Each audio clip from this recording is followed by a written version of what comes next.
What are some examples of that? Let's leave healthcare aside. We all learned during the COVID pandemic that it's not like, oh, it stops at a state line or some international border. Right.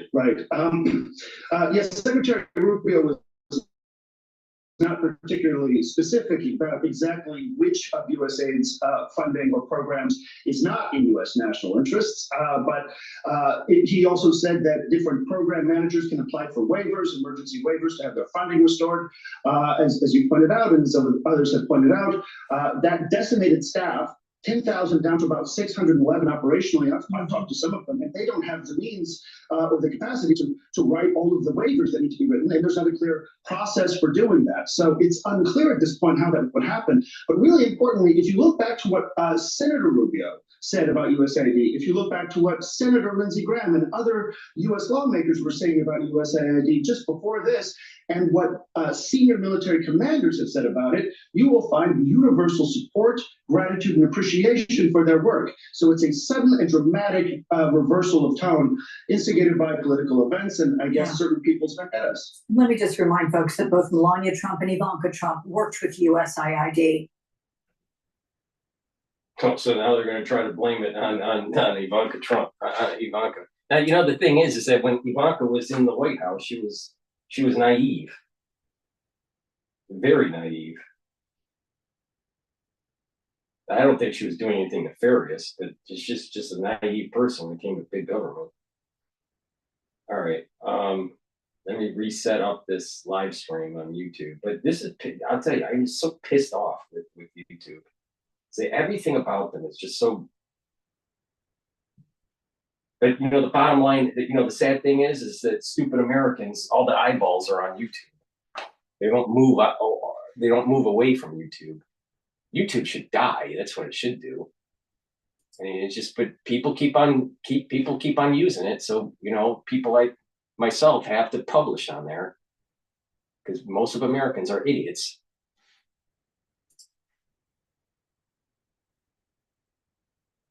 And then the thing, you know, let me play another video here. Restoring democracy, controlling the federal bureaucracy. This is Fox News. But, you know, I set up the live stream on YouTube. For the ones that are watching the stream again, episode 104.2, unfortunately, YouTube shut down my live stream because I was talking about USAID. You know, lovely, right? So thank you for joining again. Again, this is Telemetry.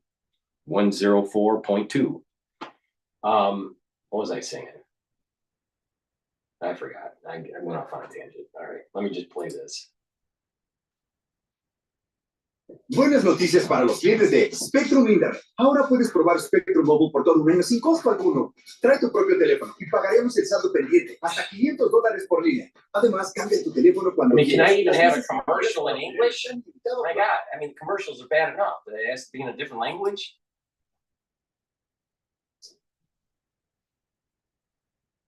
With the help of Xero's small business accounting software, I've got the right information at my fingertips. So business is a breeze. And I've got bigger plans.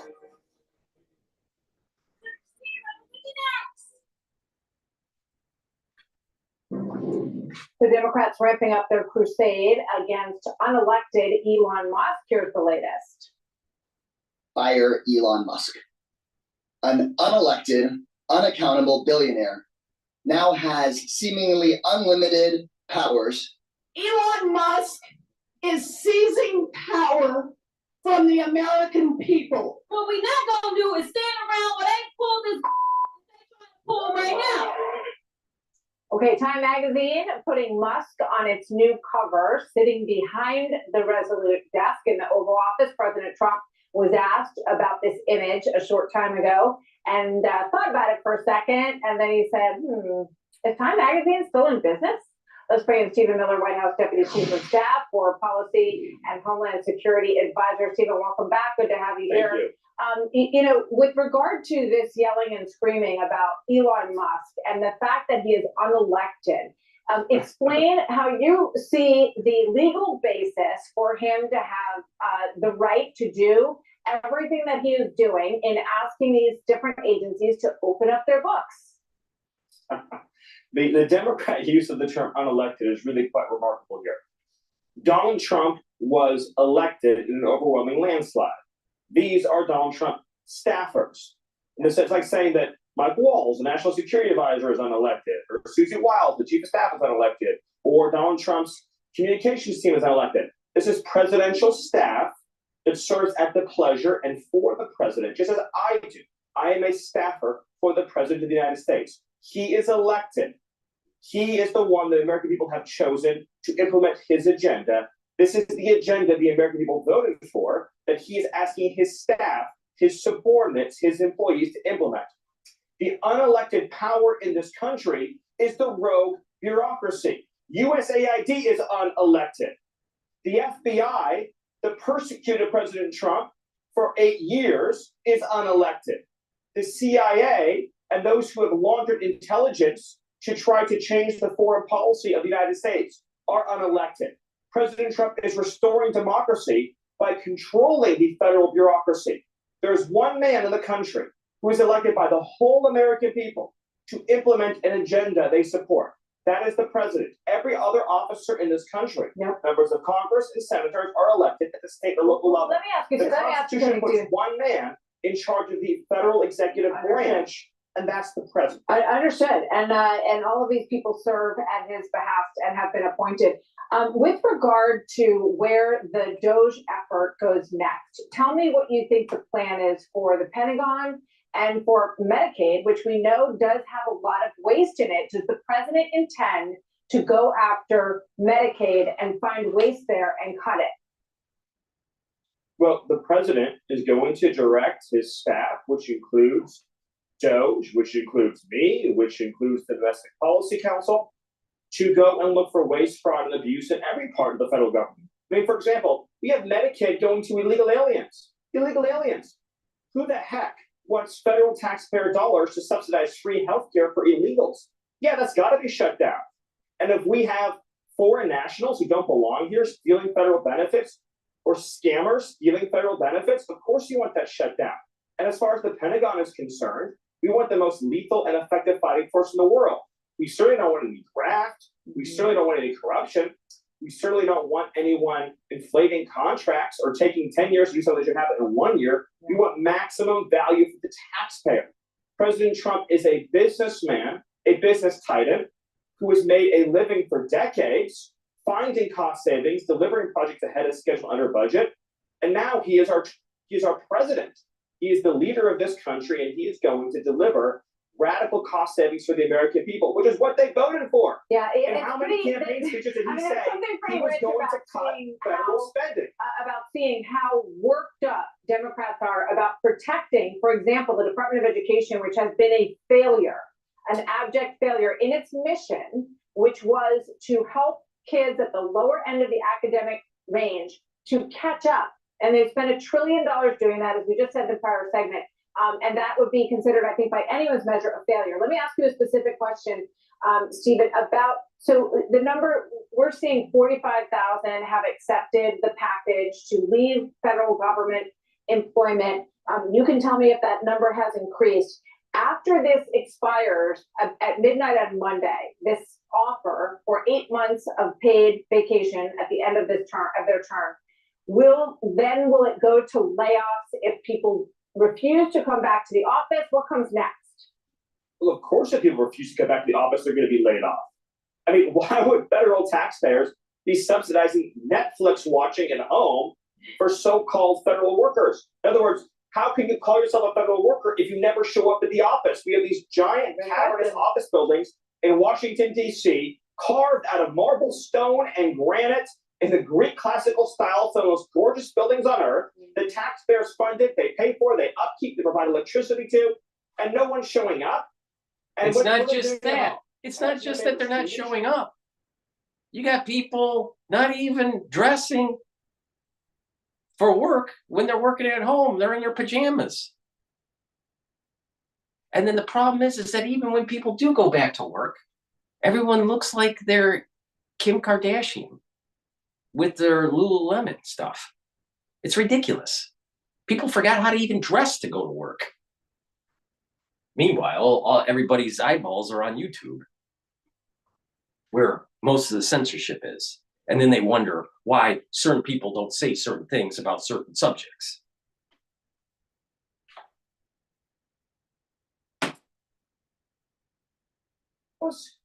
It's crazy. Of course they have to get back into the office because they work for everyone watching me today Well, had a and very watching good you today. gig, Stephen. I mean, it's pretty tough to pull the plug on. It's going to be a real shock to the system, I think, for a lot of these people. And we know that Joe Biden tried to make sure that they could stay home through 2026. That was a public statement that he made on all of this. As you look at now, there's lawsuits that are being launched about Elon Musk. It's very interesting to me that the focus is on him. It is not on President Trump, who is instructing what DOGE is carrying out, but it's really very focused on him. How is the relationship holding up between Elon Musk and President Trump? And obviously they're trying to get under his skin when they put Elon Musk behind the Resolute desk on the cover of Time. President Trump is grateful to Elon Musk and every staffer who's implementing his orders and directives as the leader of the free world to restore our democracy, to make the federal bureaucracy that has answered to no one for decades answer to the American people. So when Americans vote for Donald Trump, they're saying, we want to implement your policies. We want to implement your agenda. We want your agenda to be the agenda that's executed across the federal government. And so bureaucrats who say no, that's attacking democracy. Bureaucrats who refuse to follow the policies of the president are literally sabotaging the entire American system of government. There's no fourth branch called the unelected lifetime bureaucracy. Exactly. You're witnessing the salvation of democracy in real time. They're not by the Constitution. It exists in reality. The Constitution says 3 branches of government. You have the legislative, you have the judicial, you have the executive. This is Schoolhouse Rock. You learn this in elementary school. A lot of bureaucrats around here don't understand that. President Trump does, and he has overwhelming support for his agenda. Since he came into office, he has issued executive orders to reopen American energy to drive down prices. He has sealed the southern border. Border crossing has plummeted 90%. He has restored safety. He has restored security. He has restored stability. And he is slashing the wasteful federal bureaucracy to achieve a degree of accountability that we have never before seen in our lives. This is just a few weeks in. Can you imagine, Martha, what is coming next? We'll be covering it. And it has been truly fascinating. I have covered 6 presidents or 6 presidential terms, and the speed and the preparedness. Please go to my store, the-studio-reykjavik.com. Help support my work, all right?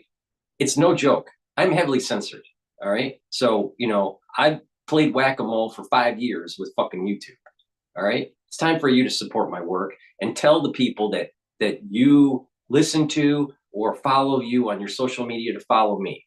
You know what? Every time I post on YouTube, on my big channel, YouTube bleeds my subscribers. Every single time. The moment I stop posting, I don't lose subscribers. So what they have done is that they have tried to suppress freedom of reach of thoughts. Unfortunately, the community that I help save with the things that I have said and the things that I've told people to do can't reach a larger audience because of this censorship. And unfortunately, we have people that are watching over time and that have benefited from the knowledge that I have and the insight that I have.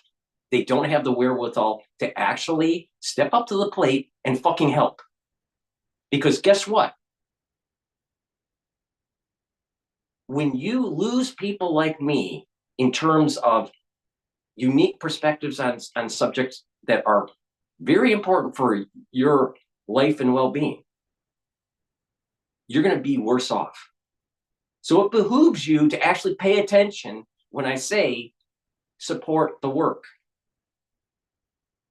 Support the work. Get on the battlefield. Support the work. Because guess what? I'm not the only one, but there are many people like myself that are trying to help people that are being censored. And the ones that are the bigger channels that watch, that take the content and try to repackage it and make it their own and ride my coattails, Why didn't you step up to the plate and actually say, you know what, we need to help repopulate these sorts of channels because of this, of the algorithm and the nefarious things that YouTube is doing to try to prevent growth of subscribers and growth of reach because of a change of an algorithm. So it's the small people that are helping, but it's also the larger channels that are taking my fucking work and repackaging it. Please go to my store, the-studio-reykjavik.com. Get the deodorants that I have partnered up with Rainbow Herbals. We've created a dual purpose product that are for males and females that helps with, you know, the use of a deodorant, all natural ingredients made from essential oils from the Himalayas. Try to find that somewhere else. And also helps to detoxify your body. So it's a dual purpose product for males and females. You can get it in peppermint, lavender, and tea tree, and you can get it in citrus. I prefer the citrus. Other people prefer the peppermint, lavender, and tea tree. It's up to you. But the thing is, use it. It helps to detoxify the body. It's a very high quality deodorant. It helps support the work that I do. And it's going to help to support your health. It's for males and females. Use discount $5 off. Boom. Get a couple bars for your household. Make sure you use discount all caps number 5. But the censorship and, you know, the freedom of speech and the freedom of reach issue on YouTube is a real thing. But unfortunately, the community doesn't help. They just go and tune in and just watch. Like it's like, you know, some sort of, you know, sitcom. But the reality of the situation is things are starting in the world to emerge that is going to affect your life, your health, your job, your finances, your constitutional freedoms. This is not a joke. This is not a joke.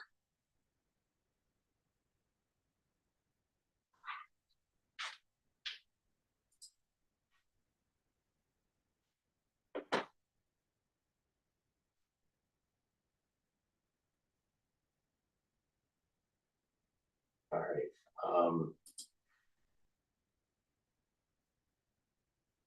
Oh, this is funny. Education department will squeal like a pig with DOGE efforts. All right, this is CNN. Let's play that. Those with Robinhood Gold can enjoy a 3% IRA match. Tremendous.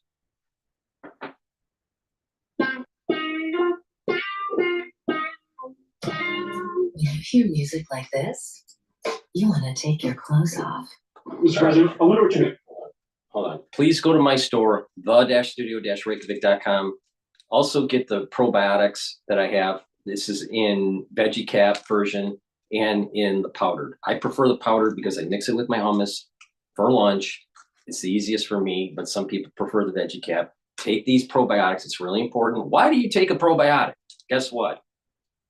Your gut health is super important for your overall health. If you have a poor gut biome, you're going to have lots of problems. With taking good probiotics and eating properly, you're going to radically improve your health. You bring down inflammation at the gut level. You are able to absorb your nutrients better. You're going to have a better communication between your gut and your liver. Your liver is a major detox organ. And you're going to improve the communication between your gut and your brain. That means that you're going to have more mental acuity. You're going to have better sleep, reduced depression. Your skin's going to be better. Your nails and hair. Many of your organ systems perform better when you have a better gut biome. So please go to my store, the-studio-reykjavik.com, and get the probiotic in the veggie cap version or the powdered version. Again, I prefer the powder, but it's just the best for me because of the way I take my lunch and I add so many powders to it. So, all right, let's go to CNN. The the criticism from Democrats that these staff reductions, the cuts that Elon Musk and DOGE are doing are an unlawful power grab. Is there anything you've told Elon Musk he cannot touch? Well, we haven't discussed that much. I'll tell him to go here, go there, and he does it. He's got a very capable group of people. Very, very capable. They know what they're doing. They'll ask questions and they'll see immediately as somebody gets tongue-tied that they're either crooked or don't know what they're doing. We have very smart people going in. So I've instructed him go into education, go into military, go into other things. Now, we have asked the White House for their reaction to this lawsuit as well, but they are very confident in their ability to fight these lawsuits coming at the federal government. A scheduled hearing will take place on Friday, February 14th, Jessica. All right, Betsy Klein in West Palm Beach, thank you so much. And joining us now is Republican Congressman Tim Burchett from Tennessee. He sits on the Oversight, Foreign Affairs, and Transportation Committees. Congressman, thanks so much for your time on this Saturday. We appreciate it. Thank you, ma'am. Listen, there are concerns from some Americans over Elon Musk's methods in going through these agencies, accessing what is very vulnerable data. Why are you confident this is secure? I'm confident it's secure just because the caliber of the people that they have done it. It's odd to me that the Democrats are sniping at these young folks and they're 19, 20, 21, 2-year-old folks, but you've got seniors in both parties who are inept of any cognitive skills almost and are incapable of governing. And we've seen that in the past, and they've embarrassed us in the national press. We've had them fall down. We've had them stumble and verbally in press conferences. And so I have total confidence in this group. I think that the gripes are, you're not seeing it from the old school Democrats. It's the young liberal Marxist types that don't approve of $2 million. They approve of $2 million in sex change for folks in Guatemala, or $6 million for tourism being spent in Egypt, or LGBTQ comic books being given to kids in other nations. Those are the things that America is disgusted about. You know, we've had this Hurricane Helene just ripped through our country, and the poor people in Upper East Tennessee and North Carolina basically were living in tents and didn't have electricity or water until President Trump came in, and we'd already allocated $100 million for that. Where's that money going? I think America is just fed up, ma'am, and they're tired of the overtaxing and over-governmenting it, and they're seeing the results. I hear you. I mean, listen, the president was very clear when he ran on what he wanted to do with the government, and the American people voted him into office. So I get that. What I want to go back to, though, is that you acknowledge these are 19, 20, 22-year-old people who are being designated special government employees who now have access to some of the most sensitive data in this country. And I'm just curious if you would be comfortable if a Democratic administration was doing this. We don't know what any sort of vetting that these people have gone through. And I'm curious why you think that's okay. I don't know if you can see it or not, but these guns behind me, these are guns that my dad took off of dead Japanese soldiers that he actually killed in combat when he was 19, 20, or 21. That was the generation of young people that saved this world from tyranny. So I have a lot of confidence in young folks and in their knowledge of what's going on. I have complete confidence in Elon Musk and this group that he's put together. And again, I think you're not seeing it from your old school Democrats. It's the young left wing that are concerned about all this. And well, I don't think that's true, Congressman. I mean, we have heard from people. Why do they have to be vetted? All they're doing is looking to see if there's corruption within these different agencies and shining a light if there is corruption, because they're drilling down into the payments, following the money. And if there's some issues, then it should be elevated to the DOJ or to the president to decide what they want to do. Is it, going to be going down the vein of a political,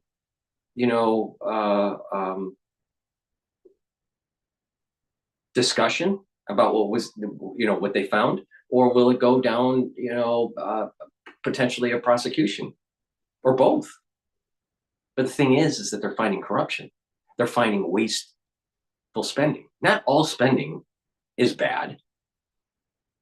Not all spending is good.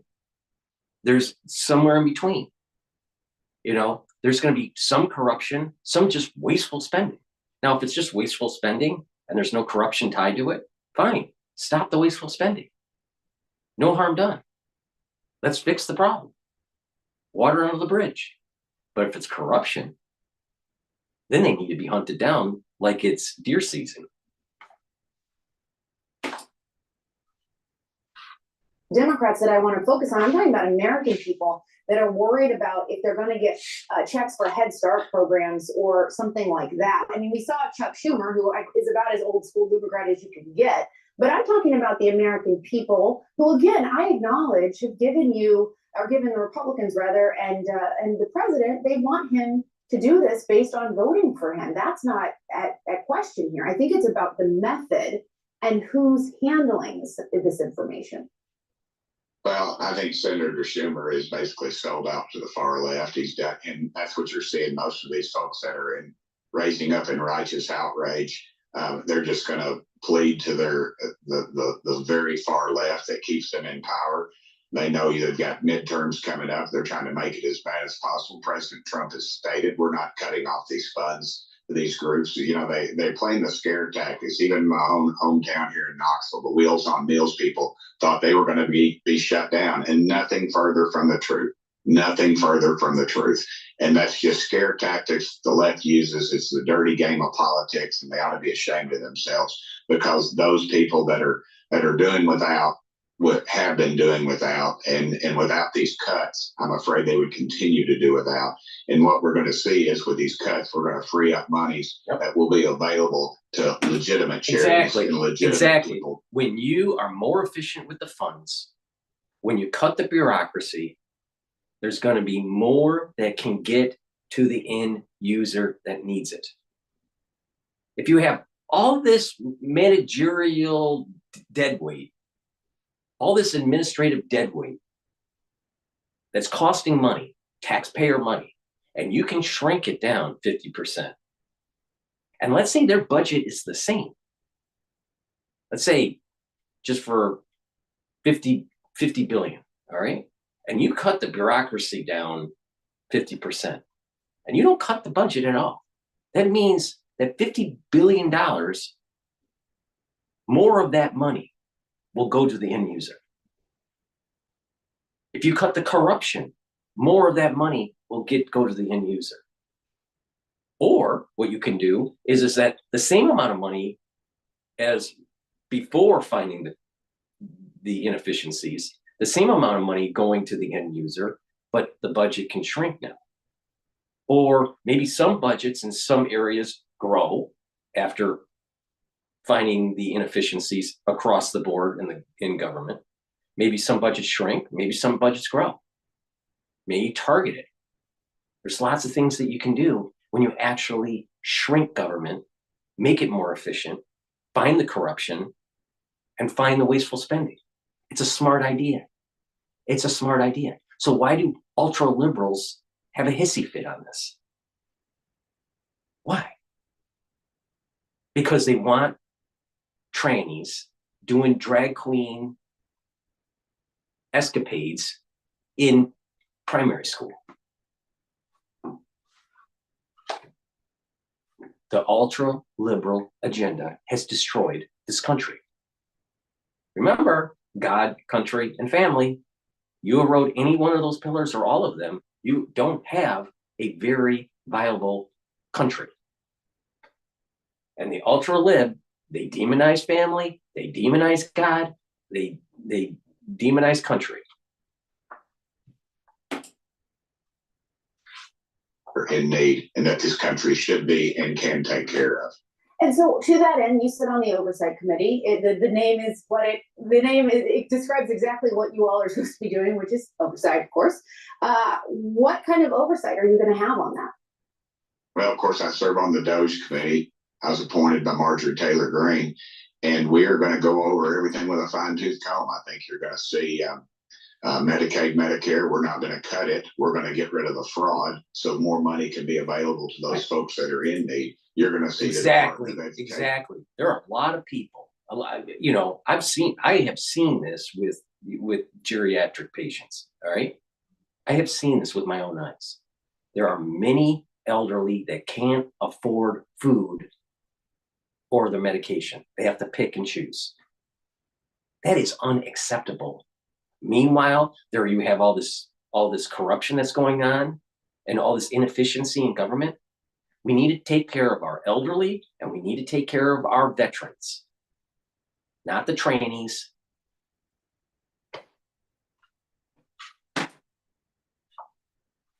And squeal like a pig because we're going to go after that.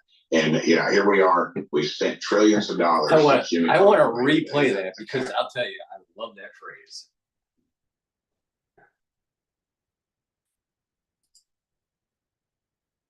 We're not going to cut it. We're going to get rid of the fraud so more money can be available to those folks that are in need. You're going to see the Department of Education squeal like a pig because we're going to go after that. And here we are. We spent trillions of dollars that Jimmy Carter made it a cabinet level position. And we are now like 20 or 22nd in the world in education. And we were number one when that happened. I say the Department of Education is an abysmal failure. And not only that, it gets even worse. It's through the Department of Education providing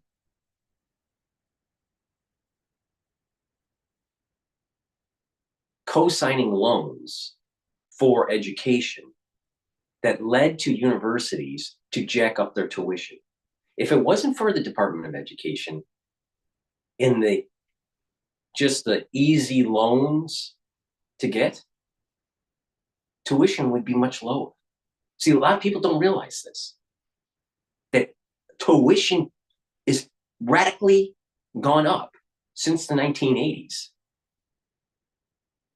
because of the Department of Education and its policies.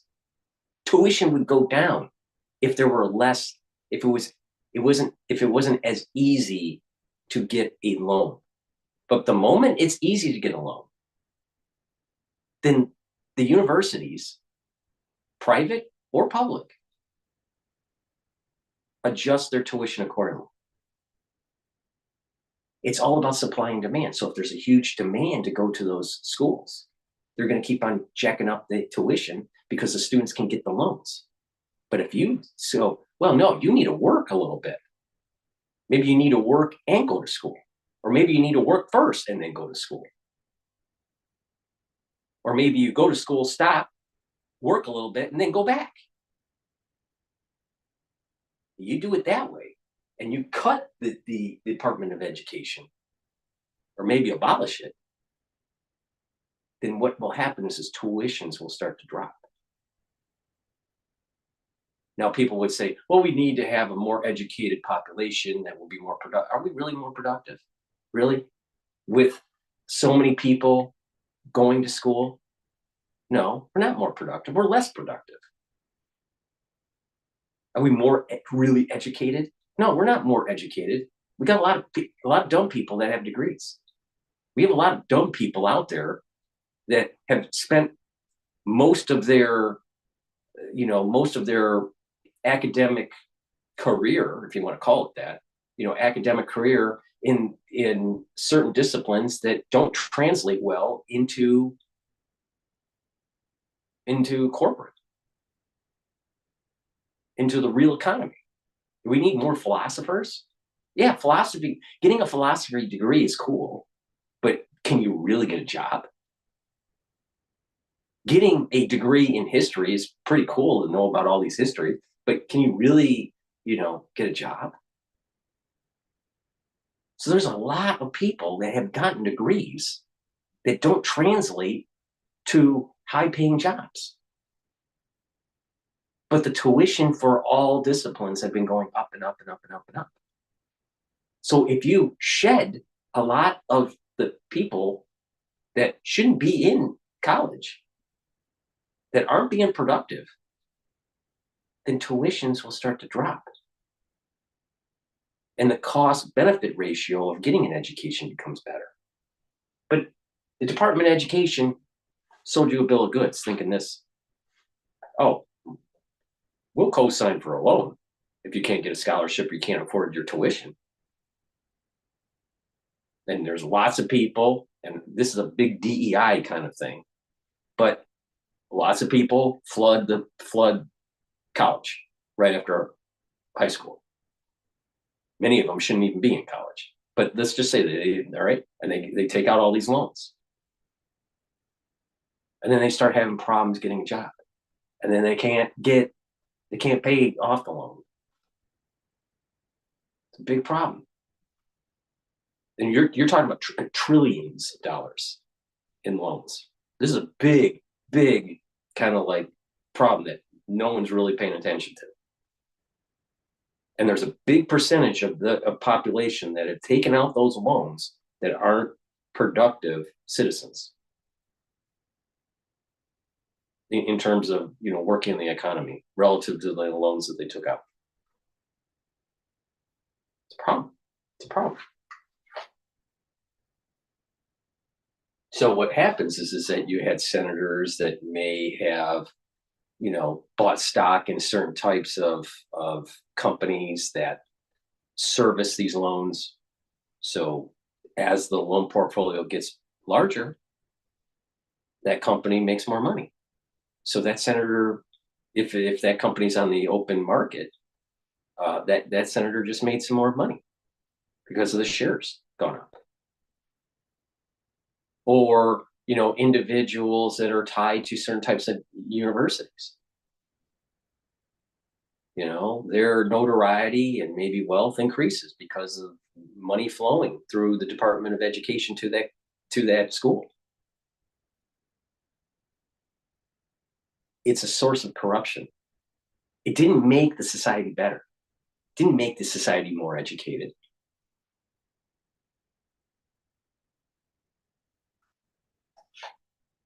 If that was true, why don't we have more engineers? Why? We don't. We have more history majors. We have more gender studies,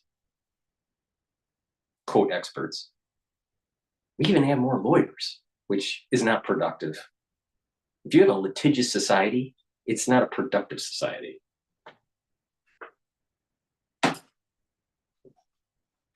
States on average get, we send that to the states in the form of block grants. I have legislation to do just that and allow the locals to do that. There's not one federal bureaucrat in Washington, D.C., man, that's taught a kid how to teach at West Hills Elementary School in Knoxville, Tennessee. And I dare say they've never caught any kids anywhere to read or write or do arithmetic. They're bureaucrats. They're like the mob. They take their cut off the top, and we can do a whole lot. I'm from Arkansas. That's where I was born and raised. And that's a very rural state. You know it well, it's your neighbor. But when you're talking about the Department of Education like that, they do submit funding for kids in those rural school districts, for special education kids. And I think right. It's not one size fits all, ma'am, and you can't. No, of course it's not. But Washington, D.C. Go ahead. I'm sorry. No, please go ahead. I'm going to say Washington, D.C. is the most heaviest funded school in the nation and has the worst test scores. And because it's not a one size fits all. What works best in Washington, D.C., Los Angeles, North Carolina, or New York does not work the same in Florida or Tennessee or Arkansas. Send that money to the states. Let the locals be held accountable. You have too much money that's tied up because of too many special programs, and nobody's talking about cutting off any programs to special needs kids or kids that are doing without. What I'm talking about doing is doing away with the fraud and abuse so that we can free up more money for them. And I think that's why you'll hear the unions against this. You would think that they would want more money for their teachers. Yep. And that's more true, money because for the department, what happens in public school, what happens is the teachers care more about their wage, their salary, their benefits, their fringe benefits, protecting their pension. They don't care about the student. If they cared about the student, then why is the students doing poor on their assessment? They don't care. Maybe some of them start as caring, but then they find out that it doesn't help to care because the union doesn't like it. But not just that.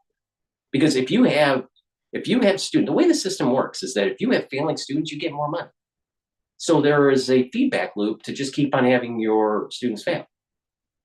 Another issue here is that a lot of kids are being raised poorly at home. They have lost discipline. So it's got to the point where certain teachers that have their hearts in the right spot, they really want to teach kids, and they, want, to, have a more productive society, and they're doing yeoman's work and all that. But then year after year, they see the kids being shoveled through, and the discipline keeps on going down and down. And sometimes in some schools, there's safety issues. So you have someone that's teaching that their heart's in the right spot, and then all of a sudden they give up. So it's a combination of things going on. The kids are being raised terribly. There's corruption. There's the union, and there's not accountability. So it's a huge problem. The Department of Education is a complete 100% failure. 100% failure.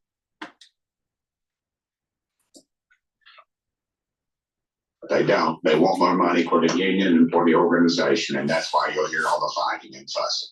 And just lastly, look, I think one thing that has emerged is it's about the way this is being done. It's not. I think almost anyone can agree that cut the wasteful spending. Please, make the government run more efficiently.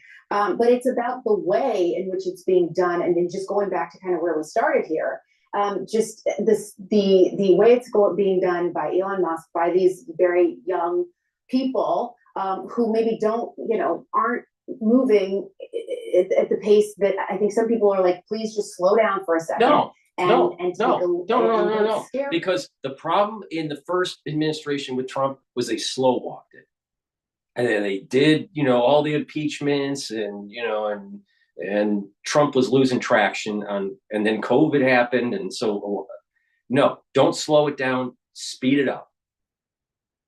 Independent of Trump and the deep state trying to slow walk stuff, the bureaucracy loves to just litigate, debate, have conferences, have, committees, just keep on talking. And then all of a sudden there's midterm elections, and then there's a general election, and maybe we'll get something done. And then they talk. And 4 years later, nothing gets done.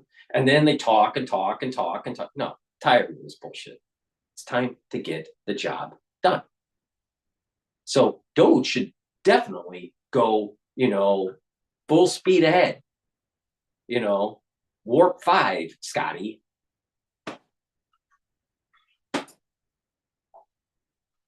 I think people are frightened. Some people are frightened by how quickly this is moving and the questions that it leaves for them, that they are worried that they're. Because they were used to being protected if you work for big government. You don't have to worry.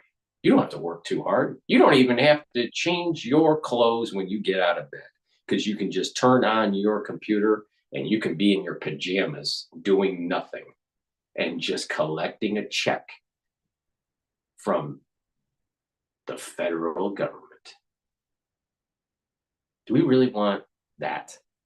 Do you think that's productive?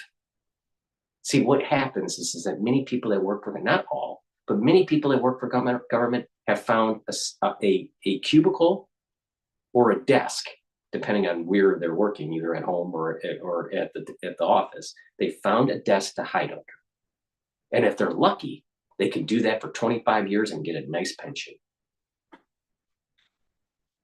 So no, hunt them down and let them become more productive. Add some skills, upskill. You know what? This is what people working in the private sector have to go through during the boom and bust cycles of industries. So why can't the same thing happen to a government employee? Disinformation floating around. Sure, and they're worried because they're going to have to go back to work. These I'm people not are talking gonna about, no, but I'm not talking about the employees.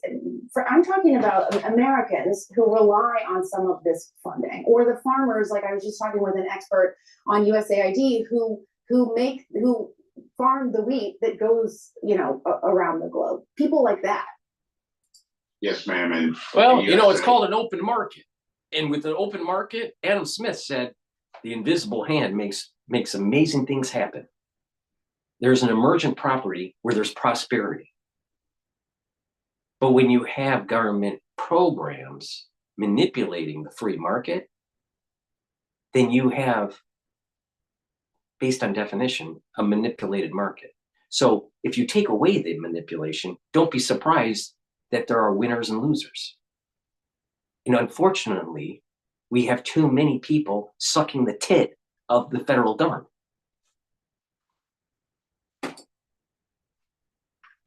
been a complete ripoff of the American taxpayer. Shut it down. Yep. And regroup the system so that if the farmers are doing legitimate work, then they should get legitimate pay. But American taxpayers should not be in charge of policing or feeding the world. We need to take care of our own first. And the money that we send to USAID, remember this, every dollar is borrowed. Every dollar is borrowed that we are giving away. That model does not work. Yep. It is a recipe for destruction. And the people that promote these things, these far left organizations, depleting our funds, that's where that is the end result right there. And you will see that he is 100% right, because we have to issue bonds. The Federal Reserve has to print money, and you're either, issuing new debt, increasing inflation, or a combination of both. And that's how it's paid for. Do you really want that? Meanwhile, our veterans are homeless and are unfed and aren't getting the medical care that they need, or our elderly are unfed and not getting the medical care that they need. Unacceptable. Totally unacceptable. So some blue-haired bitch in elementary school teaching kids about some ultra-liberal bullshit? No. Feed the hungry, feed our veterans, feed our elderly. Please go to my store, the-studio-reykjavik.com. Get the magnesium and zinc, boost up your immune system. This works very well. If you're not feeling well during the cold season, take a double dose. Take one in the morning, take one in the evening. Make sure you drink it with filtered water. Also, to boost up your immune system, take vitamin C with magnesium. Take it every day. If you're not feeling well because of the cold season, take a double dose. Make sure you drink it with filtered water. And omega-3 is very important for cardiovascular health. Why? Omega-3 helps to prevent the red blood cells from sticking, so it's preventing clots. It's reducing the chances of clots. And omega-3 also helps to improve your lipid profile. It brings down LDL levels and increases your HDL levels. That means that your total cholesterol is getting better. Please take this every day to improve your cardiovascular health. This stacks really well with natto kinase.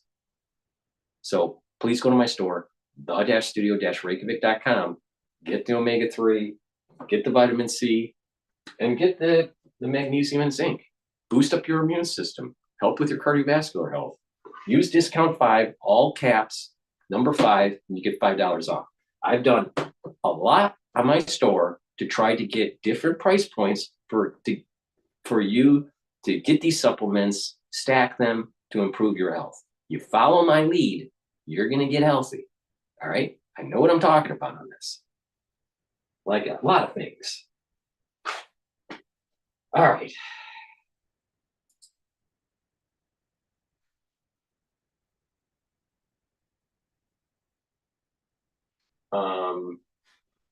But the Democrats are going to be unhinged. I mean, as Trump's doing the right thing.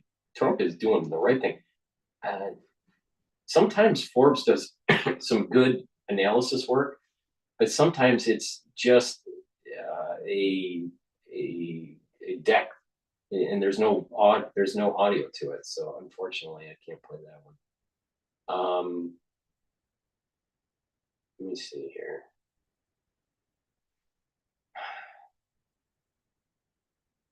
Okay, I want to hear Jesse Waters, what he had to say yesterday. The DOGE fathers on the loose and no federal job is safe. Their plan for the deep state, done it all. Over 40,000 federal bureaucrats have already taken buyouts, and we're only in week 3. We expect that number to increase, and that alone, just the 40,000, again, we expect it to increase. It's going to save the American people tens of millions of dollars, and we encourage federal workers in this city to accept the very generous offer. If they don't want to show up to the office, if they want to rip the American people off, then they're welcome to take this buyout, and we'll find highly competent individuals who want to fill these roles. Elon and his nerd army have been combing through agencies blasting away bloat. 20-year-old Dozers are clashing with lazy old-timers who don't know how to use a computer and are calling them idiots. And breaking news, Secretary of State Marco Rubio has just fired 90% of the administrators at USAID. They took a 10,000-man agency and streamlined it to 300 employees. The media is calling it the Trumpocalypse. CNN castoff Oliver Darcy says the American experiment is convulsing before our eyes. And he's flabbergasted that the media hasn't gone into round-the-clock special coverage. Quote, media executives need not fret about being the boy who cried wolf. The wolf is now in the barn and mauling the livestock. The Democrats in the media have never seen a president execute a mandate with speed and precision. The country voted for change, and we're watching representative government in the 21st century. The feds, they call that war. Nobody wants to work in this type of condition where we're going to be in a psychological warfare for how long? Other federal worker doesn't want to work. Details at 11. Workers not revealing their names because of concern over retribution described to NBC News fear and panic, an Orwellian nightmare. Federal workers are worried about payback and psychological warfare. How do you think the whole country's felt for the last 20 years? Having to tiptoe around DEI, hauled into HR for jokes, canceled for an opinion, watching Black Lives Matter light us on fire. A guy wearing a dress raped a girl in the bathroom, and the girl's dad got arrested for raising his voice. A DEI bureaucrat at the Department of Justice making 6 figures who's going to get a buyout with an 8-month severance deal. They're not a victim. They're getting a damn good buyout. They're getting a damn good buyout. Damn good buyout. Please go to my store, the-studio-reykjavik.com, and get the supplements that I'll be talking about shortly. But let me just mention about the buyout. You compare it to what they're getting in what large corporations do with buyouts. They're getting a pretty good deal. All right. They're, and then they can take the buyout and then they can go find another job. And they get like almost double pay, right? If they find a job while the payout is paid. There's different ways that the buyouts work. They either get, maybe a monthly check for 8 months, or they get one lump sum. Now, the ones that I've seen, most of them are not one lump sums. But they can be. They are usually like, an annuity for, 8 months or whatever. But, okay. Please go to my store, the-studio-reykjavik.com. Get the Myotrol. Myotrol is really important to take if you're 40 plus years of age and you need to maintain and build muscle. By maintaining and building muscle, when you're, in your 40s and 40 plus, right, you're going to do better in your geriatric years. The ones that are in their geriatric years, taking Myotrol is going to help you to gain muscle. You've atrophied. Most people that are in their geriatric years have atrophied, and you need to reverse that. You can do that by resistance training, proper supplementation and nutrition, and taking Myotrol. Myotrol is great for this. All right. If you're an athlete, take Myotrol, and you're going to get strength gains in your sport, especially if you couple this with the Gladiator Barley. So do your weight training, take the Myotrol and take the Gladiator Barley, and boom, you're going to see strength benefits, for your workouts. For the ones that are older, that aren't athletes, Take the Myotrol every day. If you want additional gains, take the Gladiator barley with it. Please go to my store, take the Myotrol, improve your mitochondrial health, get the energy that you need to maintain the muscle and to gain muscle. Myotrol does that for you. Digestive enzyme complex. As we get older, we have a pancreas that doesn't work as efficiently compared to when we were younger. And our pancreas produces enzymes and insulin and a lot of other things. But let's just focus on the enzymes that break up food. Digestive enzyme complex breaks up carbohydrates, proteins, and lipids. That means that it's putting less stress onto your pancreas as you're digesting your food. You'll get better absorption. You'll get less stress on the pancreas.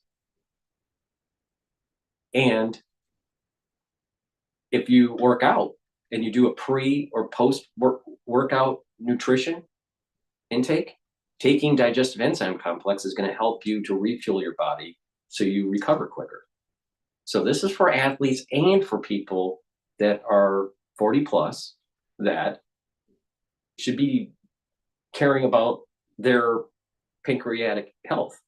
So please go to my store, the-studio-reykjavik.com, get the digestive enzyme complex, help to digest the carbs, the proteins, and the lipids that you eat, so you're reducing the load on your pancreas. Pancreatic health is really important. Those on feds, like their lives are in danger. What is the general feeling across government amongst your fellow federal workers right now? Grief. They're angry, many that are confused, but all kind of grieving in their own way. How does it feel to be targeted for the work that you're so passionate about? Okay, you could take your time. Incognito DEI agent weeps at CIA. Give him a coloring book and a box of Kleenex. We got a bunch of wimps working for. It actually makes me proud of the people that I've worked with and the things that we've done. CNN spot shadowing a woman who's worked from home, and now she's crying because she doesn't want to go back to the office. You know what? Let me tell you about how I felt. All right. When I found out that my mother died in the nursing home in January of 2022 during the Omicron wave. Oh, by the way, for the ones that don't know, my mother died in the nursing home because of Fauci. All right. So, I have a dog in the race here. All right. And it's sad where she wasn't able to see the benefits of my graduating from Harvard for my master's degree.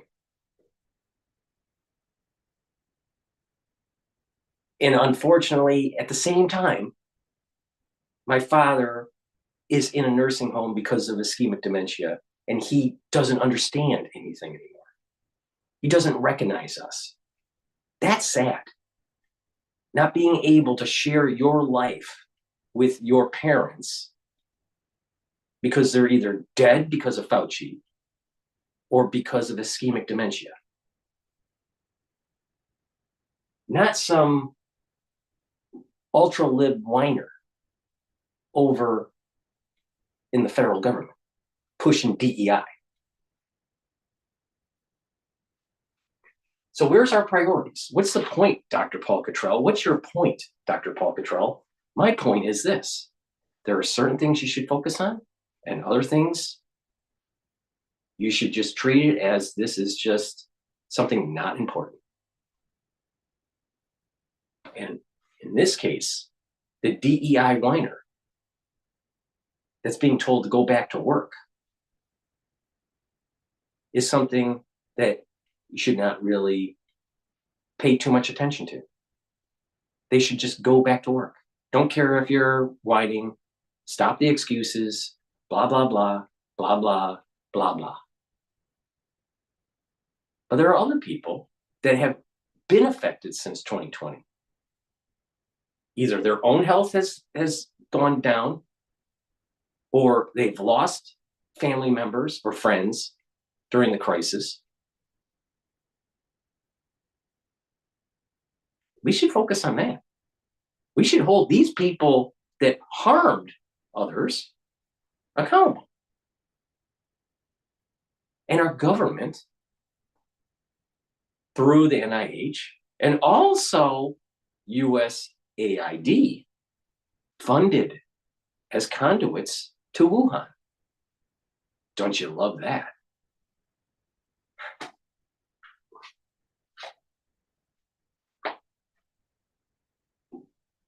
That's what we should be mourning. That's what the society at large should be shedding a tear on. Not some woke, ultra-lib bullshit.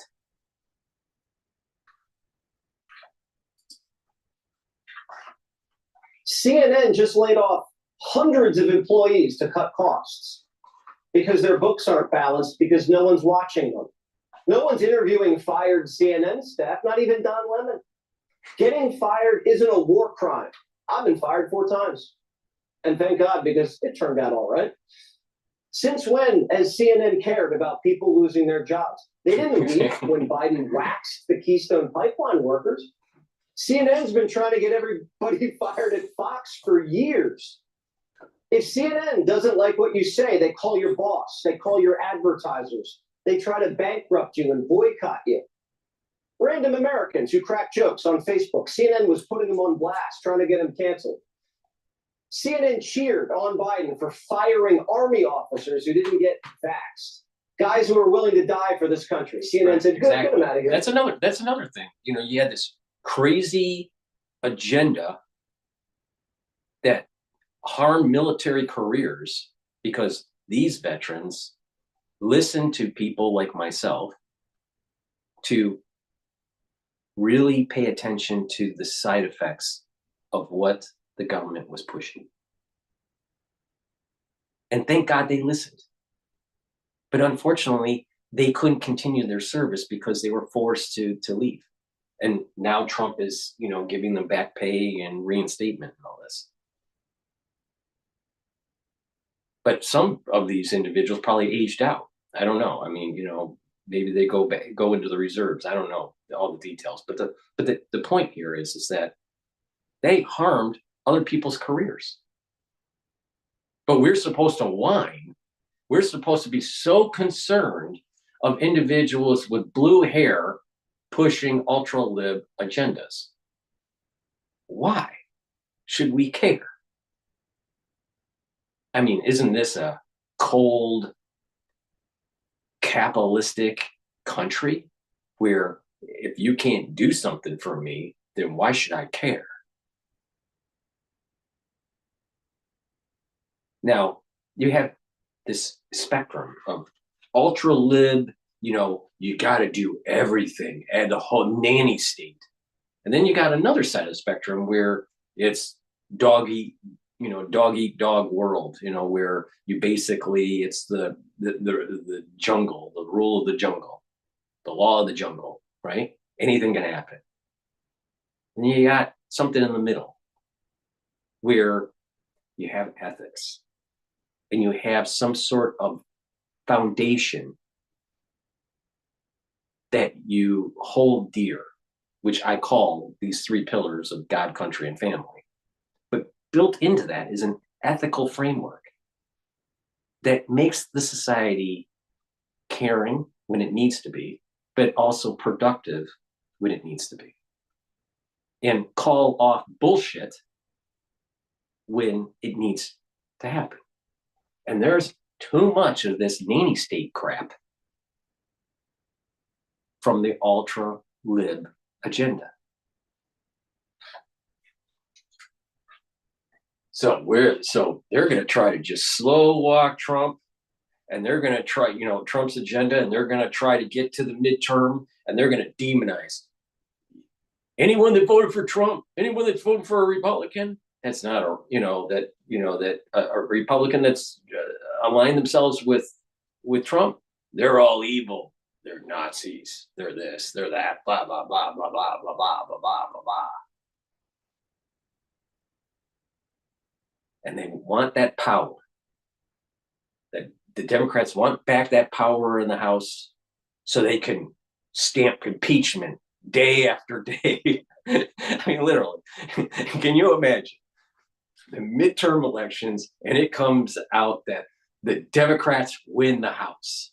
You will literally have impeachment of Donald J. Trump every day of the week for the last 2 years of his administration, because the libtards don't know anything but to rubber stamp impeachment.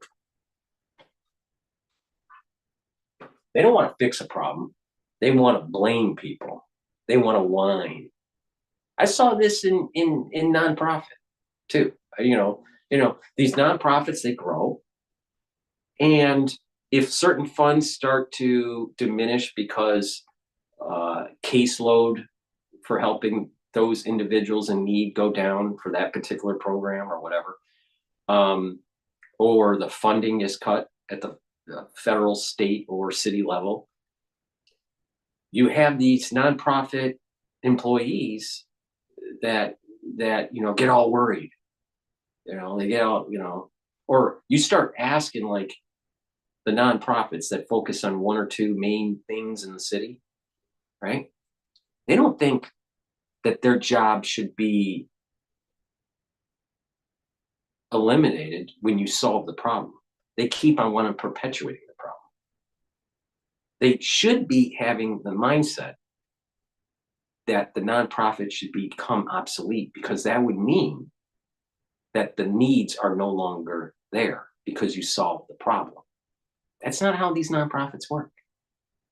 They want to continue to get the funds from at the state, city, federal level. They want to continue to get the donor money. So the administration starts to balloon up, and then not only that, the ones that are running the nonprofits, they make more money in terms of their salary. If you have a small nonprofit, they can't make much. But if you have $100 million nonprofit, guess what? They're pulling a pretty penny. That's how the nonprofits work. They don't want to become obsolete. In theory, their mission should be, how do we become obsolete? Because that means that they've solved the need. That's not how they work. And that's not how these federal employees work. They want to just find a desk, hide under it, and hide under there for 25 years and get a pension.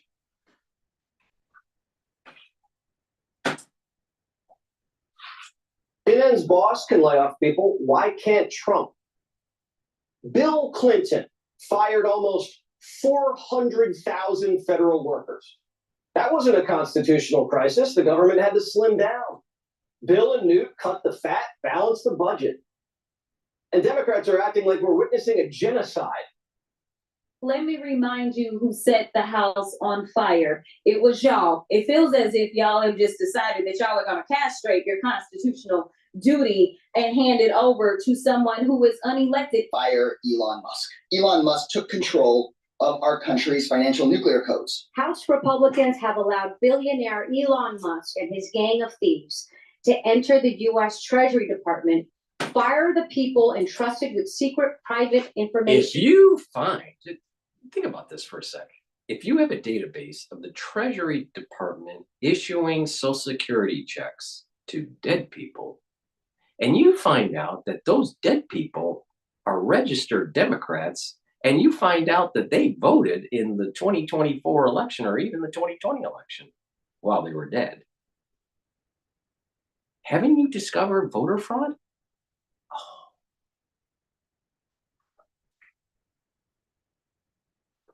The Democrats don't want you to find the fraud. They don't want you to catch them red-handed in the cookie jar. About Americans, and give them that access. Elon Musk is destroying our federal government. He feels he bought himself a president. Now we've got Donald Trump and his co-president Elon Musk, and they're just running a wrecking ball through it. Democrats want to audit you for a $600 Venmo payment. But when Elon audits the $1 trillion government, they're ready to storm the castle. Why are Democrats shocked? We're putting the government on a diet. Trump and Musk campaigned on it and won on it. We're going to be very open and transparent and be very clear about this is what we're doing. Here are the issues. This is the math for what's being spent and what, you know, and we're going to make it. We're going to make the spending lower. And if somebody's got a better idea for how to make the spending lower, tell us. But if we don't, we're going to bankrupt the country. I will create a government efficiency commission tasked with conducting a complete financial and performance audit of the entire federal government and making recommendations for drastic reforms. As the first order of business, this commission will develop an action plan to totally eliminate fraud and improper payments within 6 months. This will save trillions of dollars, trillions. Democrats aren't surprised this is Trump's agenda. They're surprised he's able to execute it. Because after years of incompetence, no one thought anyone was capable of doing anything in Washington. Elon says there's a way to know when you're over the target. One of the things I remember from the PayPal days was that, you know who complains the loudest is the fraudsters. Okay, so when somebody is trying to fraud a PayPal, where we would see the most amount of righteous indignation, like it would be like immediate over-the-top righteous indignation, was from the fraudsters, not from honest people. Because honest people are like, I think there's something wrong with my account. I guess I wonder what's wrong. Let me inquire. But the fraudsters will come at you immediately. It's like a tell that someone's actually doing fraud, because the level of sort of faux outrage is way over the top. Elon doesn't care about bad press. He's trying to save the republic. It's good cop, bad cop. Trump's the good cop. He's the bad cop. We're catching. I think from a public view of this, I think that that assessment is true. Trump is playing that good cop, bad cop kind of thing going on there. That's true. That's a good observation. We're catching him to a point where they don't know what. I think Trump's also doing that with J.D. Vance. J.D. Vance is a little bit more of a German Shepherd, going after or Zeus and Apollo from Magnum PI, And J.D. Vance is kind of like that dog that goes after and hunts. So there is a good cop, bad cop thing, even with Trump and J.D. Vance. Getting caught. And I have great respect for the people that are doing it. Elon Musk is helping us on it. And he's pretty good. The government's been robbing us blind. We've been writing checks, $6 million for tourism in Egypt. Like Egypt needs help with that. They have the pyramids. We should be spending money on cleaning up California so that tourists can vacation in California. $2 million to help the BBC value the diversity of Libyan society. We're bribing the BBC to cover Libya better? Why? $1 million for a gay group in Armenia. There it is. We paid $20 million for Iraqi Sesame Street. $20 million for Sesame Street in Iraq? Really? Didn't we spend, the trillions of dollars that didn't work? Please go to my store, the-studio-reykjavik.com. Get the vitamin D3. This helps to absorb calcium. It's a gene expression cofactor. So that means that your cellular processes will perform better. And D3 helps to get rid of cells that need to go into apoptosis. Really important. As anti-aging, but also to get rid of cells that have been infected. D3 couples really well with nattokinase, but also it couples well with K2. Now, with the K2, D3 combo, this is going to help with bones and also cardiovascular health. Now, with nattokinase helps to break up clots because it's fibrinolytic, but also nattokinase helps with your total cholesterol, your lipid profile. It brings down LDL levels and it helps to increase your HDL levels. So couple these together and you're going to increase the health of your cardiovascular system. When you take these two together, not only are you helping with the cardiovascular health, but you're also helping with your bone health. By taking in calcium and doing resistance training, you're going to get a higher bone density. A lot of people don't realize that your matrix, your bone matrix recycles. And if you're not depositing enough calcium and you're not doing enough weight training, then over time, your bones get more brittle. But if you do weight training, you're taking in calcium, drinking milk or taking calcium supplements and taking D3 and K2 and doing that resistance training, over time, your bone density is going to improve because your bone is remodeling the matrix. When you're taking in and you're sending signals to your bones to remodel, then it's sending signals to the osteoblasts to deposit more bone, to deposit matrix. But if you're not sending signals, then what happens is when you get older, the osteoclasts start to eat up the bone and you start to lose bone density. So what you're doing is you're signaling your body by doing the weight training, by taking in the calcium and taking in the D3 and the K2 together, you're actually sending signals to activate those osteoblasts and deposit more bone. So if you're older and you don't, you're not working out, your bone density is starting to shrink, right? Especially for women, but this happens to guys too. All right. And if you fall and you break a hip because of, poor density and your bones are brittle because of not doing weight training and not taking the proper supplementation, don't be surprised that you die, 3 weeks later after you fall. It happens a lot. There's a 70-year-old woman or, a 75-year-old man falls, breaks her hip, 3 weeks later, dead. So it behooves you to weight train, take the proper supplementation. Please go to my store, the-studio-reykjavik.com, get the K2, the D3, and to improve the stack for cardiovascular, nattokinase. Go to my store, the-studio-reykjavik.com, use discount 5, and guess what? You're going to get $5 off. All right. What else is out there? What else is out there?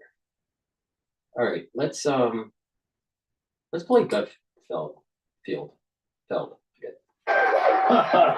Your adulation, it's almost getting boring. Happy Thursday, everyone. So Mitch McConnell is reportedly fine after falling down the stairs. Medical personnel credit his hard shell.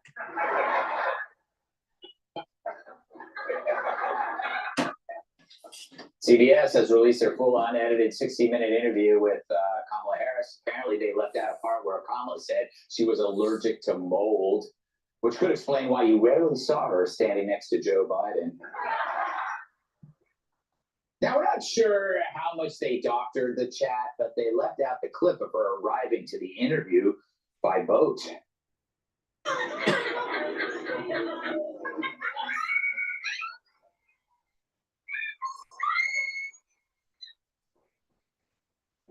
This is just his routine is just a comedy. So I thought he was going to talk about some news because he does news too. But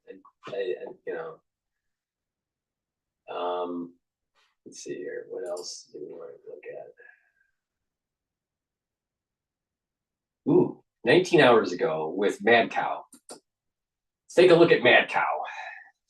If a man really hated ads, here's what he would do. Day 1, he would install Pi on his computer without spending a dime because it's 100% free.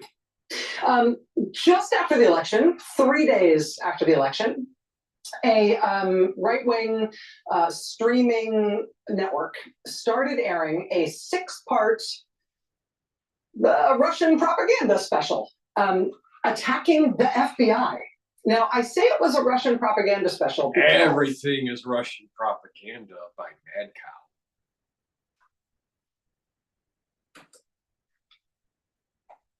specifically, it was made by a producer who has made a living making propaganda for the Kremlin.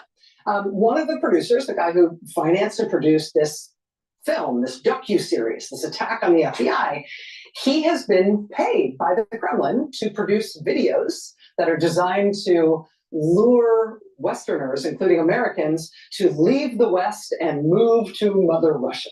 That project was funded by the Presidential Foundation for Cultural Initiatives, which is a state entity created in the Kremlin by Vladimir Putin in 2021. Does Mad Cow talk about anything that the CIA does in its publications, in its documentaries, and its way to try to program you through media? I'm just wondering.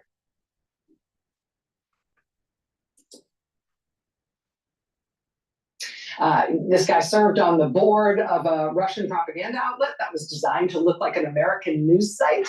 It was launched in the months leading up to our 2024 election. It was full of pro-Russia and anti-Ukraine content.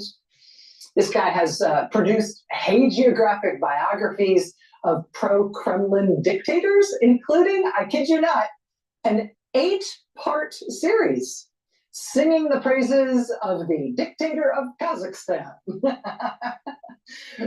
And that was paid for by a charity controlled by the dictator of Kazakhstan. He also created a pro-Kremlin anti-Ukraine film that was paid for by a pro-Kremlin anti-Ukraine oligarch who has been under US sanctions for more than a decade. He and his company produced another anti-Ukraine film last year that featured claims smearing President Biden that were delivered by a guy who is under indictment in this country and sanctioned by the US government as a Russian agent. So this is kind of their over. This is what these folks do. But their newest, this multi-part anti-FBI documentary that came out 3 days after our election in November. It was directed by a former host from Russian state TV, which is sanctioned in this country as a vehicle for Kremlin-sponsored disinformation and disruption efforts targeting the American people in our elections. Now, at this point, you're thinking, okay, dog bites man, right? Some streaming outlet is running a pro-Russia, anti-US government thing. Okay, right? I know you're thinking, this sounds very familiar. There's a lot of things like this. We know Russia runs all sorts of psychological and disinformation campaigns against us. A big, slick, Kremlin-affiliated propaganda operation Get to the point. Against the FBI, something designed to smear the FBI. Yeah, that tracks. We know the kind of stuff that they do to try to mess with us as a country. The FBI probably knows to expect it. They probably know how to handle these kinds of operations and threats from Russia, as long as they're from Russia. Senate financial disclosure forms show that President Donald Trump's nominee to lead the FBI was paid $25,000 by the company with the producer who has made the Russian propaganda for the Kremlin, who made this new film. So she wants to demonize nominees. See, this is the whole hoax. This is that whole Russia hoax stuff all over again, replaying it. It's amazing. All right, what's Global Tree Pictures? All right. So they were interviewed, and he's getting paid for the interview. Kash Patel was paid $25,000 by that production company, apparently for his participation in the anti-FBI film. So what's wrong? Mr. Patel appears in the film. He's in episode 4. He also got an executive producer credit on the film as well. What's wrong? What's wrong with someone that's doing a film showing the nefarious activities of our national security state. Oh, the national security state doesn't like that. So they find out who the people that are doing the film are, and maybe they happen to be Russian or Ukrainian or whoever, doesn't matter. Maybe they're sympathetic to Russian, they're Russian. Not everyone in Russia is pro-Putin. Newsflash, not just that. What's wrong, even our quote enemies, doing a documentary about the nefarious activities of our national security state? What's wrong with that? Oh, see, what it is Mad Cow is trying to protect the national security state and preventing you from paying attention to the nefarious activities of the national security state. And by the way, the national security state was a big part of the problem that we had in 2020. Not the only, but a big part of it.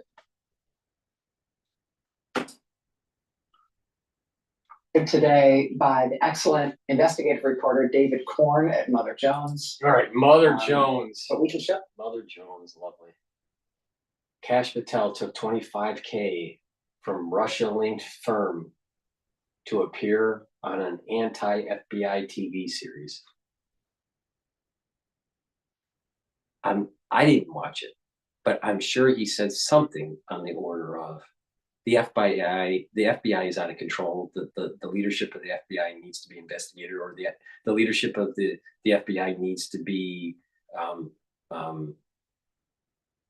removed and restructured or whatever. But he also believes that many agents within the FBI are doing their job, and they should continue on doing what they're doing. So not everyone is an enemy of the state, right? But to say that there's not nefarious actors within the FBI or the CIA, people aren't paying attention. So what is wrong with someone that wants to restructure the FBI to make it more accountable to we the people and to be more effective in what they do? Because you got to remember, the FBI tried to hide the Hunter laptop during an election cycle. So that was election interference by the FBI. What's wrong with Patel getting $25K doing an interview for a documentary saying that the federal government, in this case, the FBI, needs to be restructured? What's wrong with that? What's wrong? We would applaud if some filmmaker did something on the order of, well, maybe the KGB needs to be restructured and be, take out nefarious actors. Mad Cow wants you to think that everyone at the FBI is a good guy or a gal. That's not true. That is not true. There are many that aren't. There are ones that went after conservative women that cared about their child and their education in public school. And you had Homeland Security and the FBI targeting them as conspiracy theorists or right-wingers. So what happened was the FBI, under the Biden administration, ended up becoming the Gestapo. Where's Mad Cow about that? No, she's going to be worried about $25K doing an interview saying the FBI needs to be restructured. This is the reason why Mad Cow needs to go out into the pasture.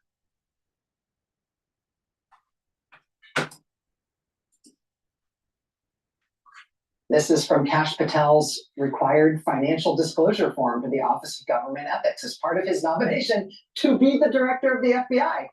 Global Tree Productions.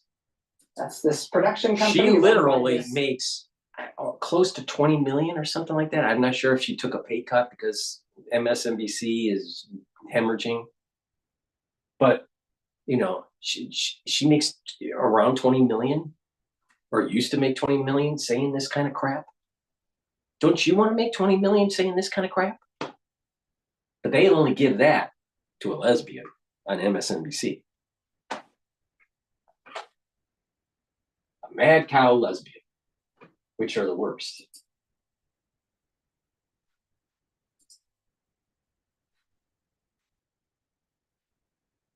All right.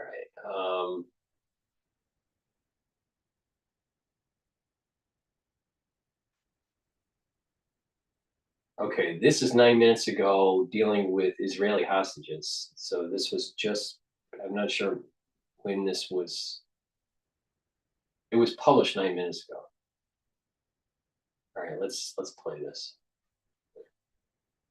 Looking for the ultimate destination for fun? Well, look no further. Bolero is the perfect place to bowl, party, eat, and the condition of the... For more on this, Israeli ambassador to the United Nations, Danny Danon, joins me live. Mr. Ambassador, thank you for joining us this afternoon. The Prime Minister, Benjamin Netanyahu, said the condition of the hostages who have returned will not go unanswered and that the appropriate actions will be taken. What can we expect from the Israeli government in response? Thank you for having me, Rich. You know, we are in shock. We are in shock seeing the faces of the emaciated prisoners, you know, coming back, the hostages. And we knew that they're in a bad shape, but once you see them, you understand that the starvation, the tortures, what are happening there in the tunnel is unbearable. We will take actions against that. We will not accept it. You know, we allow thousands of trucks to enter Gaza with humanitarian aid, with food, with water, with medical supply, and look at what they're doing to the hostages. We are dealing with evil, and I think today most Israelis realize that we will not stop. We will go all the way until we will bring back the hostages, and we will eliminate those monsters. We will eliminate them. We will not allow them to stay alive.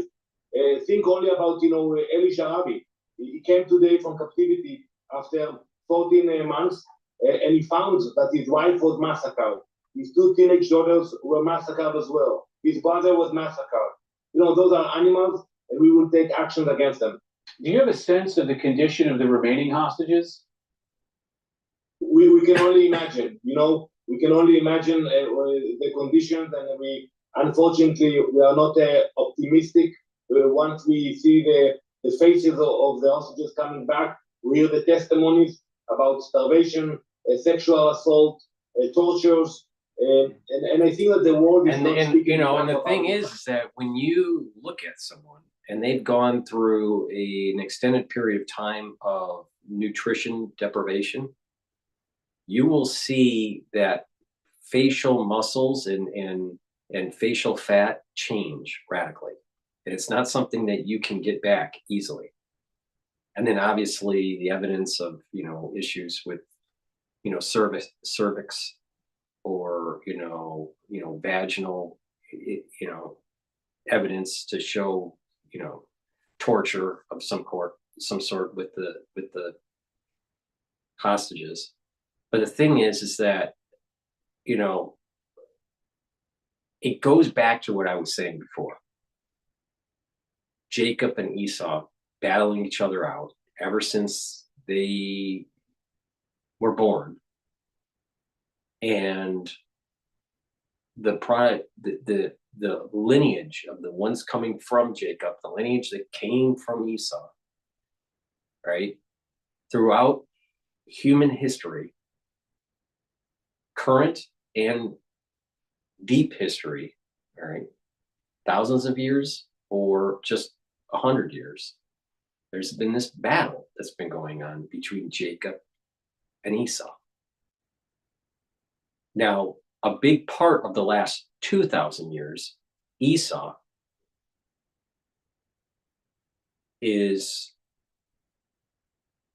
has been winning.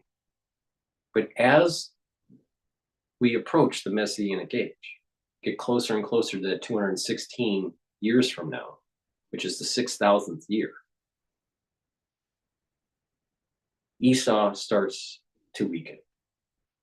All right. And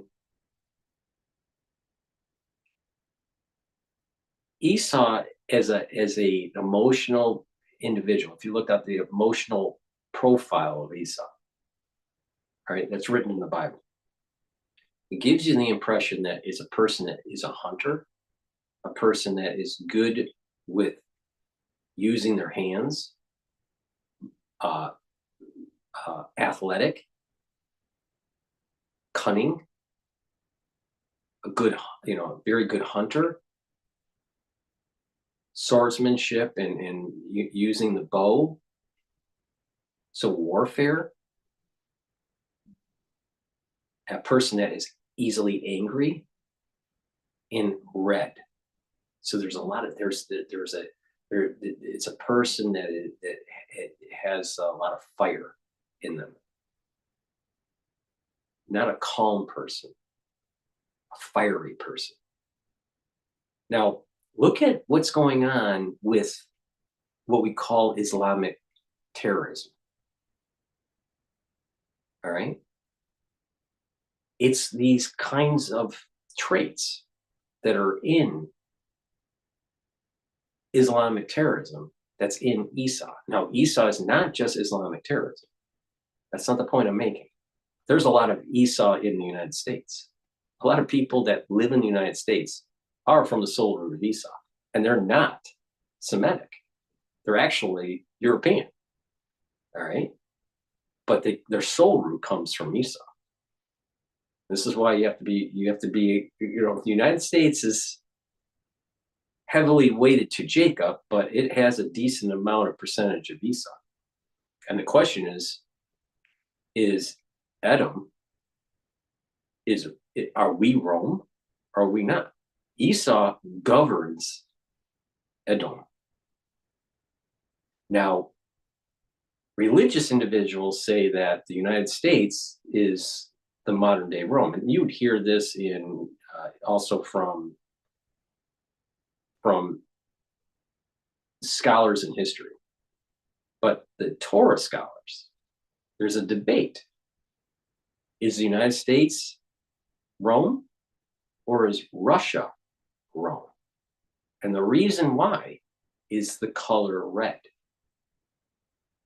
So red is tied to Esau. Rome is tied to red. So how much of red is really in the ethos of the United States? Now, you got to remember our founding fathers, they were Freemasons and they knew occultic kind of stuff about the temple and, and their version of what King David, King David and Solomon's temple and all this stuff. They had their own version of it. But when they decided to create the flag of the United States, and it's 13 stripes, white, red, and blue, it's not a whole lot of red. There is red in it. So this is the point I'm making is that if you take the percentage of color in the flag, the percentage of Esau that's in the United States, in its soul root, is the percentage of red. But it's not the dominating color. There's a lot of white. There's quite a bit of blue. So it's not dominated by Esau, but Esau is part of its ethos. It's part of its soul. It's getting flow from Jacob and Esau. The founders, especially the ones that were tied to the Freemasons, they understood this.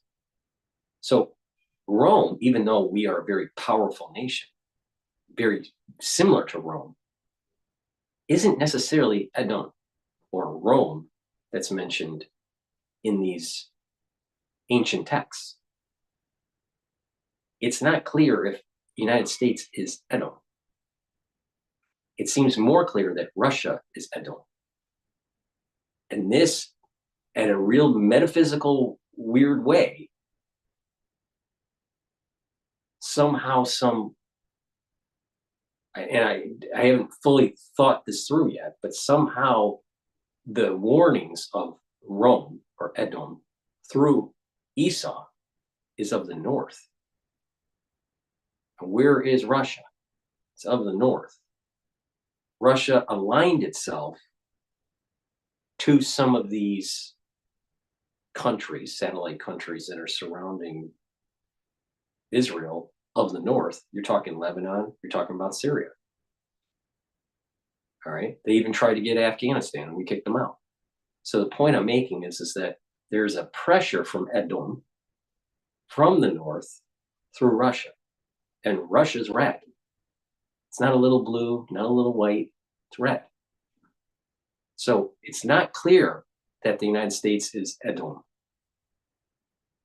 It seems more clear from the Torah scholars that Russia is Edom. But Esau, there's elements of energy in the United States that flows through red, and that's the soul root of Esau in the United States. And that's the reason why there's going to be I keep on talking about the positive and negative of Esau. There's going to be conflict in the United States where the positive Esau and the negative Esau splits. The head, the intellect, splits from the body, the animalistic instincts. And the negative is the animalistic instincts. The positive, the intellect, aligns itself with Ishmael and Jacob to fight Edom and help Israel. So if the Torah scholars are right, something weird is going to be happening with Russia. Now, what does that mean with what's been going on with Ukraine? We may actually be seeing in what's, and I'm against, let me just make a caveat here. I'm against the Eastern movement of NATO. All right, the expansion of NATO. I think that it's a poor strategic mission, but there may be something that is very biblical dealing with red from the north that is talking about Edom. And if that's the case, the best contender of this is Russia. So we may de-escalate what's going on in Ukraine, or maybe Trump tries and something happens and it gets worse. With that in mind, you can see something is happening with Esau and Russia. Now, maybe I'm wrong, but the color red isn't fully in it's not the full ethos of the United States. So the United States isn't really wrong from the warnings of the biblical texts. It's not Edom. It's something different, but it has a mixture of Esau. But Esau is going to die. There's no doubt about that. The Esau is going to be killed. There's going to be a war that happens. And the negative, the animal soul, the animal side, the people that are aligned with Esau, negative, are going to die. There's no doubt about that. Now the question is who's wrong? From a biblical point of view, who's Edom? We don't know. There's a debate with the scholars, the historical scholars that are secular. They think it's the United States.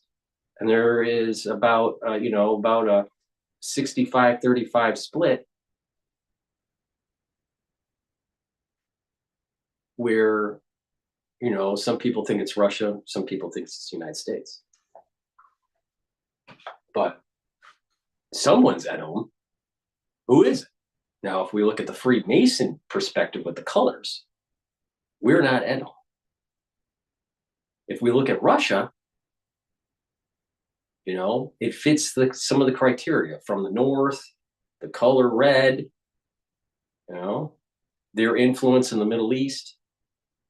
That seems to fall in line. So maybe the Torah scholars are right. I don't know.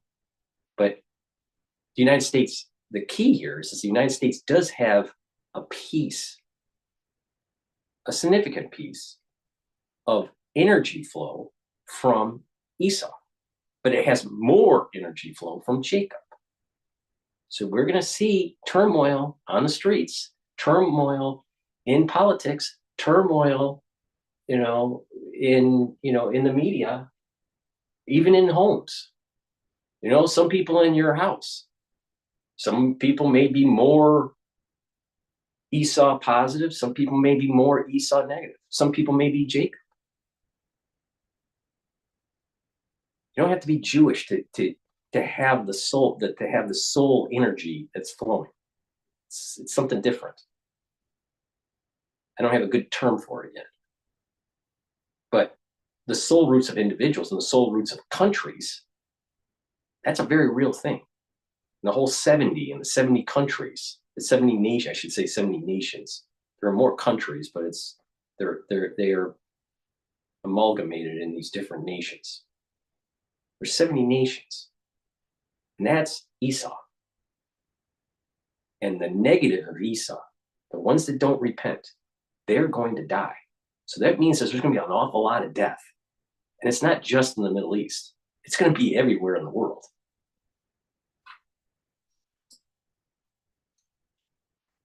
That the Red Cross never visited the hostages. No UN agency actually took any action in order to support the hostages. That's unacceptable. So for us Israelis, it means in the background when they're releasing these hostages, all right, but Hamas releasing the Israeli hostages, what's in the background? The background, for the ones that are watching the live stream on YouTube, it has a fist in the air. These are elements of the ethos of Esau hating Jacob. Esau is a hunter. Esau, in addition, Esau's smart. He's not dumb. Esau's smart. But he has anger. There's a lot of anger. He's a hunter. He knows how to kill. He knows how to be conniving. He's clever. But what do you see in the background? You don't have, trying to have peace and continue, the ceasefire and somehow reach homeostasis in the region. No, they have a fist pumping in the air on a mural. Does that seem like something that's going to be lasting peace in the region? So all these Torah scholars have been saying for thousands of years, you cannot negotiate with Esau. It's something that will eventually lead to the splitting of the positive and the negative, the intellect and the body dies. It's what's going to happen. Now the question is, how bloody is it going to get? But do you think that the way that they're presenting these hostages is in the right vein of continued ceasefire and peace and homeostasis, or continued conflict? Esau would rather bring the whole world. I mean, I'm not making this up. This is just written in the Bible. Esau would rather take everybody down if he doesn't get what he wants. He'd rather destroy the whole world just so Jacob doesn't have something. Now, in the context that we're talking about, this is about the Temple Mount. But Esau's willing to destroy the whole world for that. That's insanity.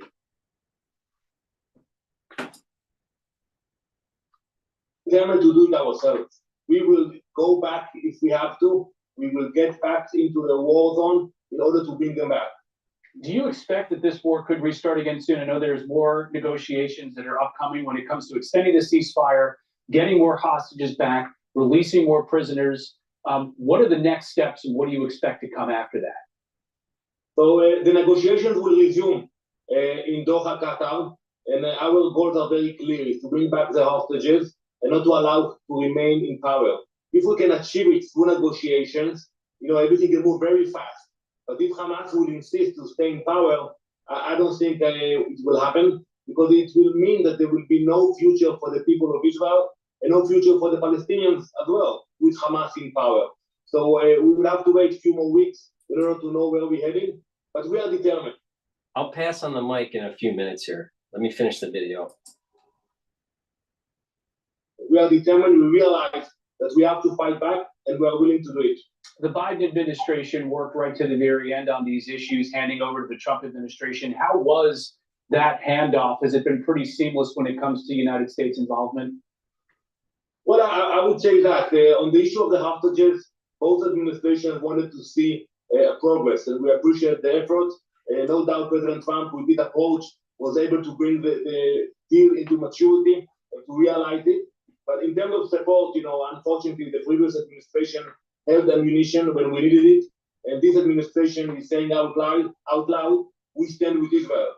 I was with the Prime Minister a few days in D.C., and the fact that President Trump invited him to be the first foreign leader to step into the White House, it shows the bond we have with the U.S. Yeah, the president caused quite a stir with his announcement about redeveloping Gaza. Have there been any follow-on discussions between what President Trump said a couple of nights ago in that press conference and the Israeli government, and how exactly you're going to do that? Not yet. Not yet. We know we have to be focused on the goal of eliminating Hamas, because we cannot think about future plans if Hamas is still there.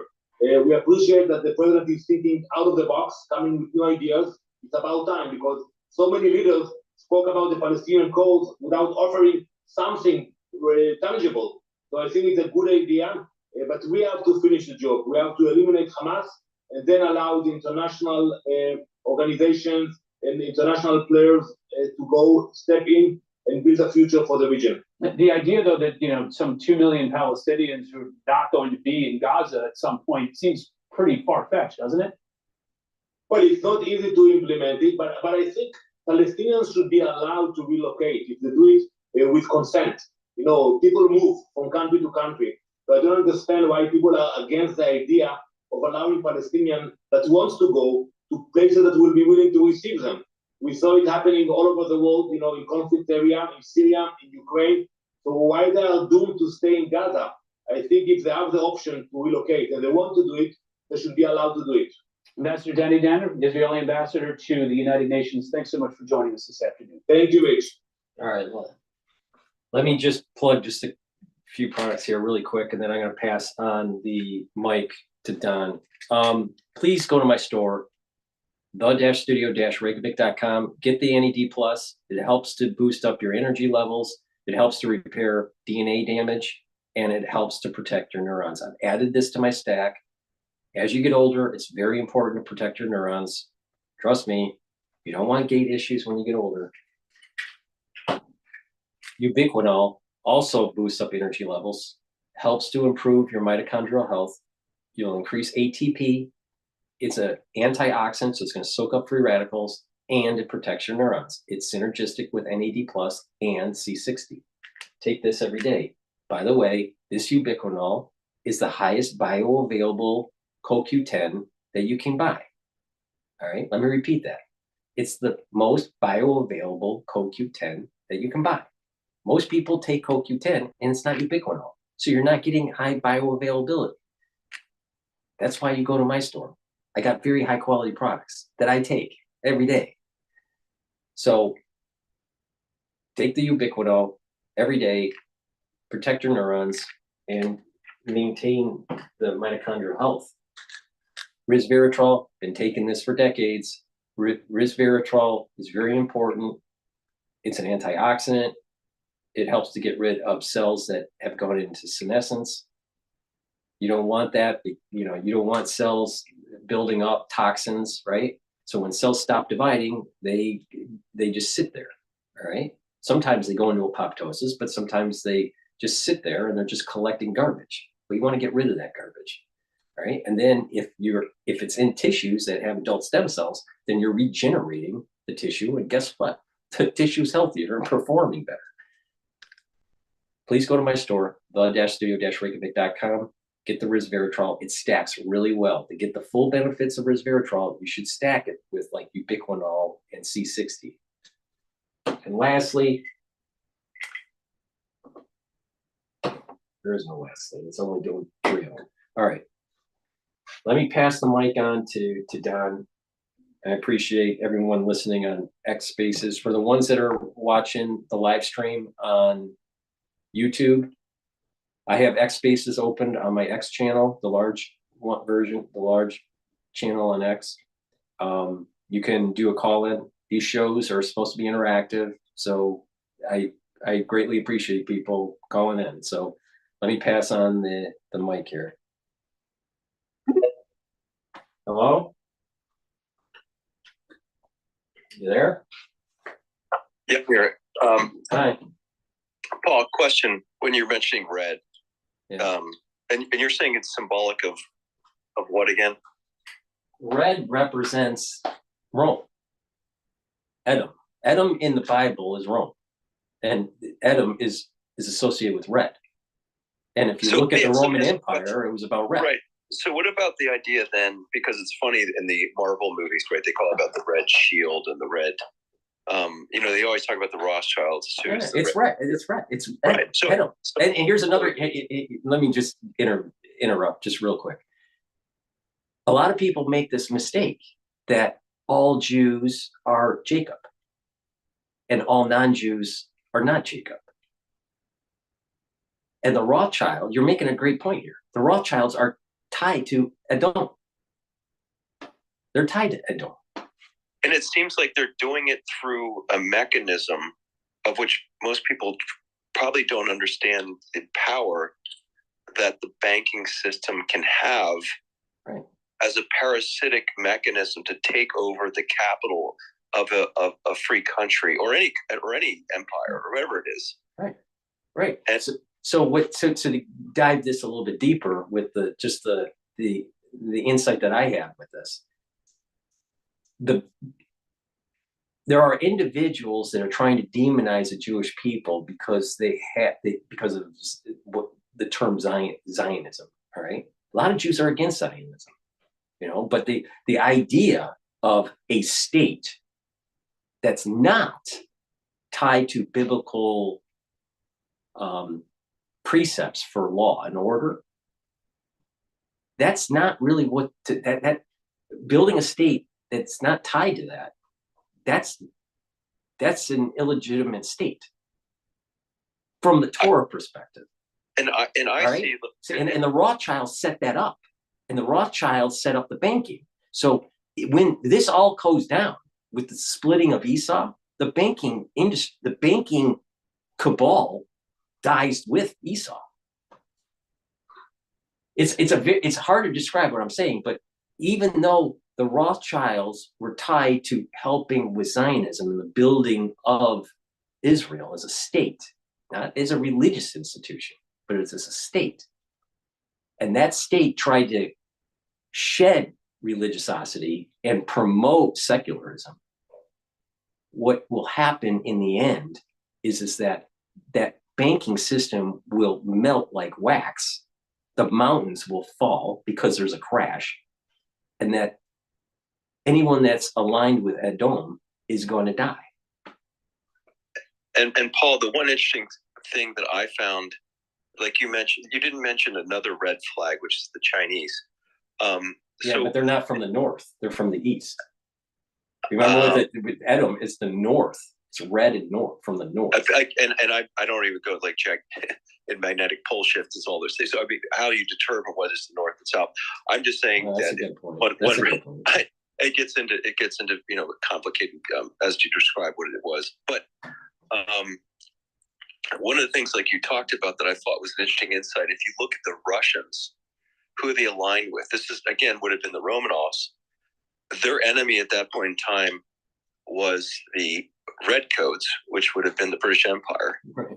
And you could argue as to who exactly was controlling the British Empire. And we know about the story of the Battle of Waterloo and the fact that the use of carrier pigeons that was used by the Rothschilds to short the bond market of the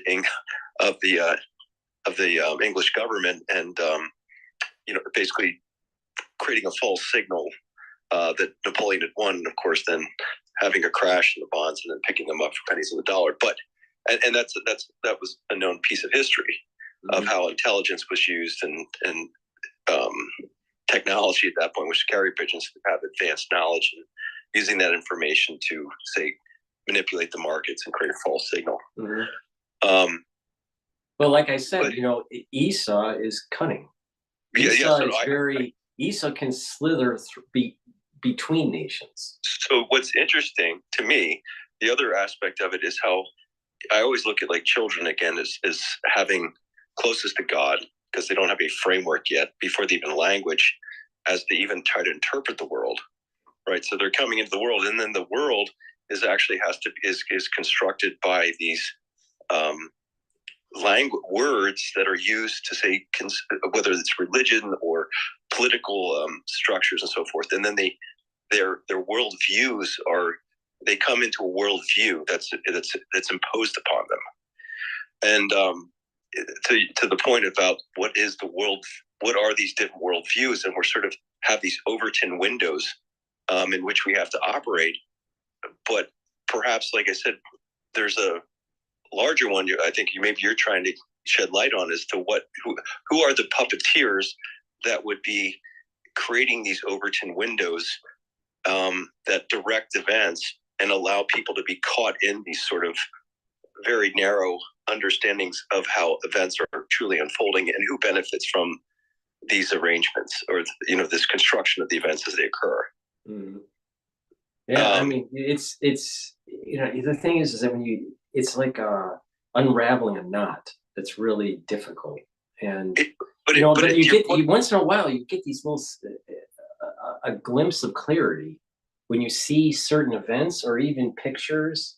I mean, another glimpse of clarity is that when you look at the Security Council at the UN, I'll tell you, I get a moment of clarity when I see that camera that's in the center of that semicircle, where it's actually kind of like, this seems to be a physical manifestation of this Satan aligning with Edom or Esau. And, there's a manipulation that is happening within countries or by country leaders or representatives that makes you think that, well, the society should be going this way, while the society really should be going the other way, because Satan is trying to stay alive. Satan dies when Esau dies. So, and that ushers in, if one is a believer, ushers in a messianic age. So Satan doesn't want to lose power. Satan needs to convince people, the 70 nations, that Jacob's bad, or the positive intellect of Esau is bad.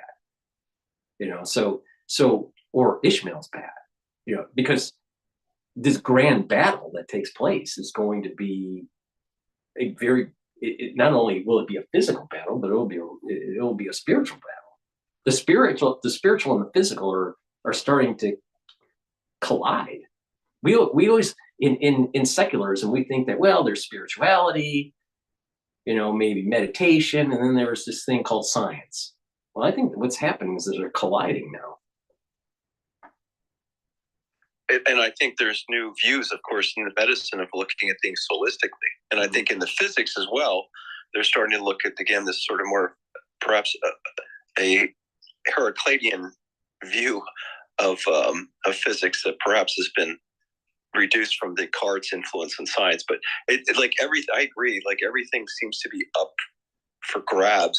And there's now this decentralization of now competing views, and we'll see which ones actually have the most benefit to humanity and to be allowed to play out now versus being controlled by these centralized structures that may have been compartmentalizing it, using the ones to their benefit in sort of a breakaway civilization scenario. Here's a really weird thing. You know, we in previous conversations we talked about Bitcoin and you know, cryptocurrencies and blockchain and all this stuff, and I told you my take on it. But another way to look at this is it's something that may actually be surveillance technology that I'm concerned about when used with a different soul root may actually be the mechanism to break the Rothschilds, and I'm using this in a broad way, the Rothschilds grasp, the red Edom grasp on central banking, or the grasp of world finance, the transnational capitalists. So it's maybe it's like it's maybe crypto is like a sword, but in the right hands it can protect, but in the wrong hands it could cause devastation. That's I just had a conversation about that last night. The same thing.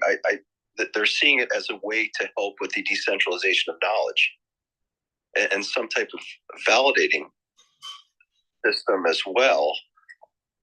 I mean, our structure, our social structures are going to radically change when mankind reaches the Messianic age. Radically.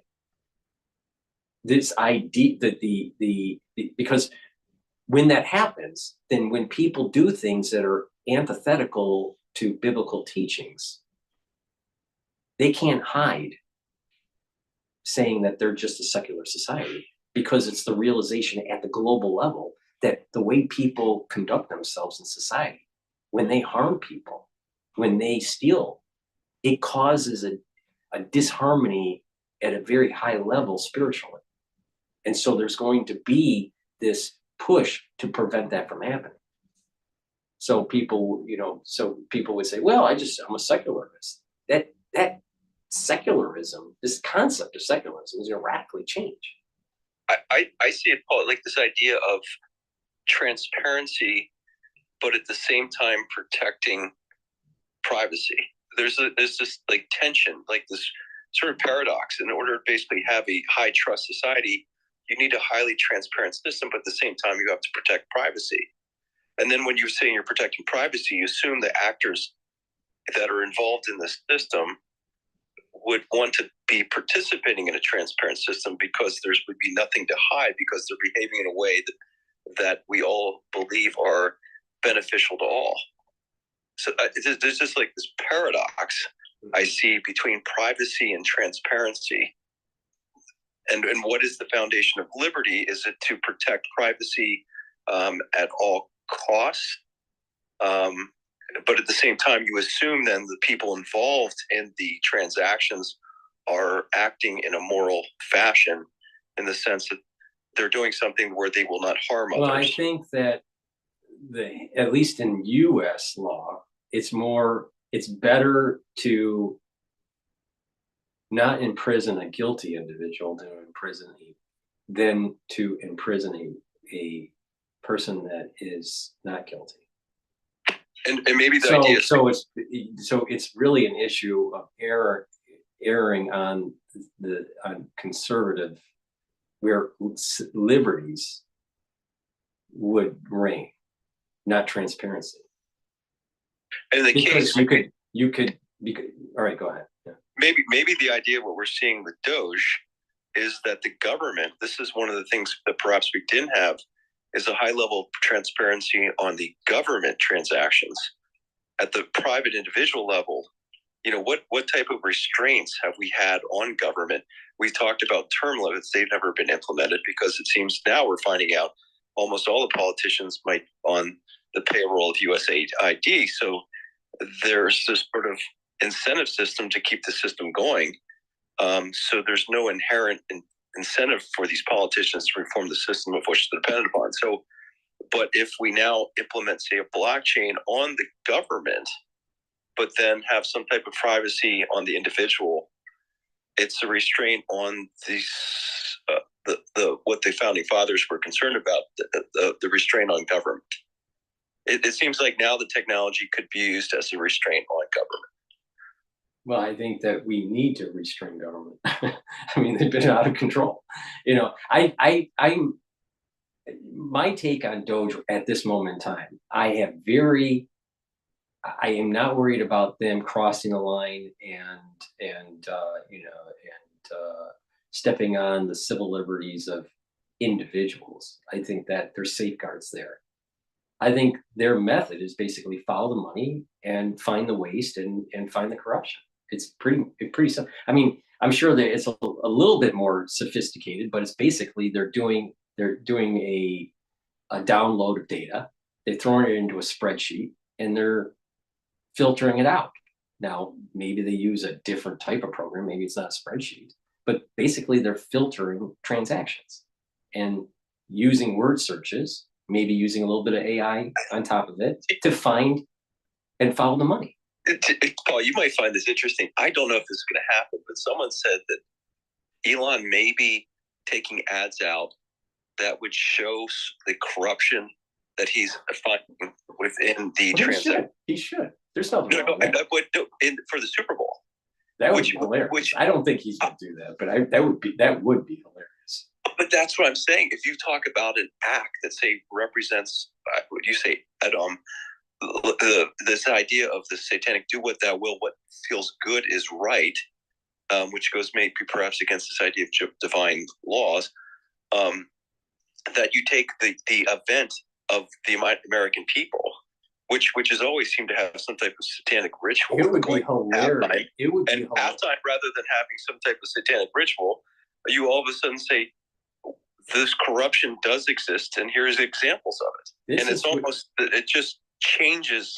It's like a shock to the system where people are forced to deal with this reality. It's like that they would be talking about the next verse is the commercial and the Doritos, and oh my God, how clever the Doritos commercial was, or Beyonce performing some whatever the hell they perform.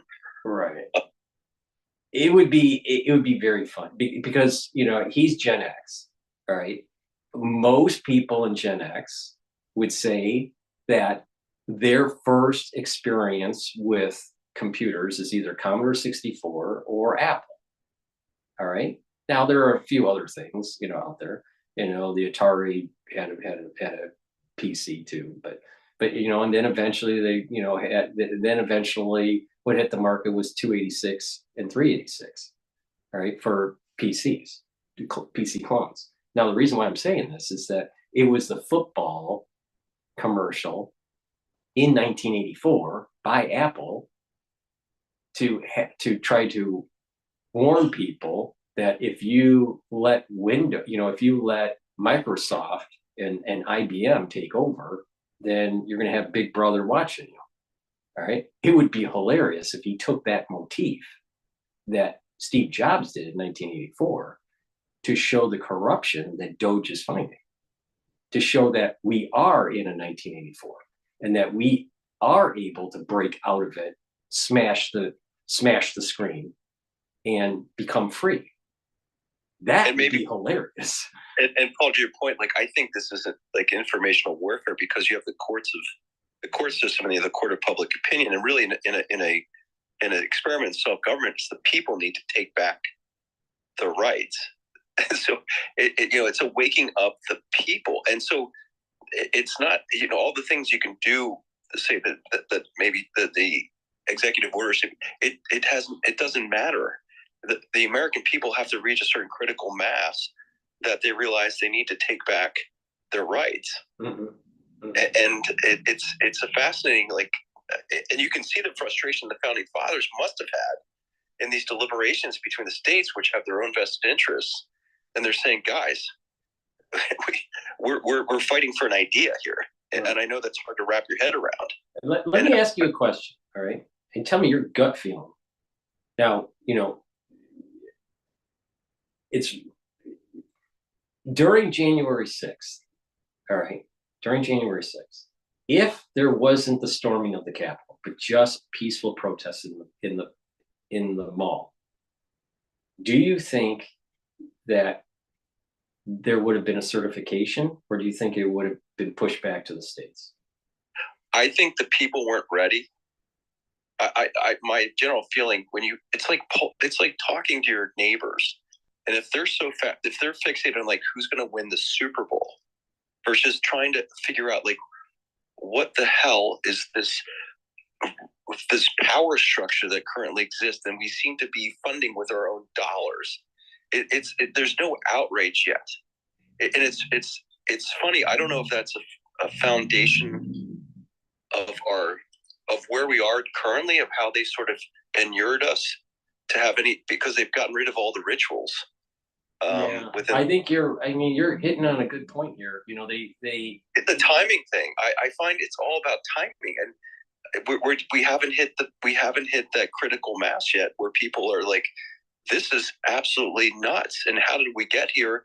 And we need to figure this out very quickly, and we need to correct course. And if we correct course, then the current trajectory that humanity's on will change dramatically, and maybe this Nova Seclorum that they keep, that Elon's referencing, is truly something that is truly a golden age for humanity. I don't have an answer yet. I do see a lot of people just aren't engaged yet. Well, I mean, what John Hogue has mentioned on my shows, and you've been a part of them, he keeps on referencing, well, we've done one full cycle with Pluto. So the United States is moving into this next cycle, the next age. It's going to be under Trump, where we have the 250th anniversary. So these are all in line with what you're saying, that we're moving into a new age. Unfortunately, I'm a little pessimistic with Americans at times. I go back and forth. But the thing is that I'm pessimistic at the moment because I just feel as though the masses are too focused on the bread and the circus. And because of that, they're not going to pay attention to this golden opportunity that's never going to happen again. We're never going to have an Elon Musk working with an administration as closely as with Trump. We're never going to have another Trump. Even if J.D. Vance becomes the 48th president, he's never going to be a Trump.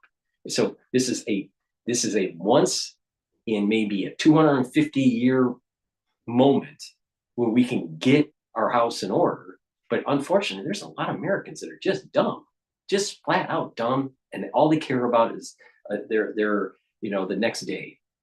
They're not thinking in generationally. And I think to your point, I think it starts with the family. And so when you look at again what's happened, and there are a lot of people throughout.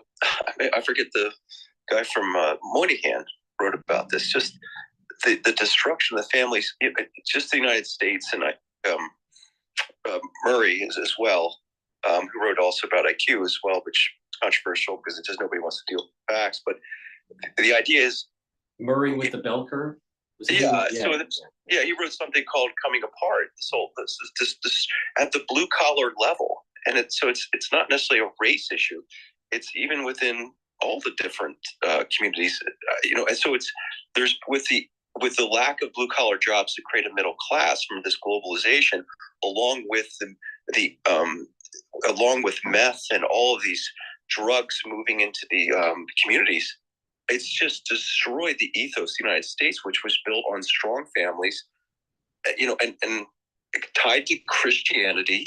Because whatever you want to say, it seems like the founding fathers, Jefferson himself, recognized the teachings of Christ as sort of he could not ignore them, even though he came from the Enlightenment, wanted to get rid of all the paranormal aspects of the Bible. Wrote the Jefferson Bible because he said this is wisdom, and most of Americans early on, the Bible was the book where they looked for wisdom. And so you had this moral code, for all you want to argue about, that was based on Christ's teachings.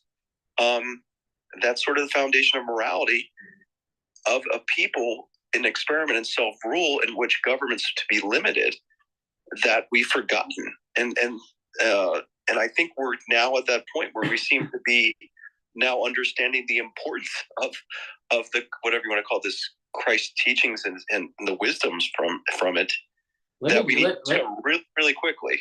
Let me just, dive into what you said there, just at a personal level. So, for me, we were raised conservative Jews. All right, our household was conservative Jews, and when my brother died, I was really questioning, like, the significance of religion. I really was, because it was just a shock when my brother died.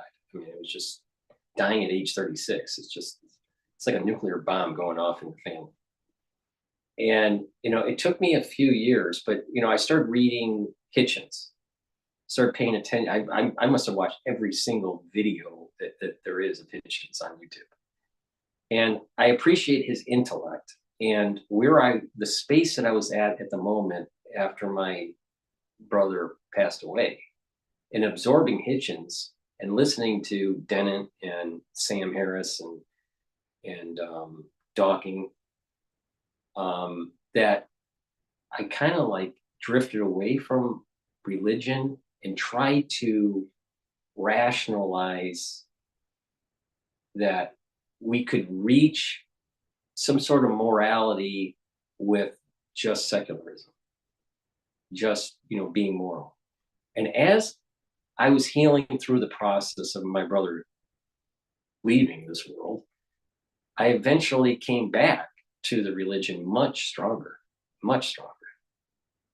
But I do appreciate some of the arguments that the atheists or the agnostics make about society sometimes is worse off if it's too religious, if it's too parochial. But society can also be non-functional if it doesn't have some sort of, moral foundation. So that group, the four horsemen were more focused on that you could reach this Nash equilibrium, through just realizing your own self-interest. And there's something more, there seems to be something more to religious teachings that lets society go forward. Now, at that time, I didn't know, all of this more esoteric stuff that I pontificate on now, but I can understand where Hitchens was. I get, but I mean, technically he was Jewish. His mother was Jewish. But he wasn't raised Jewish at all. But the thing is that he was, one hell of an atheist, but he had an intellect to try to ask these serious questions, because some people, when they're religious, they just follow the dogma and they're not really listening to the other side of the argument. And sometimes you have to have a nuclear bomb go off in your life to see both sides of the argument. But that was the kind of the weird journey that I had. And it's funny, Paul, you mentioned that, because it seems like this is where the arguments continue to get stuck. But to put it back in a manufacturing, because I know you came from a manufacturing background. Think of like the Japanese, the Toyota system, production system. There are rules, right? So there's, call it a traditionalism in which they operate within. But they're allowed to pull the line if they see a quality issue when it occurs. So there's this individual ability to enact, to change. That's that Kaizen. They had the Kaizen. The Kaizen as well, continuous improvement. But there was this idea that there's improvement in the system that's allowed in a system that has a pretty rigid structure with the rules in which they operate. And I think that's the founding fathers trying to construct this constitution along the same lines, that over time there may be arguments based on the development of, say, science, in the case of, say, Kaizens, in the sense of looking at a system and trying to improve upon it, where you may have to look at the rules and maybe reformat them, but you still need sort of these rules and where they're maintained, and there's constant deliberation on those rules that still go back, that they have to pass a test, almost like I talk about first order principles, because you can say, well, we're going to make a change here. Well, that's fine. We'll make the change. We'll see how it plays out. allowed to play out. And if it fails, well, that obviously violated the initial one, the initial first order principle, because we didn't see a benefit from that. And it seems like with politics and these narratives in the educational system, they can use language in a trickster way to manipulate the feedback loop of the cause and effect of the rule that they implemented, versus saying it failed. Well, no, it didn't really fail. Well, this is unfair because we believe in, say, Marxism, and we'll play this out over time. And even though it's failed, we're still, there's this almost like a lack of recognition of looking at the facts in a rational manner to say, this failed, guys. It doesn't work. We need to move on. And they continue with it, and it just it creates a cycle. Right. I mean, this is exactly what my observation with CNN is. CNN keeps on trying to demonize DOGE and Elon Musk, but the thing is that he's finding the corruption. He's finding the wasteful spending. How can that be bad? Because they're going, literally the rule, what they're going is saying, tell me what you do, and if they say, if it doesn't pass a certain test criteria, because it does, you're not adding value to the system, and then this job needs to be shut down. And it's a very rational one, but if you look at it and you throw it into the political realm, you have Maxine Waters sitting there, and you have this weaponized empathy, and empathy is part of that animalistic nature you're talking about that is not using and is breaking apart. And now people get to say, am I aligning with the animal spirit of Maxine Waters, or am I aligning with the rational aspect of Elon? Exactly. And what's interesting is Elon, I need to talk to someone that's like, more religious than I am, but I think his name means something. Elon is either with gematria or something. There's something special about this guy. No, Elohim and Elon. Elohim were the gods, and Elon, you could say, was a god. Yeah. I mean, maybe it could be. I think. I mean, like I said, it seems to be a lot of symbolism going on. Or if you like on Musk. Like I said, Daniel, Gabriel. I mean, they all seem to have L. There's definitely something there. I mean, that's something I probably would enjoy talking more about. Some of the stuff that I've read, about. So like Israel is broken up to three. It's what I've seen is like ISIS, Ra, and then Elohim. It seems to be right. So Elon, if you're right, Elon is like this last part of Israel. So Elon is is almost like helping Jacob. Paul, I think you could even go. The more I look at, when I look at DNA, I just think there's a lot there. When you start looking at these breakaway civilization, perhaps they're doing things that we don't have access to do. That if I were to have a child, I would want it to have the best eugenics. I would have the best genes. So I don't know what they're doing. I would assume that they do have access to this type of technology. Just my opinion. I don't know. I don't know if we're there yet in terms of like genetic manipulation to be able to have superhuman, or they have some sort of more psychic ability. I mean, I think you've heard me say these things, and I think that if someone has been watching me for years and the things that pop in my head, it's like, well, where'd that come from, right? But the thing is that I would say that if someone asked me the question, Paul, are you psychic? I would say kind of like sort of, because I get these flows of thought that sometimes is in my sleep, or sometimes it happens during these shows. But what has to happen is I have to be in a stressful situation, or I have to be bombarded by information for me to get the flow.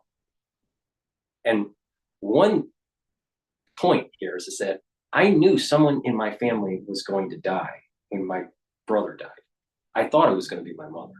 He died in 2010. And I kept on dreaming like 30 times.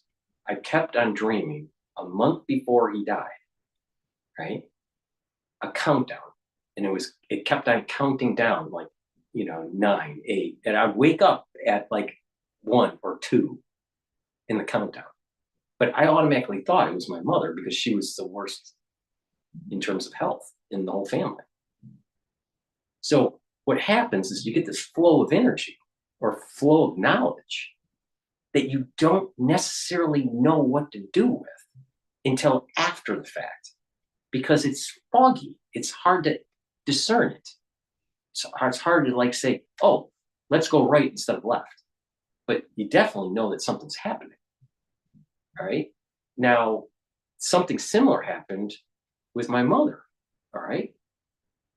Within 48 hours before she died, and I've said this on shows 2 years ago. But within 48 hours before she died, I dreamt that she was on The Price is Right. She was called up for The Price is Right, and she, was on the show, and she felt so happy. All right. Now, she always, she was always watching TV shows like The Price is Right and all that. But I was talking with Stephen Molyneux. He called me when he found out that my mother passed away from COVID. And I don't know if you know Stephen Molyneux, but he called me and we had a long conversation. And I said I had this weird dream before he died, or before she died. And he said, well, and it was perfect with the interpretation. The price of life, she's on the price of right. The price of life is death. So these are kind of things that happen. Now, I'm not so sure that if a breakaway society has all these abilities to be able to manipulate genetics to improve the antenna, to be able to tap into this code or tap into this information flow. I'm not sure if we even. I'm not too sure that. I'm just saying that perhaps they may take the genes of certain geniuses, and I don't know what they're. My point is, I'm speculating here, but I do see the potential for a breakaway civilization because I do see, read Plato and the philosopher kings and seeing the vulnerabilities in a democracy, like you're saying, in this bell curve of analytical capability. Yeah, but where are they? If there is a breakaway civilization already, what do you think the population density is, and where are they living? I mean, is it something like Atlas Shrugged, where it's behind a cloud? Where are they? I think you may find that the breakaway civilization, and maybe we'll know more. It seems to me like with Stephen, there's something obviously happening and accelerating with the UAP disclosure, and it's becoming front and center when you start seeing more and more people talking about UFOs. Even though we saw it happen and we really have moved on since we saw these things moving around and Trump having the governors around him saying that they're really concerned because no one's telling them what's going on with these unidentified objects flying over military installations. I mean, that's a major. You would think as citizens would be majorly concerned that we don't have a true answer on it yet. Well, I mean, you know Dr. Greer, right? You know of him. I know. Yes, absolutely. I know. All right. So, have you tried the E5 that he does, the meditation? No. All right. I tried this back years ago. All right, years ago. I mean, probably. I want to say I tried the E5 technique, meditative technique, in 2014, somewhere in there. All right, maybe it was 2015, somewhere in there. And there's an app that you can download for free, I think it is. And there's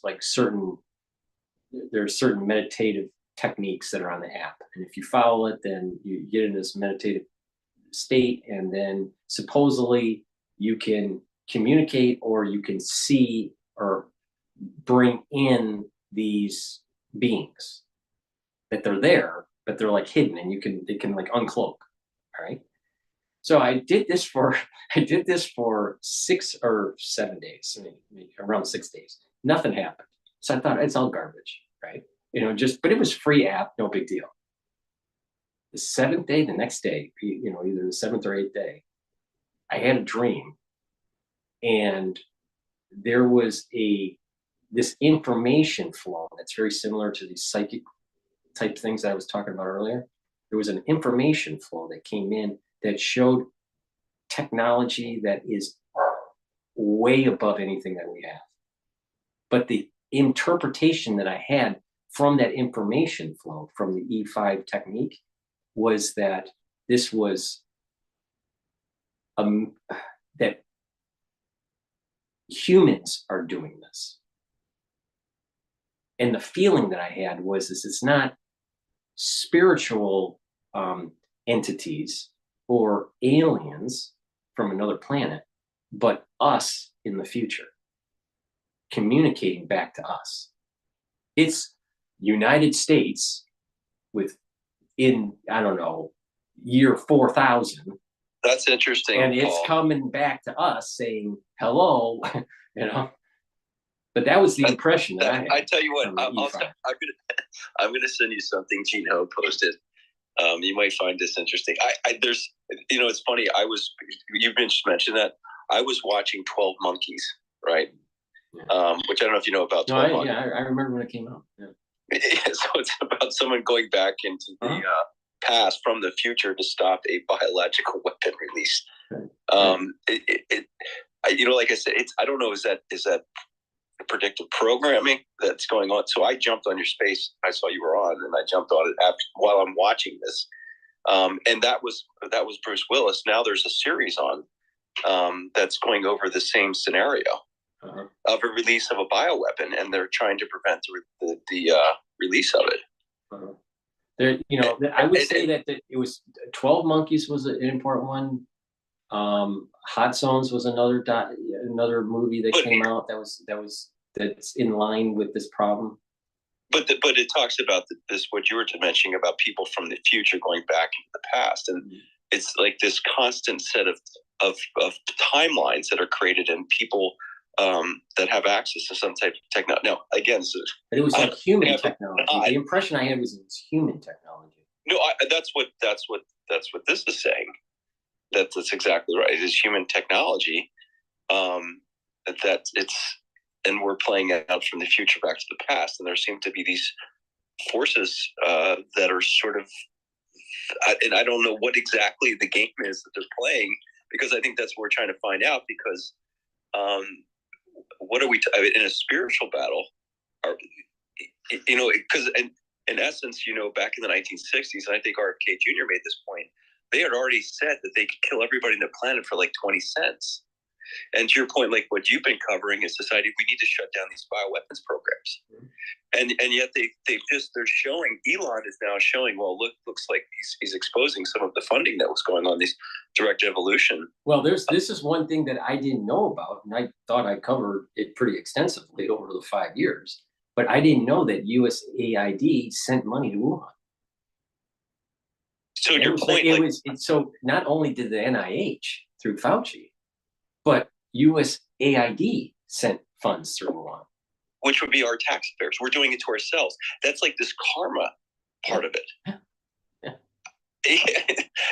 that's the reason why I keep on saying this. Not only do we need to shut down these gain of function laboratories and these bioweapon programs, but we need to really shine a light on the nefarious activities of the national security state, because they are an existential threat to our livelihood. But that's the point. Like, think about this, Paul. And I don't, this gets into like this. What is the philosophical framework of how we govern these institutions that are running these programs? Because what you're finding, it was done under defense.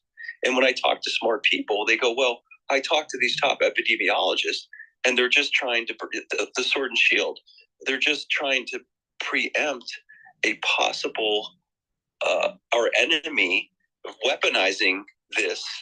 And so we end up basically into this loop of.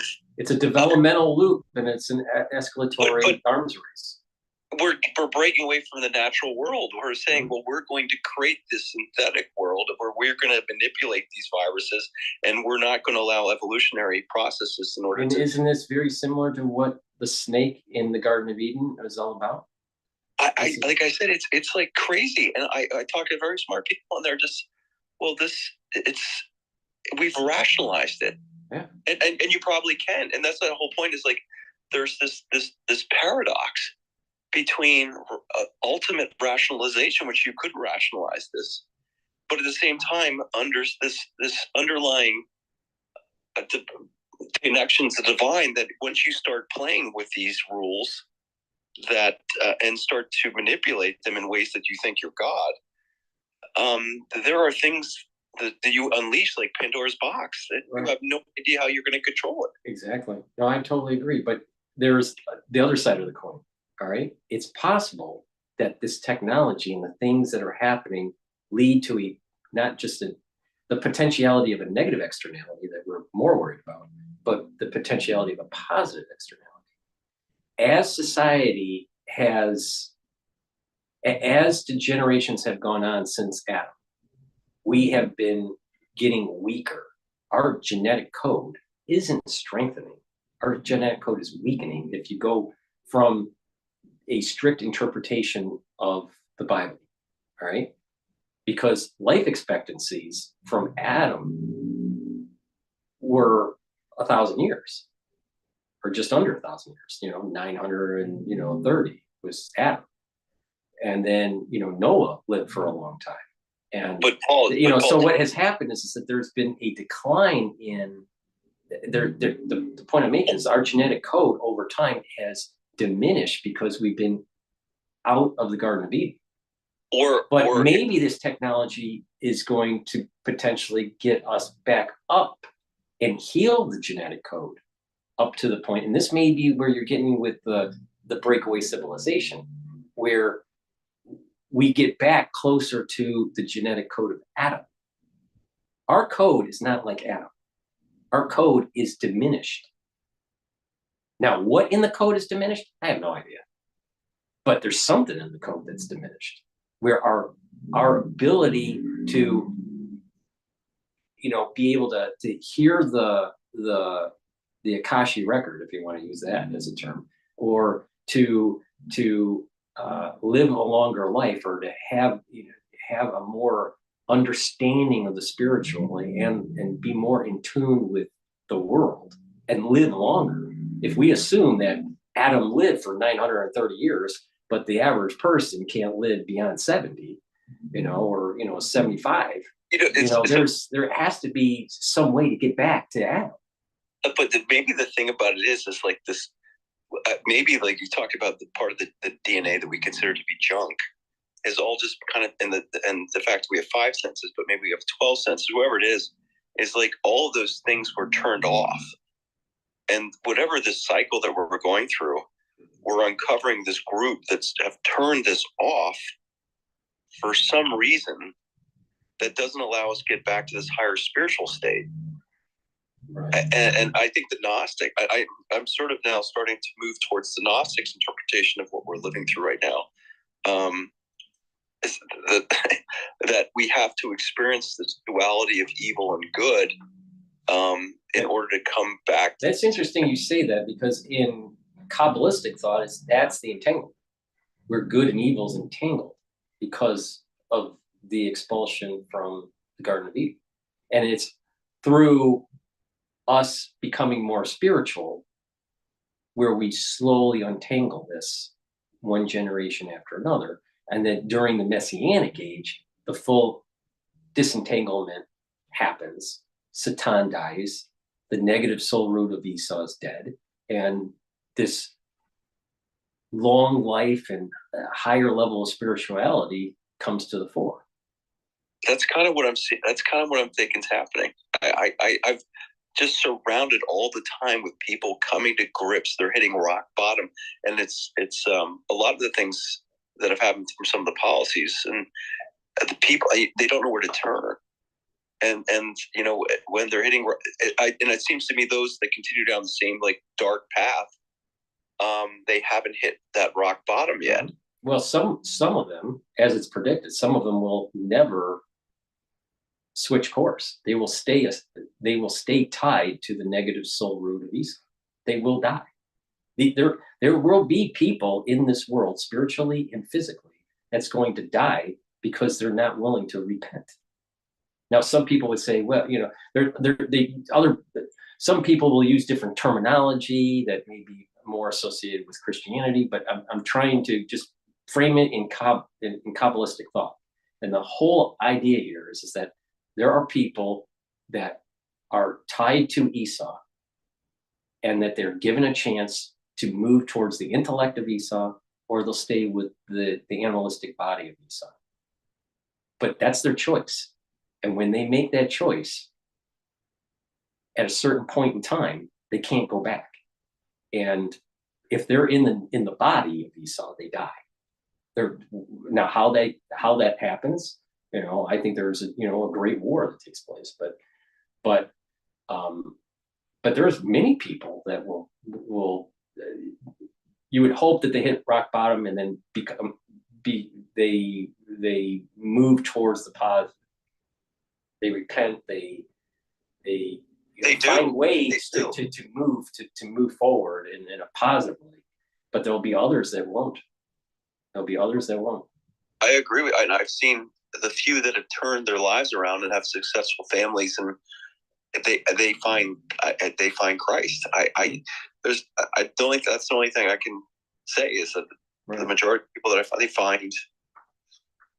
Yeah, I mean, it resonates with them, and I use that word again. I think it seems to me, the Sheldrick, when he talks about morphic resonance, about where the habit of species are stored, it's sort of in this ephemeral realm that I don't quite understand exactly, what the physics is behind it, but there's something that he mentions as a resonant field, and I'm seeing that this Akashic records thing, it's somehow the habit of our species is stored somewhere, and we need to get back to that resonant frequency, and that we're kept at a very low vibrational level right now. So in Kabbalism, the idea is that our plane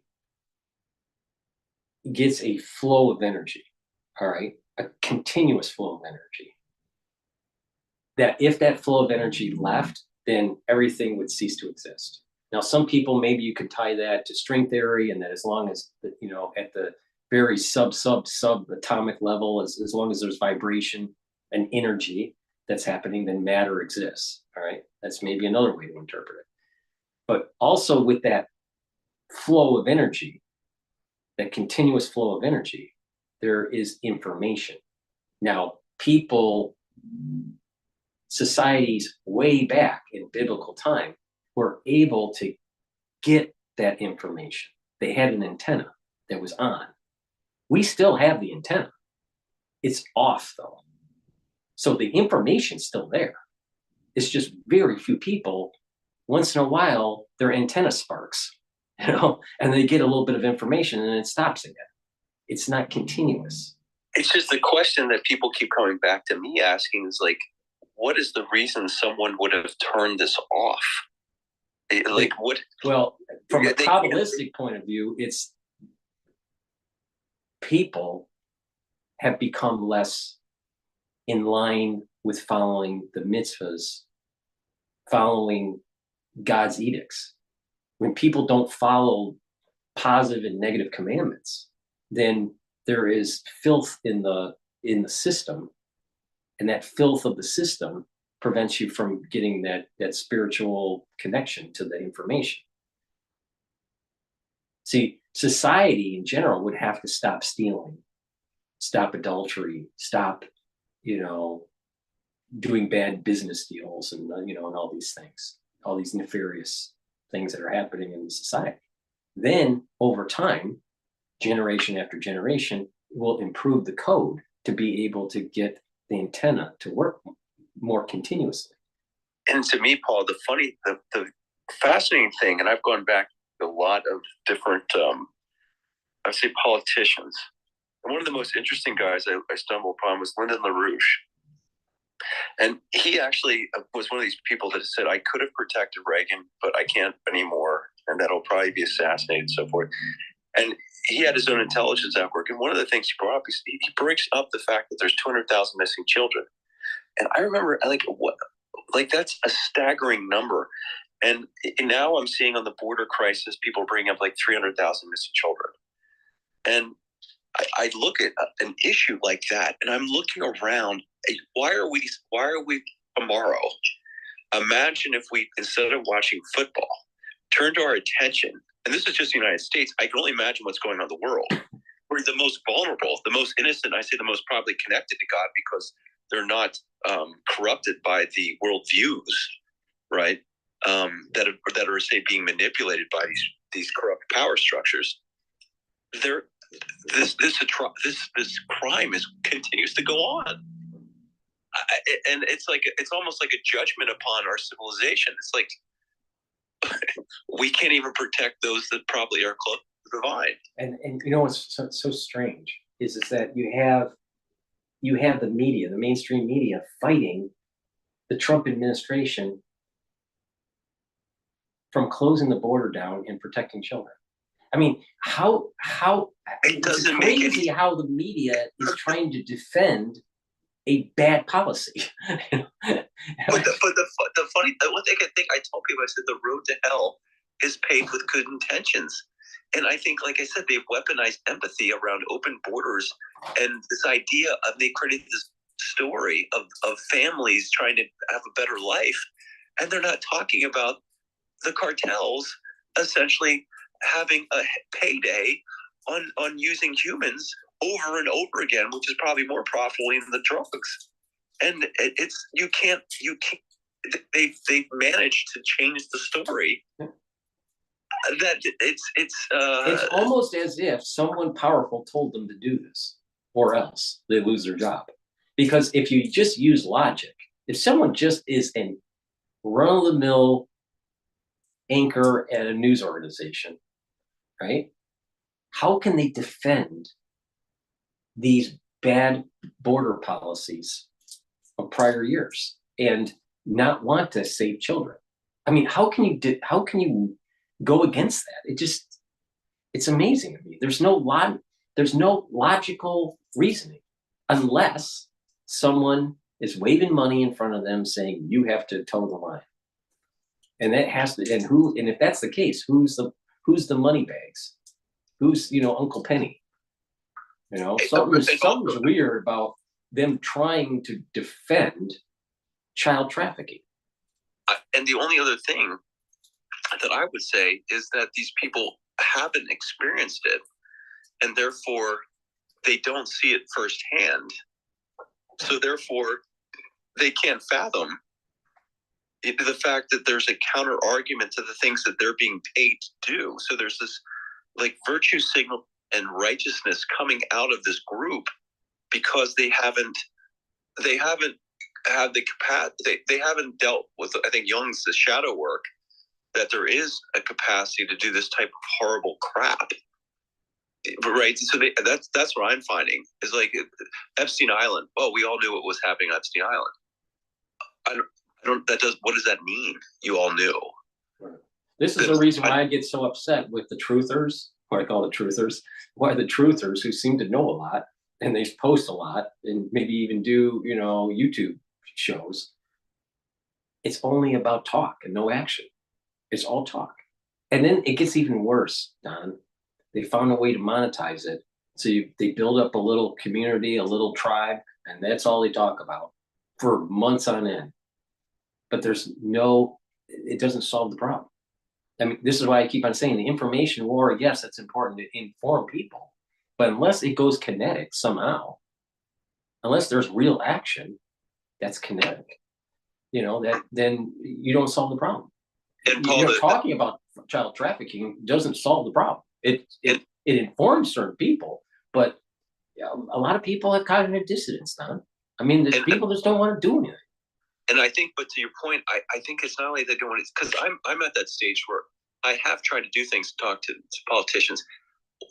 You run into it, and I think I'm to the point where I think I've seen, and I know firsthand people's capacity to do evil. I talked with a guy who basically shot 4 people and killed them. You meet these people, and I know what they're capable. I've been getting a lot of horrible stories from people lately. So I understand even my own capacity to do evil, right? It's almost as if we're like the people that are watching the Super Bowl. They're like Labradors. Like, they just don't interrupt my entertainment.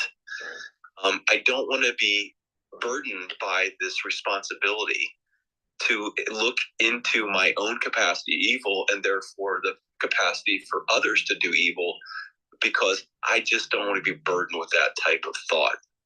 Yeah, I'm right with you. I mean, you've plugged out of the bread and circus. I mean, that's good. But unfortunately, a lot of Americans have not. They still want their Doritos, and they still want their Pepsi or Coca-Cola, and they want to be watching their football game.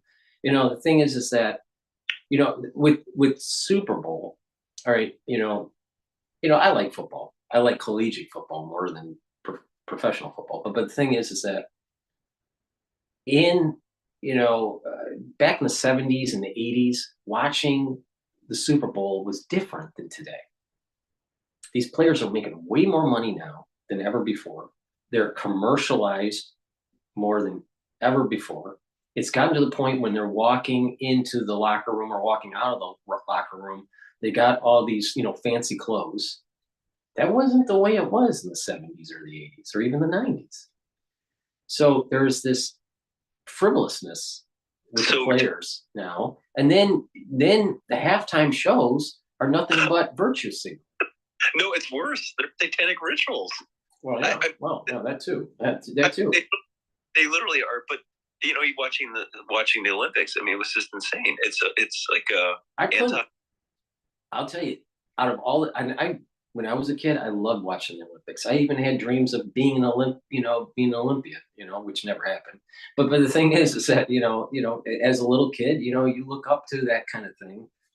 But sadly, I would say this Olympics was, for me, the least watched out of them all. And you're right. There is this. I mean, when I saw that Last Supper rendition that they did for the opening, I think it was the opening. Maybe it was the closing, but I think it was the opening. I mean, that was just like totally wrong. I mean, everyone flipped out about it.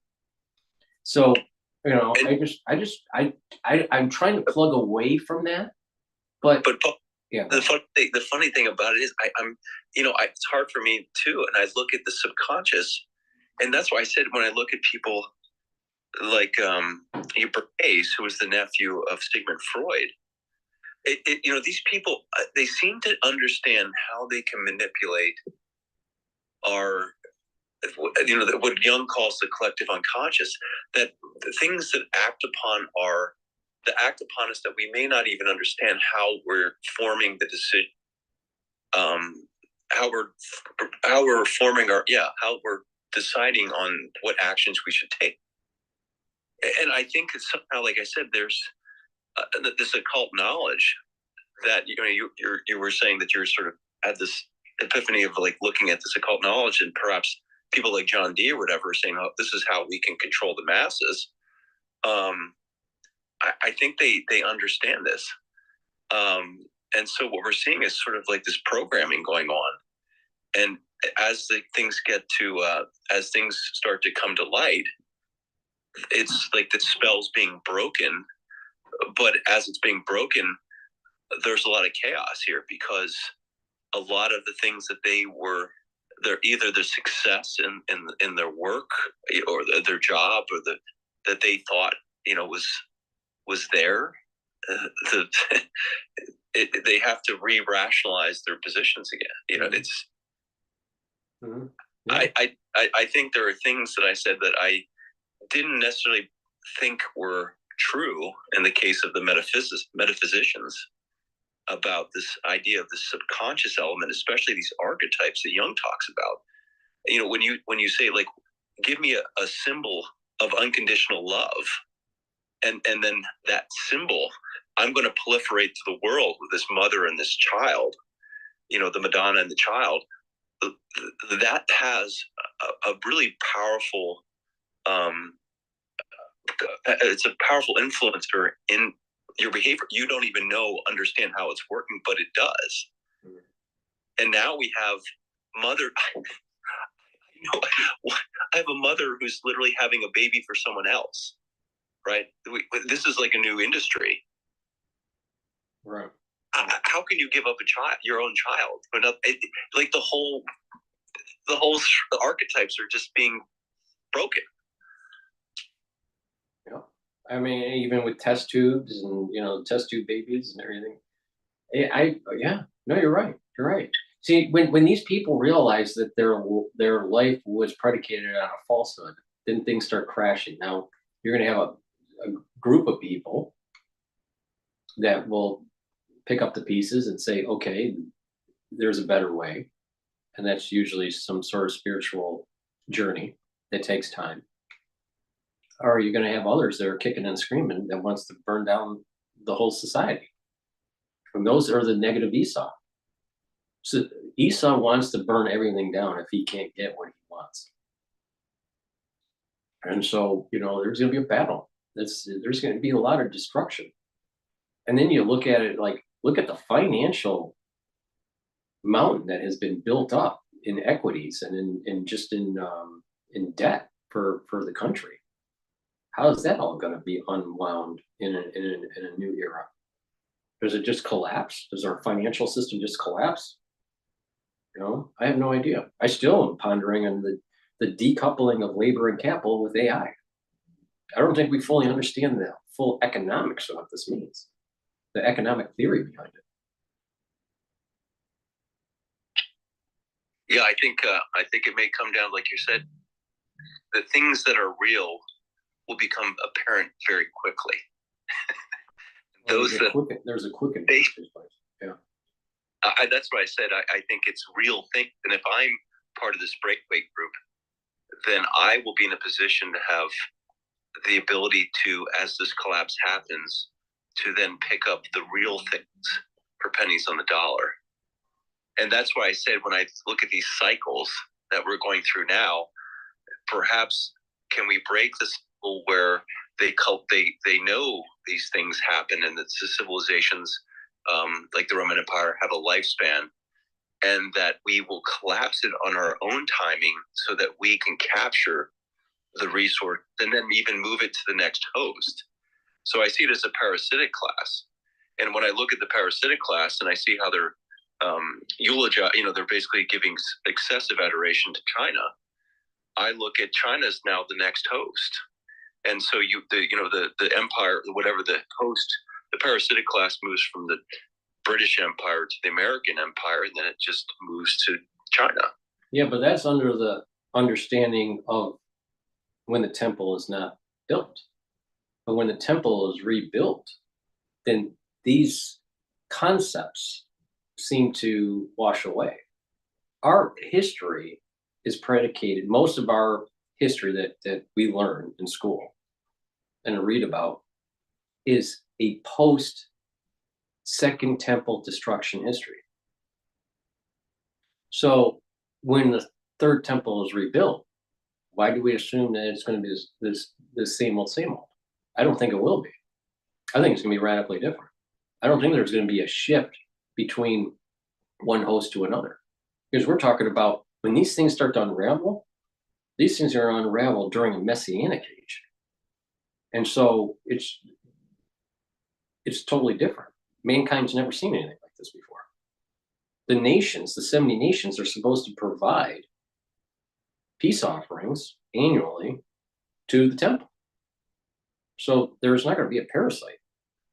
That Satan is dead. Satan would be, if Satan is still alive, then I would agree with you. But the thing is that Satan isn't alive during the Third Temple. And this is the reason why the negative Esau has to die. This parasitic aspect that you're talking about, that's during the diaspora. But when is that messianic date I don't know.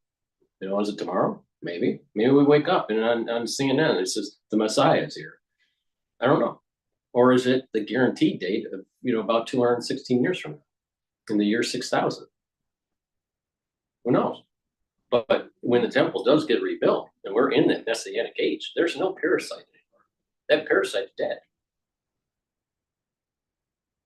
And is that the Novo Seclorum that say Elon is talking about? I'm not really sure what he's referencing. I mean, I'm not sure why did he type that in? What was the context? I'm not sure. I mean, he could be. I would have to look into it more. There's this interesting reference I saw with Billy Graham. I don't know the tapes, of course, with Nixon, where he talks about the Satan, the synagogue of Satan. That it seems to be like the Antichrist has been trying to infiltrate all these structures. And that's what I'm saying about this parasitic class he's describing with Adam as representations of the synagogue of Satan. That is the opposite of Christ's teachings. See, I think that we're the in the Venn diagram, the common theme between this period of time between Judaism and Christianity is that as Satan is kicking and screaming and trying to change the inevitable, it's Satan that's doing it through Esau negative, potentially in Edom. Now, the Christians use the term, the term Antichrist. Well, Antichrist, Christ, the messianic person, right? Well, Satan is through conduits, through intermediaries, is the Antichrist. It's just the death of Satan is the death of the Antichrist.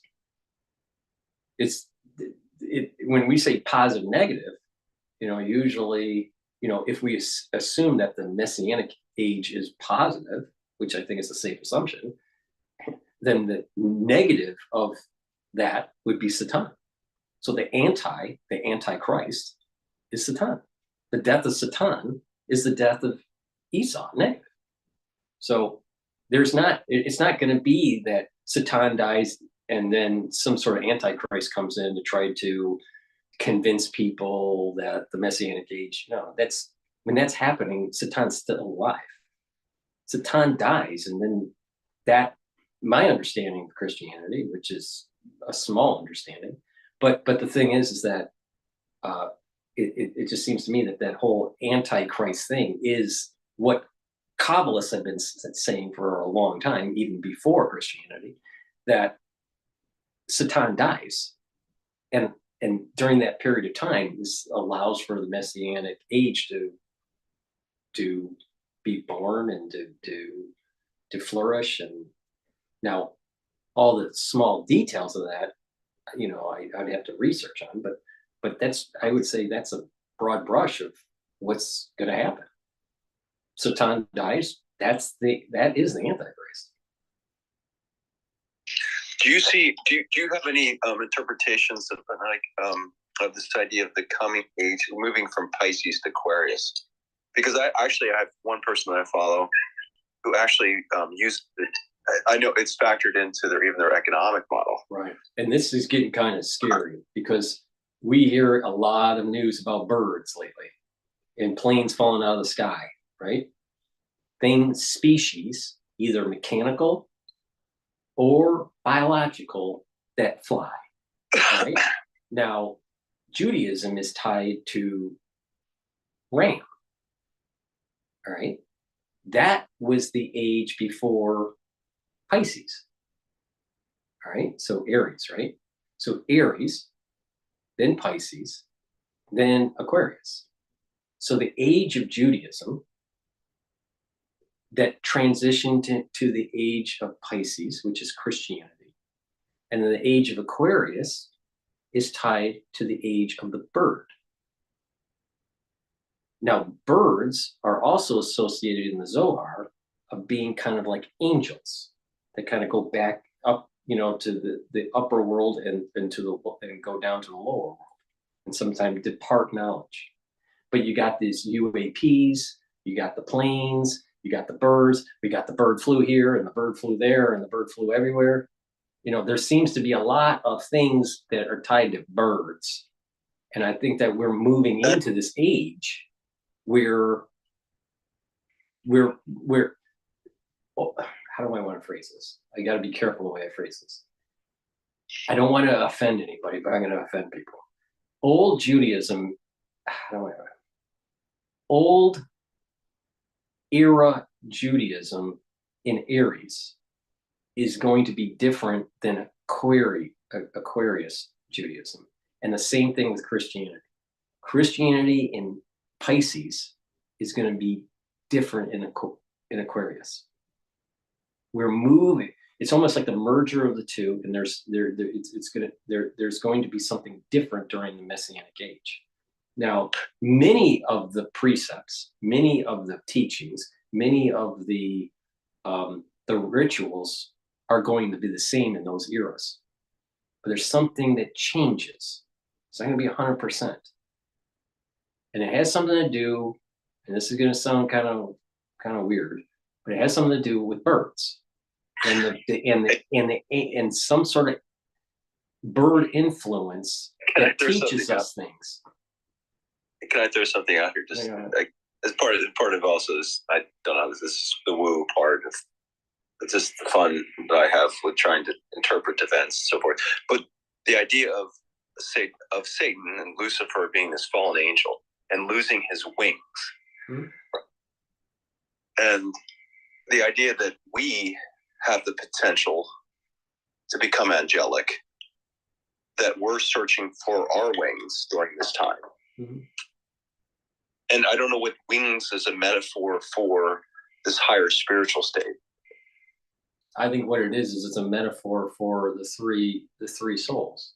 You got the nefesh, ruach, and the neshama, and the ruach and the neshama can move away from the body and move to the Gan Eden, which is the Jewish term for Garden of Eden, and the neshama goes even higher than that. And that it's the elevation of the three souls. Now the neshama. The neshama goes to the highest level, the ruach goes to kind of a middle level, and then the nefesh stays by the body. So if the body is dead, the nefesh stays with the bones, waiting for the resurrection. So the ability to, if you have wings, then that's for the ruach and the neshama. But it's also stated that the angels that have the wings are jealous of man because man has free will, sort of. You know, we think we have free will. Let's put it that way. So we have, so we can do good things in this world or not do good things in this world. The angels, the Malach, cannot. They have a purpose. They're created for a purpose, and they can't deviate from the purpose. They don't have free will. They have wings. So they're jealous of us because we have free will. And that we're bigger than these Malachs. We have more potential because we can change things in this world through our free will and elevate the sparks. So now getting back to what you were saying about Lucifer or Satan, that angel, if you want to use that term, that Malach that lost the wings and no longer could ascend back up. It stayed below. And that's the entanglement. That's that whole Satan entanglement with the good and the evil and strife and trying to trick society to go into another path than the spiritual path. Do you see like this fallen angel metaphor represented in Lucifer or the Satan, whatever it is, like going against God, as a sense that it's going against the divine order of things? Yeah, but that took place, that entanglement took place in the expulsion from God Eden, from the Garden of Eden, which is during Adam's generation. Adam was the one that was expelled, but not just was Adam and Eve expelled, so was the snake, which was Satan. So this is a period. This is way before Aries. This is in an age way before Aries, way before the full codification of Judaism, way before Noah. So the fall of the angel is not an Aquarius issue. The fall of the angel that you're talking about, of Satan, is going all the way back to Adam and Eve. That age, whatever that age is, I'm not sure how that falls into the astrology. And that's one of the things I just recently saw was the idea that the snake would represent this person that's stripped of their wings, starting again almost.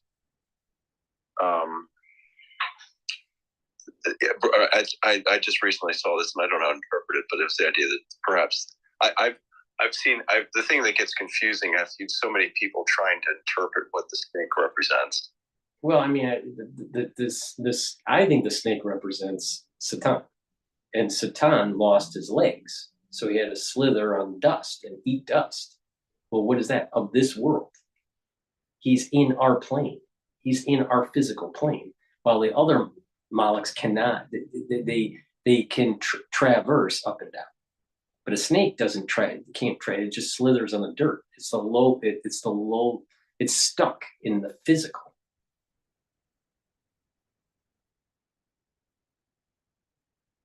And it's attached to the earth. Uh-huh. Oh. Uh-huh.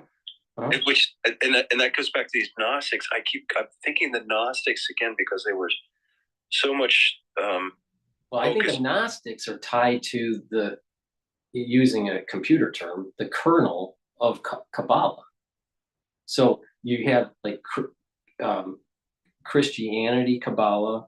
You may have Judaic Kabbalah. There's even Kabbalistic teachings in Islam.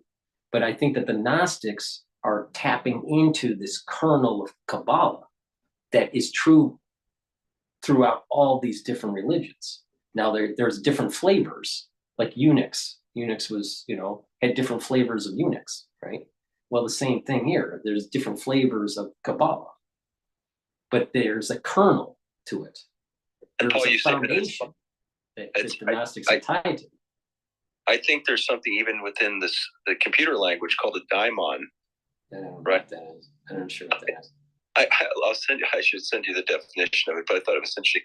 But it's even within the computer language, they use some of this. I would call it Gnostic language, which is, you have the demiurge, and you have, I think, the what I just described there, the daimons. It's like this.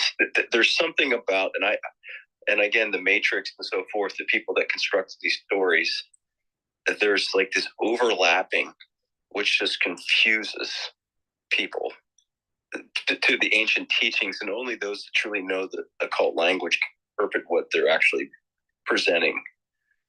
The way I start to look at things, there's a lot of teachings going on in the movie making industry that I think it's almost, again, part of like what they do is they allow certain aspects of what they know to be presented, but only they can kind of interpret what exactly is they're presenting. It was I don't know if it's true or not, because I don't remember seeing this in the movie when I saw it, but in the Matrix with him, with Neo, with the passport, was September 11th, 2001.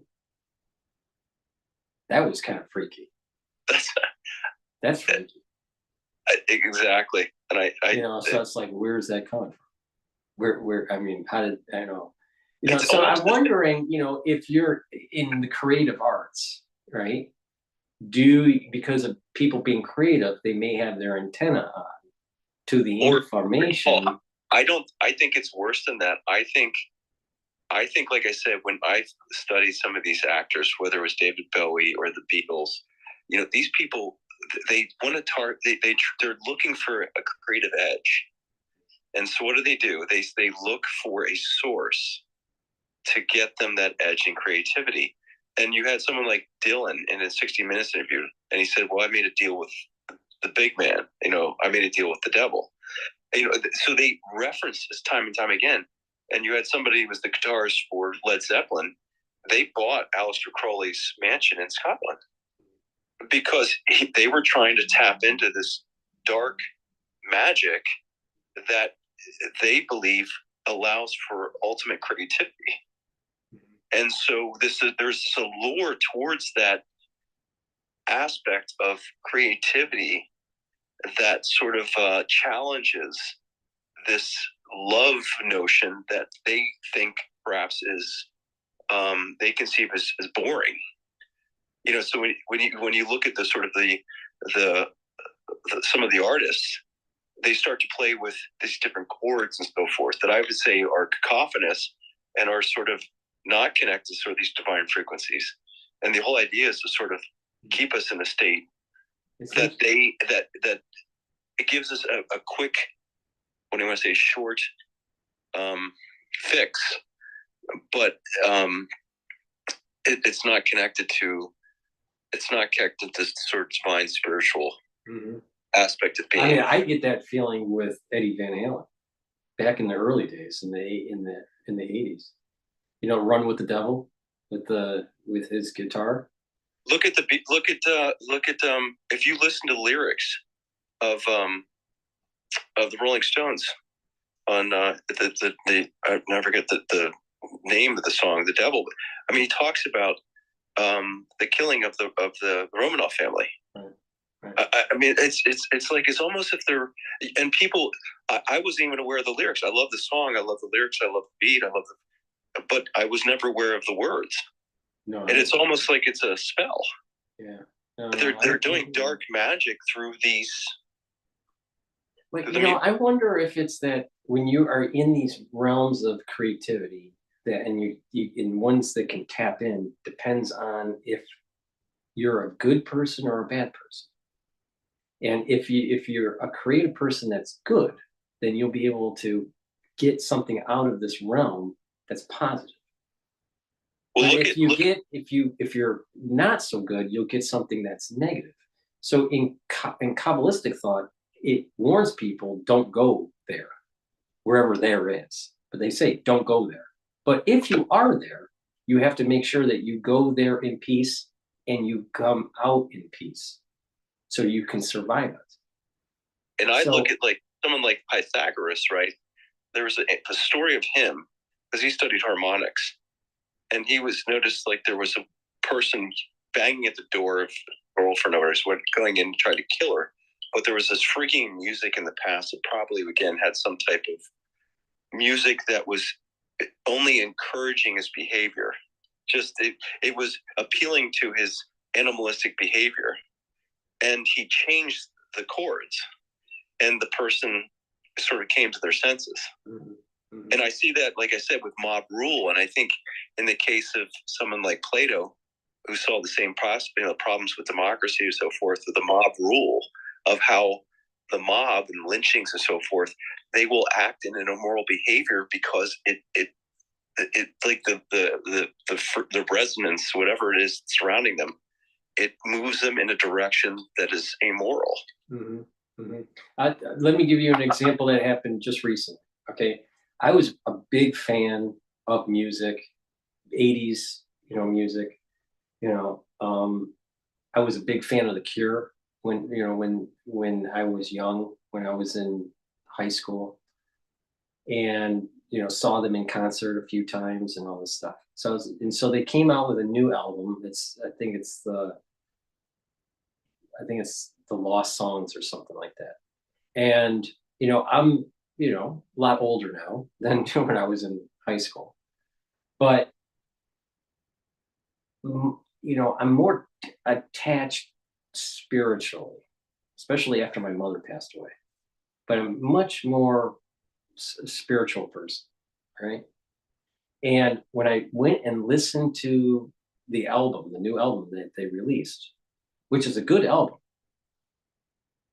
but the problem is that that genre is very negative.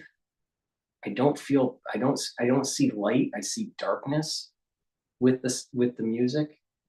And when I was listening to it, I listened to the album a few times and stuck to like a few songs that I thought were really good. And there's a song called In Song that's an excellent song, but it's a dark song and it's about death and it's about growing old. And you can see that Robert Smith, he doesn't look good at all.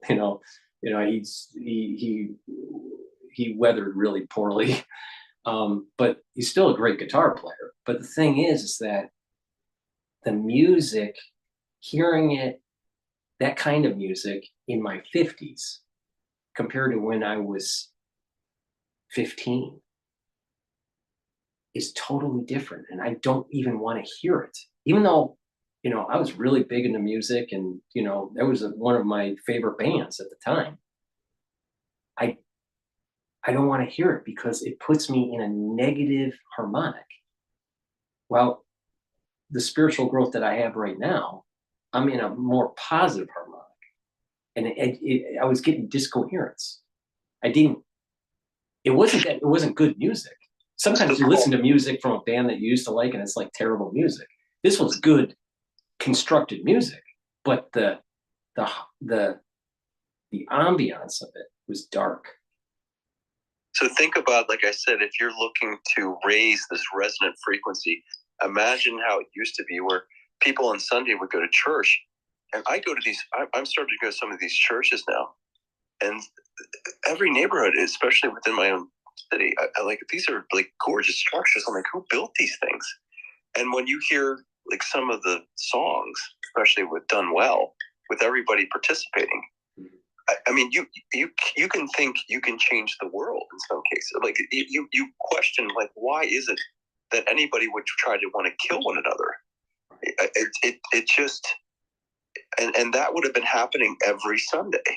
Going into this beautiful building, you escape your, like, whatever the problems you've had during your time, during the week, the drudgery of the work, whatever it was, and you get elevated. Right. No, I that's the feeling that I had when I was watching the reopening of Notre Dame, and they did that live stream. But yeah, I agree with you. Like, more people need to have spirituality in their life, and they move in a positive direction. We need more positive harmonic than negative harmonic.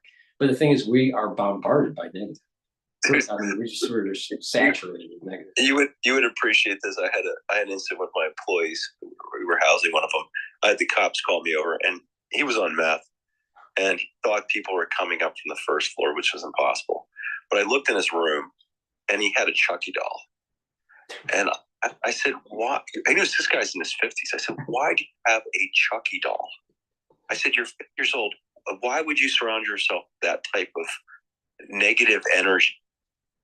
I felt like the dark magics were in his room, right? And he's taking a drug along, and I said, along with doing video games, which are completely like the video games are all about sex and violence, and so his whole release after work was going into this dark space.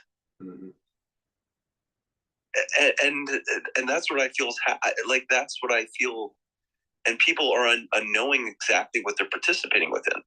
Yeah, no, I see this in New York. I mean, there's a darkness that's happening. This is why I'm against the legalization of certain drugs, because I think it's either a gateway or it just creates further crime within the community. And not only that, you have these individuals that are not productive. Eventually, they're not productive. Think about this too. Like, kids used to watch Bambi. Right. I mean, imagine if I showed a 10-year-old like that, they would be bored, stiff. Right. Like, can I play Call of Duty? I mean, they're playing Call of Duty in now versus watching Bambi. Right. And they continue to push the sexualization of just further and further and further down. Right. Right. And I think that's the reason. I think that's the reason why they want to promote the gender dysphoria. This over sexualization of children during Pride Month or even Pride Week in New York is crazy. It's just. Oh, that's worse. We had someone who came to one of the colleges, to a local college. Their idea was how families are anti-liberal because they don't allow children to express themselves. Right. So they were pushing this idea of parenting as being a restriction on liberty. Like I'm saying, this is what they were pushing. This is the problem. Is that if children aren't raised in a healthy environment, they're not going to get the ethics that they need when they're adults. I mean, raising the child is really important. And so when you have a state trying to push an agenda, the kids are going to be confused. They're not going to know what's right and wrong. We're going to have a society that is less productive. This is the reason why I keep on saying it's about God, country, and family. It's that simple. It's that simple. So this is what the problem is. When you tell people this is happening, the idea is, okay, let's play this out. Like, let's assume this is your position's correct. And that the kids should be allowed at 9 years old to decide their gender, or whatever it is they want to do. Let's play this out. It probably looks really bad. And so at some point it collapses. Right? So what happens is I think that many of these kids that have experienced this gender dysphoria and then ended up having gender reassignment, I think many of them are going to be severely depressed as adults and or kill themselves. Suicides are going to go up. But Paul, this is my point. So if I'm looking at it, okay, so we're going to play this out time, and we're going to go with your framework here. And yes, they're allowed to do whatever. The parents are not allowed to decide for their children anymore, and that the kids, the teachers, and so forth, their experience in the public school system, whatever that they're being directed to do, will be the major influences in their lives. You play that over time, like you're saying, we have a less productive workforce. And so therefore it looks like to me, it's a controlled demolition of the States of America. It is. You're right. And so then the question is this who's doing this? It's almost like, it's this death cult. They hate people that do this stuff. They hate humans. They hate life. But this is the thing that I try to wrap my head around. This United States as an experiment that shouldn't have happened in the first place. It was like kind of a miracle, the fact that we actually were able to construct some type of consensus. So we're going to end an experiment. And the question is, once you but I take this stance that even though we had a low probability of success as a nation, we were blessed, and that God allowed it to happen. So I'm hoping that God still blesses us and prevents us going over the cliff with this whole gender dysphoria, or just fighting this death cult. I'm more positive about America in the long term, but I do have negativity on many people that are Americans, because they're not awake. They're too bred in circus. And my point to you, I think, to me, it looks like someone is going to benefit. They see the United States as a threat. But they're assuming that they can control the landscape.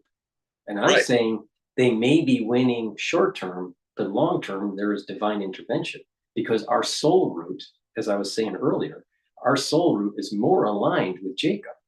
The country's soul root is more aligned with Jacob.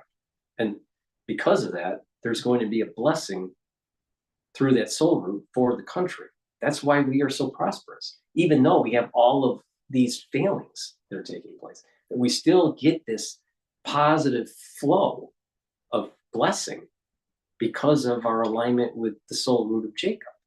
So these others that think that they have control, that they can somehow nullify the blessing from God, they feel as though they'll move the ball forward, and their end game is destruction.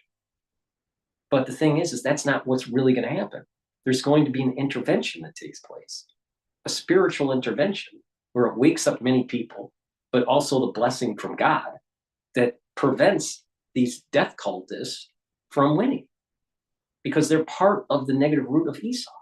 So, Paul, to this point, and I agree with you, it's hard to imagine those that fought in World War II, right? The Vietnam War.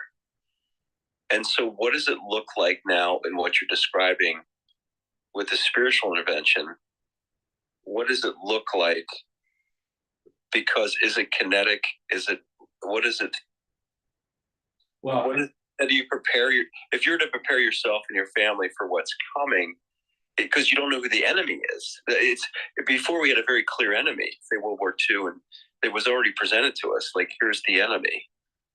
This is like the enemy is emerging, and people are still struggling to recognize that what even is being identified as the enemy, they can't wrap their head around that is the enemy. I think it starts with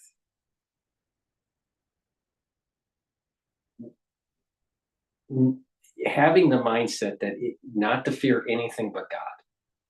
Because the moment you don't do that, if you have fear of something else, then what you're doing is you're supplanting God with that fear that you have. Let's say you're afraid of heights. Well, you're not afraid of God. Well, that would mean that's like an idol. Heights is an idol to God, right? It's supplanting God in your mind. Or if you're fear of, food poisoning, right? So it starts with fear God, don't fear anything else. Once you have that, then you no longer have an idol. And once you don't have an idol and you only fear God, then that allows for the energy flow to come in to bless you or a society when you need it. Okay, it starts there. Then the next step is to start looking at what's the landscape, what's really happening. This is the information war, all right? What's really happening? Okay, once we have that information, like what DOGE is doing, right? Once we have that information, then it is, how do we rectify it? Now, there's a peaceful way to rectify it, but then you're going to have people that are powerful that will want to prevent you from rectifying the issue. And that's when it might have to go to kinetic. So there are sometimes you have to go to war, just like what happened during World War II. I'm sure my grandfather didn't want to kill Japanese in the Pacific, but he had to, right? I'm sure that my great uncle that was airborne in the European theater, all right, didn't want to jump out of airplanes shooting Nazis. He probably preferred to be, on a farm somewhere or wherever. All right. But Paul, the thing is they did it because they had to. But that's is what I'm saying. This, if you go back to, like, even the Nazi was a child that was brought up in a framework that influenced their behavior then take up a gun to go. But the thing is but during that period of time, what did they do? They basically. My point is, like, I get the sense, like, I don't think that's the natural state of being for someone you don't even know to go pick up an arm and go kill that person. You have to be motivated to do it based on some type of framework. Well, in the case of World War II, the big catalyst was obviously Pearl Harbor, not the Nazis. So something has to happen to galvanize the nation. Exactly. But then that is more of moving the society forward in this. there can be manipulation depending on how the events. Which is why I think the founding fathers said, do not get involved in foreign entanglements, because the righteousness of what is founded, of this country was founded on, will be tainted and will be corrupted. And it's because they can construct the narratives to move people in a direction that goes against but what happens me when, and their okay, that's foreign entanglements. What happens when the entanglements are domestic? That's what we're talking about here with the national security state. The national security state is a domestic problem. Correct. So we have to fight it. Correct, as well. I mean, I would say that our founding fathers thought the same thing. That if the state, if there are enemies, every 20 years, I think Jefferson said. Well, yeah, you seem to be like a bloodletting. I don't know, but the thing is, if it was every 20 years, how do you grow because your I think he saw 401k? That's probably the generation it takes you. I think Jefferson. I mean, who was it? Reagan said it. It's one generation away from forgetting liberty. It's this idea of, like I said, the fourth turning. They talk about generations because why? They forget, and the rituals that preserved what it was that made us what we were are forgotten. And when we're talking about very powerful spiritual elements like Satan and the negative side of Esau, and this whole alignment with Jacob and Ishmael and the positive side of Esau, all right, these are very powerful things that we're talking about here. Oh, to your point, Satan is not going to give up, and this will have to be bloody. It will have to be bloody. But to your point, how do people like that can pull us back from the madness? Wait, when you say pull us back from the madness, what do you mean? I'm saying pull us back from this sort of this weaponization of using this animalistic instinct within us to act impulsively. That we're given an enemy in front of us, but we don't know. I think that, well, you got a good point, because I think that's exactly what happened with the weapons of mass destruction issue with Iraq. Everyone bought into it and moved forward right after 9/11. So the problem comes in is that there's too many people in the United States that fall into the emotional fallacy. Now, why do they fall into the emotional fallacy? Because of the bread and circus. They're used to watching the gladiators playing football on the screen, and there's a team that you hate and there's a team you love, and and there's beer involved and pizza. But the thing is that it's easy to rile people up in an emotional fallacy when they're constantly focused on bread and circus. So when you step away and you look at people that are not tied to bread and circus, and you start asking the same question, should we go into Iraq because of weapons of mass destruction? Then the more even keeled individual would probably say, where's the proof? And Paul, I would even say there's even another level of complexity, because the person I got attracted to Jordan Peterson mostly because he studied psychopathic behavior and studied all the people like Stalin and Mao. It was actually even worse. People don't realize, like I said, what happened to Stalin with his pogroms and his farming programs, where you had millions of, I don't know how many it was. I'm going to forget the number, but let's say 8 million people starved in Ukraine, right? What was that? That wasn't a bread and circuses. That was an ideology. It was an idea. Much like the United States is based upon idea. That was an idea that all of a sudden neighbor turned on neighbor over a formulation of some type of ideology. It like a belief system that crept into the mind, and it was, and the guy who lived it, this guy Solzhenitsyn in the Gulag Archipelago, was asked the question of what would have prevented it. To your point, is the only thing he saw was the fear of God, because you literally had neighbor turning on neighbor, and we've run this experiment over and over again, the Hutu and the Tutsis, and that's why I'm saying it's not the Jews or what's happening in Israel between Islam and Judaism. It's literally Hutus and Tutsis. Another example, they have this interview with this woman before the conflict even happened. They knew their neighbor, and as soon as it broke out, they came over and they killed her husband and her son in front of her. And then after that stopped, they had a dinner together, and she was forgiving them. It's these powerful. Another one I just saw, Yom Kippur, like where you see a Sadat sitting with Golda, and they're talking about their grandchildren, and you're like, what the fuck is going on here? Where they literally thousands of people are dying needlessly, and yet we have these stories afterwards where we regain our sense of humanity. It's like this. Well, I mean, there's a little bit of a hope out of this trauma that you're talking about, and that hope is that there is a kernel of humanity that, if kindled, could rise above the hate. I agree. We pulled us back from the abyss. But the thing is that this wax and waning, these cycles of death and destruction, and then rebirth and death and destruction and rebirth. This is tied to the battle between Jacob and Esau. That's in a biblical context, but the thing is that these soul roots, these energy forces, if you just want to look at it from an energy force point of view, there is a positive energy force and a negative energy force. And both of them want to dominate, because if they are too close together, they cross cancel and there's a non-existence. It's like matter and antimatter. All right. So one has to try to overpower the other to get dominance.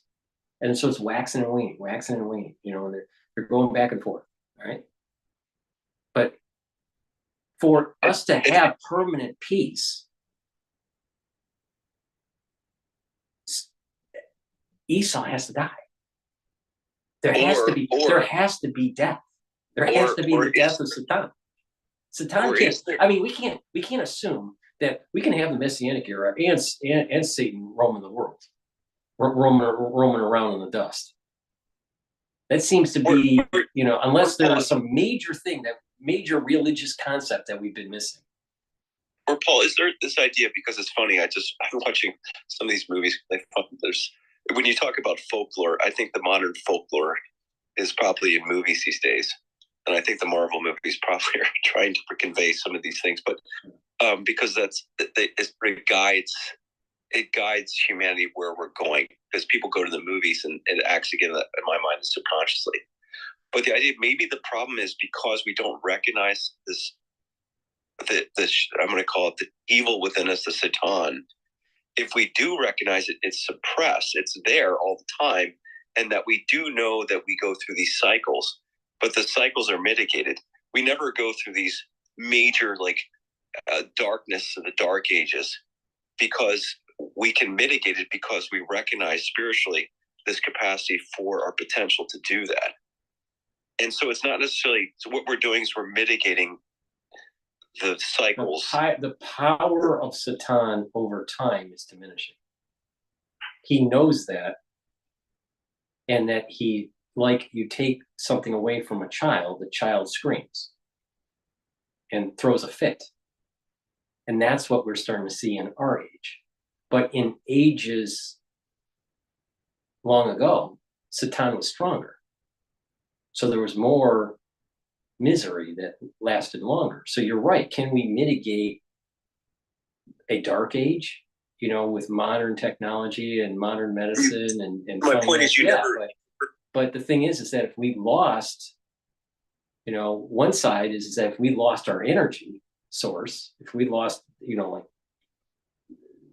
the infrastructure of our energy that gives us the technologies that we have today, we would snap back to the 17th century, really quick.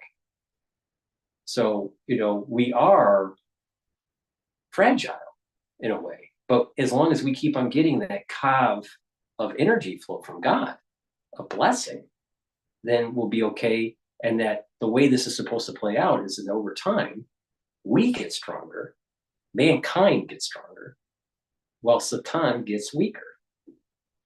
But remember, Satan has to attach itself to the negative side of Esau to cause havoc. But to prevent this havoc from continuing, Esau negative has to die, and therefore the host for Satan is no longer there, and Satan dies. And then now we're in the Messianic age. So we still have to have, there still has to be some major thing that happens where there's a lot of death and destruction. Because there's an awful lot. I don't know the number. There's an awful lot of people that are negative Esau, that are in all of these 70 nations, that are the biblical 70 nations. And we have more countries out there, right? The 148 or whatever it is, 180, whatever it is. But they add up to the 70 nations that are tied to Esau. The negative Esau within those nations, they're going to have to die. So what's that percentage? I don't know. I don't know. Do we go to the what are they called? Those stones that were blown up during COVID. What are they called? They had the 500 million population in it. The what's the stones called? Oh God, this is so bad. You know what I'm talking about. Yeah, absolutely. All right, so the Georgia Guidestones. Right, the Georgia Guidestones. Let's assume that the Georgia Guidestones was right. 500 million. Maybe that's Jacob and positive Esau and Ishmael. I'm just throwing that out there. Maybe it's a billion.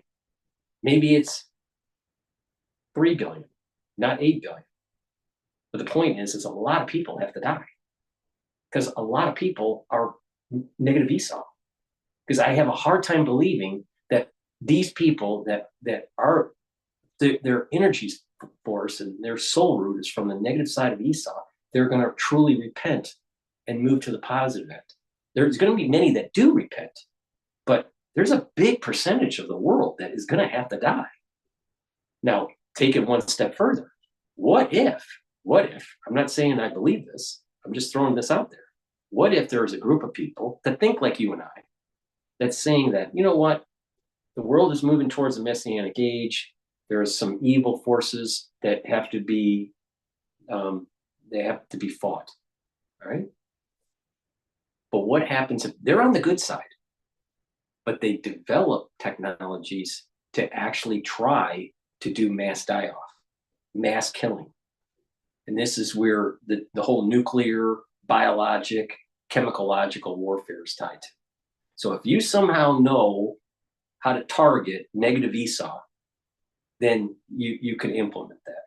Or do something where you're protecting Jacob, positive Esau and Ishmael, and then something happens, and because they're protected, negative Esau dies. But something has to happen that's in mass casualties. I don't see any other way, because there's an awful lot of evil. And to your point, like I'm getting more and more information coming in that's starting to recognize the die-offs, whatever, from this bioweapons programs, whatever it is. And I don't know. I just, you see information coming at me. I get a sense that it's real. But then if it does turn out to real and it does gain consensus, then it turns out to be true, and we're seeing essentially a die-off happening, then the reaction of those that were fooled by Satan or whatever it is, this evil force, that trusted in the credential authorities, which we say we run that Milgram experiment here, and he had that mass formation experiment. How do they react, and do they react to a base level?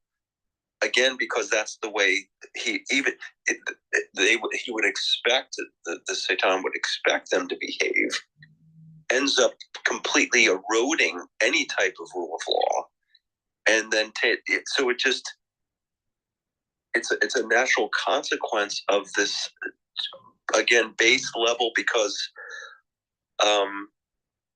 the expectations of how they react have already been simulated. Mm-hmm. They know how humans will behave in large groups. Mm-hmm. I mean, one way to take it is one path to take is, well, you have a group of people that implemented some sort of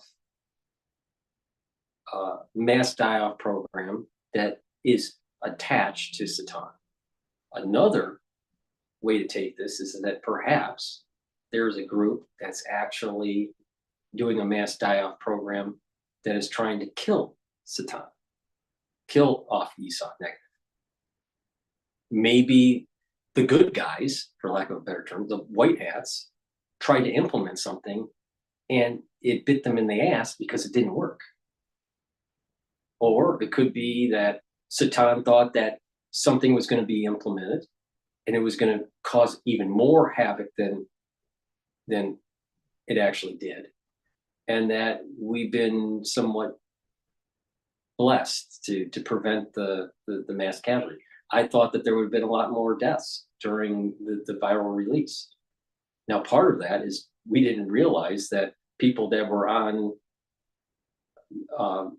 diabetic medication mitigated the passage of the virus. I mean, that was a totally unknown thing, right? Everyone thought that there was going to be a lot of deaths, but it was mitigated. So people's comorbidities, even though in one context hurt certain cohorts, other comorbidities actually helped them to survive it if they were medicated for certain types of diseases. So if you were taking drugs that blocked certain receptors for certain comorbidities, it didn't spread as much. So that's, there was a positive externality out of a major crisis that took place. So I'm not sure, but that's in the context of what happened in 2020. But if we just look at it just in a 50,000 foot level of, it's possible that good guys make a decision to do the mass die-off against negative Esau. How they do that, I don't know. And there's also this concept that you could have the negative, the bad guys, the ones that are aligned with Satan, that release something to try to kill off Jacob, the Jacob's soul root. So Satan stays afloat. But the way this is supposed to play out, which was written in text thousands of years ago, is that Satan dies, Esau negative dies, and the ones that are still alive see this messianic age.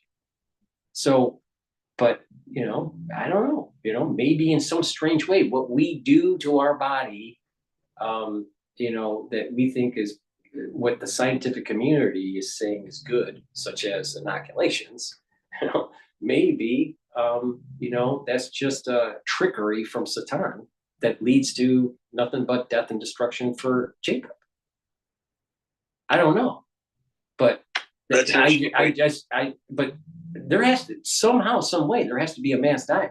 If what is written in the Bible is right, that Satan dies, he's not going to just go off say, well, I had a great 6,000 years. I'm just going to pack it up and just go away. He's going to fight it. And not only that, he's aligned himself with someone that is a killer. Like Esau's a killer. I mean, it's just, that's his personality. He's a hunter. He's a killer. So how do you get rid of a killer? You think the killer is going to say, you know what? I've been around a long time. Satan and I are going to go to the pub and just, drink a bunch of beers, for the next 3,000 years. I don't think that's the case. I think Esau negative and Satan are gonna give us a lot of activity during this transition period. Now, when that transition period happens, I don't know. But there's an awful lot. The point is that there's an awful lot of human beings that their soul root is tied to negative Esau. So that means that a lot of human beings have to die. That's, Paul, what is your thought? If you were to sum up the Milgram experiment, do you think that was a valid Is that something that you could say use as a means to interpret human behavior? Do you think it's valid? Well, give me a little bit more background on this experiment. That was the Yale experiment they did, where they took people off the street and they took them into a lab, and they had someone on the other side of whatever, a panel, and they had this person in a lab coat thing applying electric shocks to them, and they would continue with electric shocks to the point where they were saying that the person on the other side was saying, "Hey, you're killing me," so to speak. And they found out 30% were the only ones who sort of went against the credential authority. Right. And I was thinking about that because they brought it up during the whole pandemic. And the guy Desmond talked about mass formation as another, consequence of what we went through. Is that a reflection of where we are as a percentage of though? Is that a state that's not the natural state? That usually the 30% would represent the majority, but over time, the census got turned off, whatever the DNet was turned off, and that we've reached that, we've reached that cycle where it's only 30% are rejecting the credential authorities, and they're doing evil. And they know they're doing evil, but they're basically doing it because the credential authorities telling them that it's okay to do the evil. And so, my observation in medicine, all right, during this whole COVID period, was that there's a few variables involved here. There are people that know that these inoculations were going to harm, or potentially could harm, because of inadequate testing. Specifically, the problem is that they may have known, but they were afraid to lose their credentials, lose their licensing. So you had that problem. Then you have another group of people that really bought into hook, line, and sinker of faulty science, that are in the profession because they have a hubris that, because they passed the test and that they have a lot of patience over the years, that they must know about immunology, even though most of them that are practicing don't know much about immunology, and it was all pre-genomic when they were given their licensure. So a lot of these doctors that were telling the population what to do, that was in line with the CDC and the FDA, most of them believed in the science because of their hubrisness. So there's these. I don't know if we can completely compare what happened during the COVID years to that Yale experiment. Now, the point that you're making is, okay, you shock people, you harm people, and there's only 30% that are willing to say, stop it, we need to save people, all right? I would say that's about true still today in other contexts. We're going with it. Then the Georgia Guidestones, if I take the 500 million and apply that to, at that point in time when they were constructed, is at 30%. So I'm, are we trying to get back to preservation of free will that is necessary? Well, it may be hinting something a little deeper, Don. It could be hinting that the population is actually a lot larger than 500 million, but true humans, the ones that have ethics or follow a code that's religious, is only 500 million. That there's a population that is more positive with their soul root, and then the far majority of the world is negative. Now, this is a factor into that, because a lot of spaces people get frustrated with, because when you come in and bring in Abrahamic religions, they just turn off, and these are these poets. It's this. Well, we've been going on for an hour and a half about it, so why stop? This idea of intuition that you're mentioning it gets back to it's going back to this resonant frequency that's it's not something codified in language, but is more of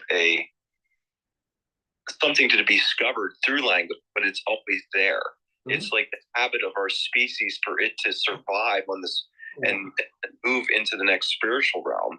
100%. And to prove your point, now the folklore of Sefer Yetzirah is that the book, the Sefer Yetzirah, was written by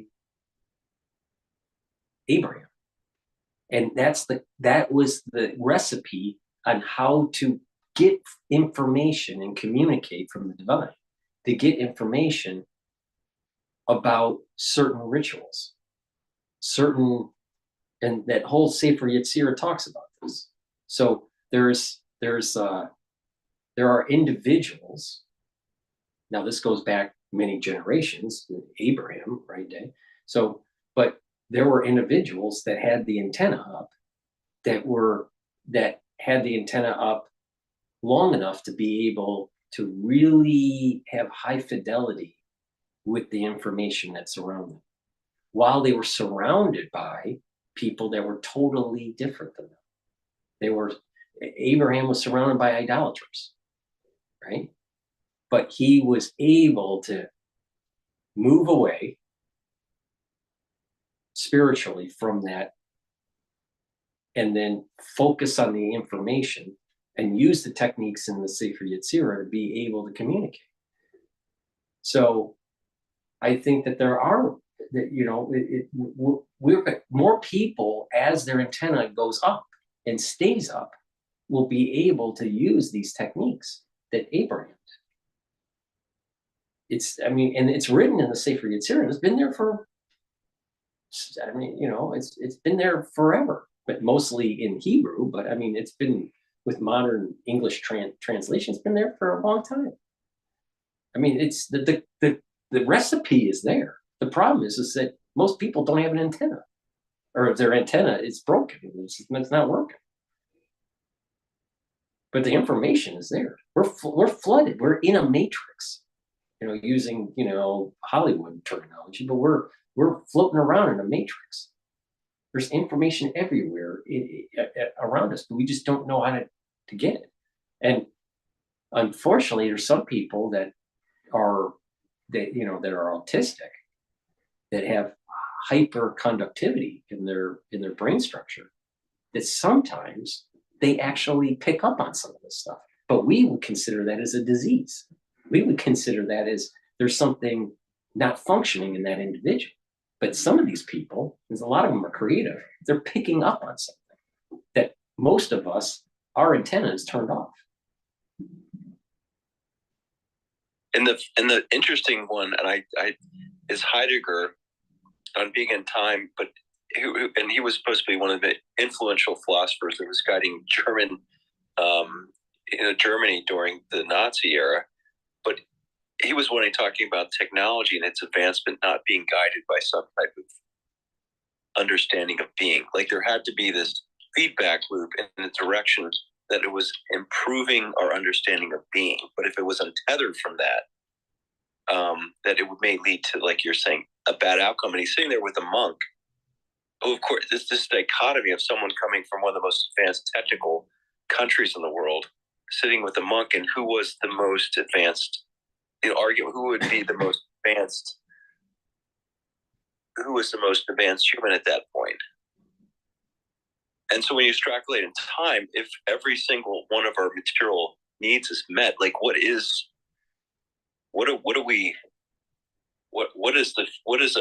a highly advanced civilization truly look like?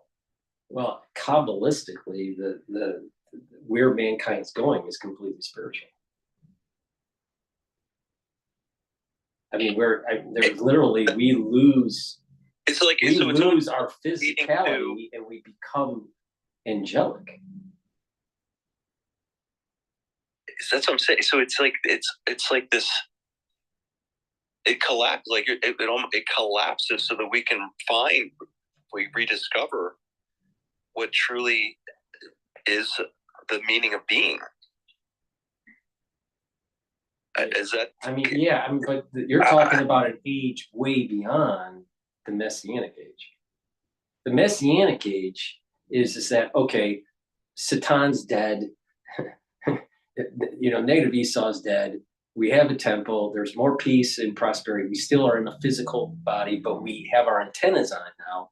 And that because of that, we are more cognizant of our actions. And we realize that the little things that we do, how that affects other people. What about the idea that we trap Satan on this material matrix that we're within here, which say that this idea of like the Gnostics is this that's controlled by the demiurge. Our idea is that it's an experiment for here duality, that we understand what's between right and wrong, and we trap them. Our goal is to trap him here so he never moves beyond. No. You gotta kill him. You gotta kill him. Because the thing is, you trap, eventually the trap doesn't work anymore. You don't want that. You want death. The whole idea is to kill Satan. Because if you trap it, you may be for 1,000 years in peace, but eventually something happens and the cage just opens up for some reason. I think the term is dibuk in Hebrew, but the dibuks are like it's like an evil force or a ghost that can roam around and haunt people, but people can trap them into a box. But if you open the box accidentally, boom, they're out. And it's not easy to get them in a box. So you can't use dibuk, trickery to try to capture the most evilness of all. I mean, it's pretty hubris for a human to think that we'd be able to trap Satan. But the thing is let's just say that we did. Eventually that thing would get out. And then we're in the Garden of Eden. We're in this high level of spirituality. Mankind has reached huge potentials, but then Satan gets out of his box, and then some woman around walking by a tree decides to eat an apple again, and then we have the whole thing start all over. I don't think that would bode well for mankind, because I'm not sure if God would give us a second chance. So it's probably best to just kill Satan and not pretend that we can cage it, that we can put it in a zoo and study it.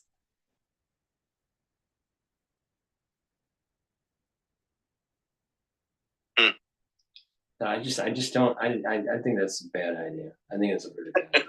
Because the thing is that by definition, if you cage Satan, that means you're not killing Esau negative. The life force, the life force, the host for Satan is Esau negative.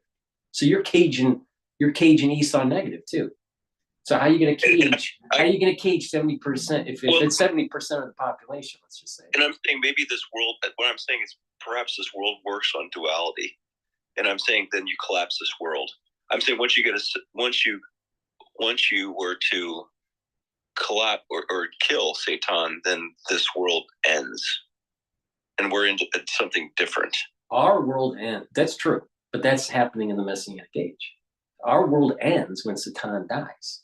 Our world ends and a new world begins. But when we say world, we're still in our body. We still have this plane. But what's different is that the temple is rebuilt. You have a messianic leader. The Davidic dynasty starts again, and then a high level of spirituality and intellect for the people that are alive during that period of time. Then my understanding is that several hundred years later, or maybe 1,000 years later, I'm not sure, but then there's also the resurrection that takes place. There's a resurrection of the dead. So the ones that have died, their bones materialize somehow, and a new body is formed, and they live the Messianic age, but near the end of the Messianic age, not the beginning or the middle. So you have the resurrection that takes place. You're still in the body. Now, when this is happening, it's like 1,000 years, okay, in the Messianic age, and just extrapolate 1,000 years of technology, especially when, you know, we don't do stupid stuff, right? We could probably be pretty advanced, probably be interstellar.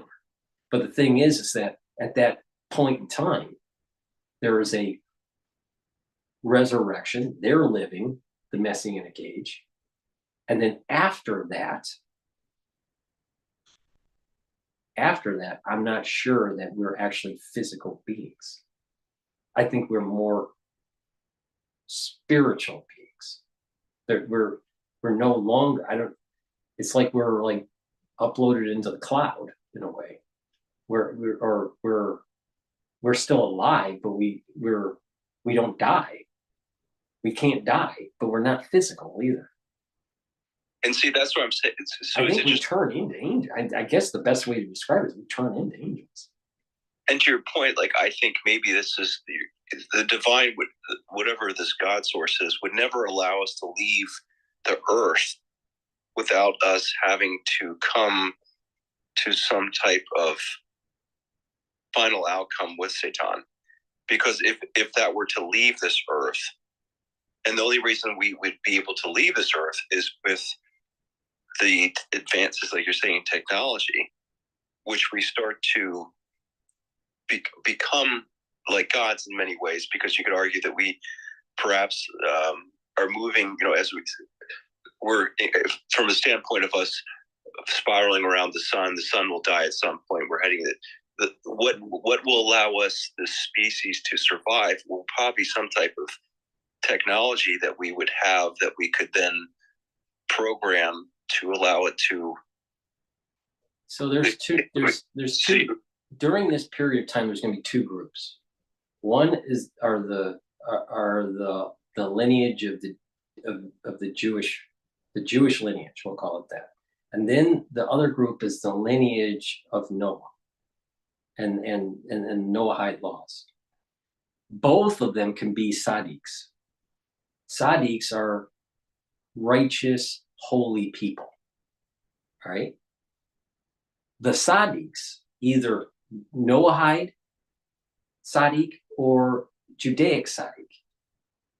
My understanding is that there are 310 worlds that the soul, this spiritual entity that we're talking about post-Messianic age, is able to inhabit. So it seems to me that somehow we transport to 310 worlds. Now, why the 310? And I don't know. There's some Kabbalistic thing going on there.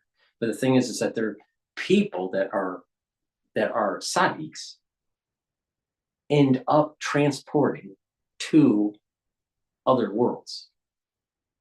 So that sounds that sounds like interdimensional, maybe even interstellar, something like that. And that somehow to traverse space, you have to be some sort of like spiritual energy, so you can instantaneously go to the 310 worlds. Maybe your spirit separates. Maybe it divides up evenly into 310, and then you're inhabited in these different worlds. But something like that is happening in the post-Messianic age, that we become super spiritual, that we no longer die. We no longer need the body. We no longer cleave to needing to have food or needing to drink water or whatever. You know, the bodily needs are no longer there. It's all spiritual. But that's way beyond the Messianic age. That's like, because now what you're saying is these people aren't going to be following Torah principles or biblical principles, because these biblical and Torah principles were for this world, for this physicality. That's right. But when the physicality is gone and we're more spiritual, something else happens. But that's not going to be happening in our lifetime. I mean, what we're talking about is after the Messianic age. I mean, that, you know, it's as far away as, just imagine Adam talking. Let's say Adam was talking to one of his sons, like you and I are talking, all right? And they were talking about what would it be like in 2025? Well, maybe there would be a guy named Trump in the White House, and, you know, but it would be interesting what their conversation is. But it would be so far away from their world that they couldn't really fully understand what's going on here. The same thing, we can't fully understand. We can sort of understand the Messianic age, how we're going to get there and what it would be. But beyond that is like super sci-fi, that it's hard to really grasp what this means when we're no longer a physical body and we're pure energy or pure spirit. It's so out there that it's hard to grasp it because it's beyond our experience.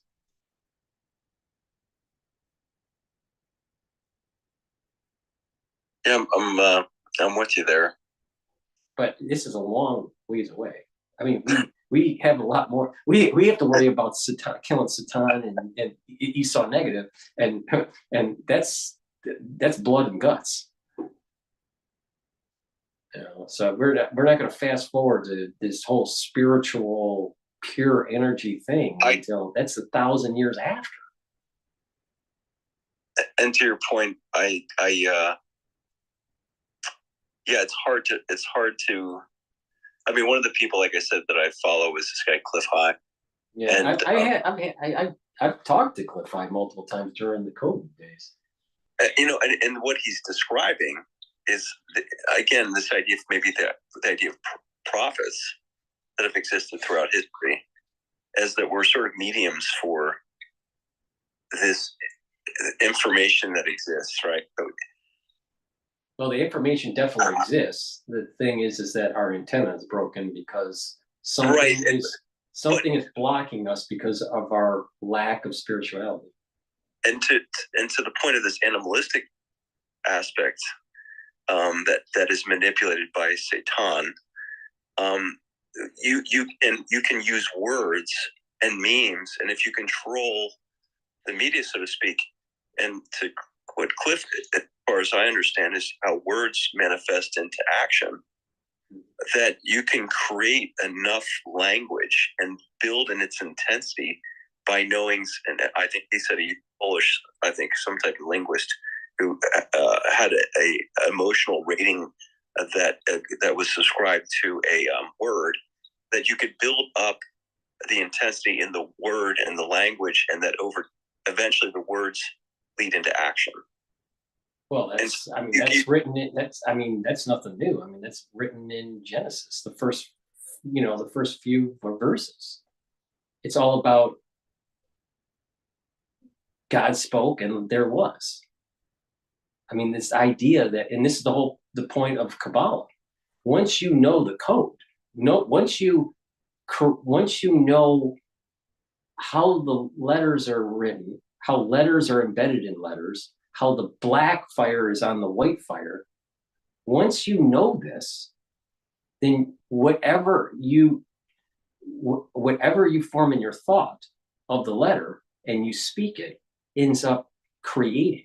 You're creating a universe. But we're not pure enough to be able to do that. The spiritual entities, maybe that's the 310 worlds that are created through the speech of the spirit of the pure spirits after the Messianic age. I don't know. But the thing is that this is not, I mean, this has been passed on from generation to generation for thousands of years, that there are letters above our world, in the upper world, that when you speak and you have pure, you're actually pure, then what you say will create. So if I said create a desk, and I use the Hebrew word for desk, it would create the desk instantaneously, right? Now the thing is you could do the same thing with create a body. So this is where the golem comes in, and the whole idea where you take the dust and you do this long, prayer of words, and the dust ends up creating a human. But the thing is, when people aren't pure enough, you get Frankenstein. You don't get what you thought you were going to get. So we're not of purity to do this. Now, maybe in a post-messianic age, we are. I don't know. Now, obviously, God could do it because because he, using that word loosely, but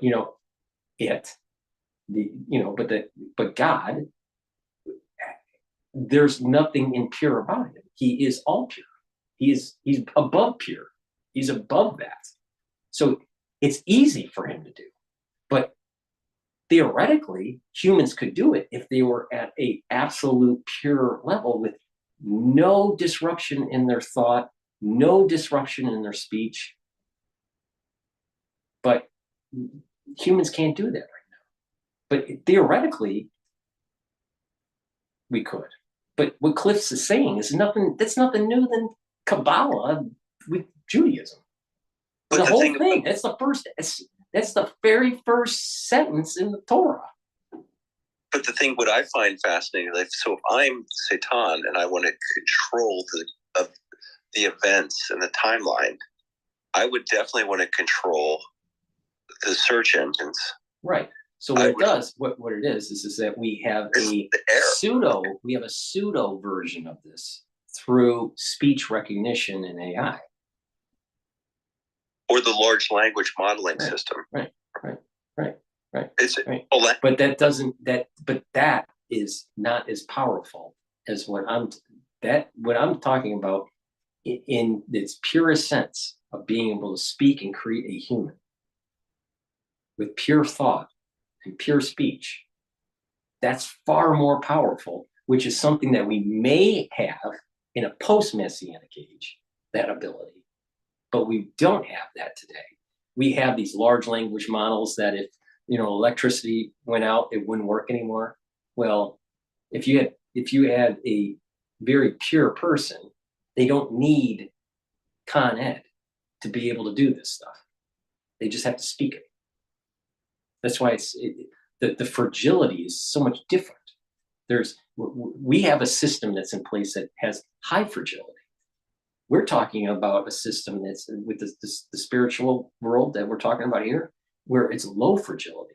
The problem is that you need very high level spirituality that no one alive today has. That's interesting. That would be Nassim Taleb's anti-fragile sort of metaphor about what are the conditions for an anti-fragile system. Right. But we're trying to describe the conditions. I mean, you think about it. The ones that are the transhumanists, and I would say Elon Musk falls in line with some of their thinking. The transhumanists believe make a big enough server, have processors that are fast enough, have enough electrodes to your brain, and you can just upload it into the cloud, and you'll be some sort of cosmic Buddha. It's a computational model. Well, but that's fragile. That's fragile. What happens that whatever energy source you're using, what happens if some ant decides to fry itself on one of the GPUs, and then all of a sudden your soul's gone? All right. Plus the whole idea of consciousness, and do you have are you really alive in the cloud and all this stuff, right? So even if I don't believe you can, but let's say you could upload your consciousness, your soul into a computer. I don't believe you can, but let's say it happens. But the lights go out. All right, you're gone. Well, we had double serve. Well, the asteroid hit. All right. In the world of this pure spirituality, where you transcend time and space, you're anti-fragile. You're not tied into an energy source that is of this world. You're tied to the Kav energy source from God. So as long as God doesn't pull the plug, you're fine. So all this AI and all this singularity stuff, that's a trick. That's a trickery by Satan to think that you're going to be okay. The thing about it is, I looked at complexity theory, and you had these people talking. I think Tainter was one who talks about so it comes back to like the underlying, like you're saying, that whatever the rules that govern this anti-fragile system, that's connected to this divine source, it develops emergent behavior. But there are certain things that could be in the feedback loops that get manipulated, that develops an emergent behavior that does not connected to the divine source, and it moves in a direction that it collapses. Right. Meaning the energy to sustain it is no longer possible. Exactly. And to take it into the whole negative Esau thing. What if we don't have a mass kill-off, all right? And we start uploading people into, I don't know, Oracle's cloud. And all of a sudden you have a group of people that now are approaching the Messianic age, and now they're becoming more spiritual, and they are now living in the Messianic age. And something happens in the Messianic age where the energy force for the ones that uploaded it into the cloud no longer is in existence. Now they have trapped themselves, talking about the trap of Satan. They've trapped themselves in a system that will be turned off and they no longer exist because they didn't believe in the Kav energy force from God. For the ones that did believe and believed in the energy force from God, they didn't upload into the cloud. They didn't believe in the Neuralink type stuff. They just said, just be a good person, follow, religious principles, do the golden rule, and, everything will shake out in the end okay. So maybe the mass die-off is this bifurcation. Maybe it's not a war and it's all bloody, like, something from Lord of the Rings, but it may be actually someone during the Messianic age decides, well, maybe we should turn off the lights. And voila. Everyone that was uploaded in the cloud, the light, there's no energy source. All those digits go away and they're gone. And that may be what happens. I don't know. But there seems to me that for Satan and the negative Esau to fully be extinguished, you're talking about a lot of humans that probably have to die somehow, some way. What that means, I don't know. I'm kind of building myself up for that moment because of people like Cliff who've been talking for years, about what he's been seeing in his model, that he's projecting this mass die-off. It's almost an inevitability. Right. But I think he's right. There will be a mass die. The question is, how is it going to happen? So I remember listening to him. He was saying, imagine that the boat captain that would drive, that steers the boats that bring your products over from China to the U.S., he dies.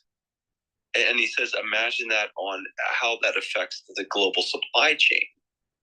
And now you go through that, go through that simulation and project it out into the future. And he's kind of playing that game. Get ready for that moment and prepare for it, because that says what may well, become. I mean, he's taking it more in the vein of my understanding of the rapture.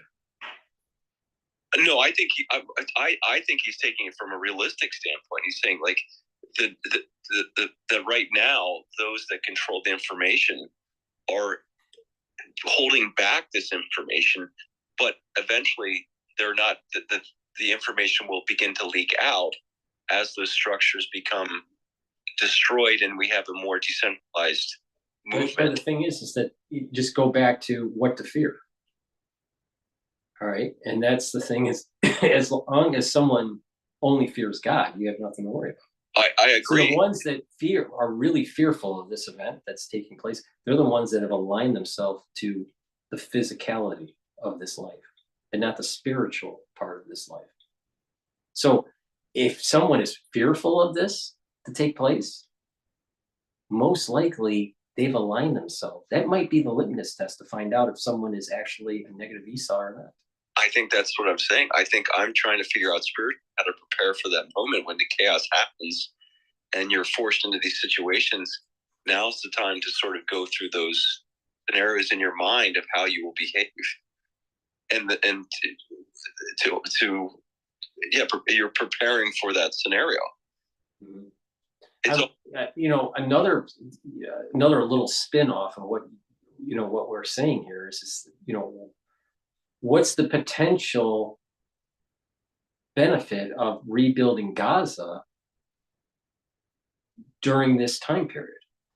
If the quickening happens, all right, in our lifetime, it's gonna cause a harmonic, and it's gonna tell Jews, you have to be at the land, in the land of Israel, for this big event, this messianic event.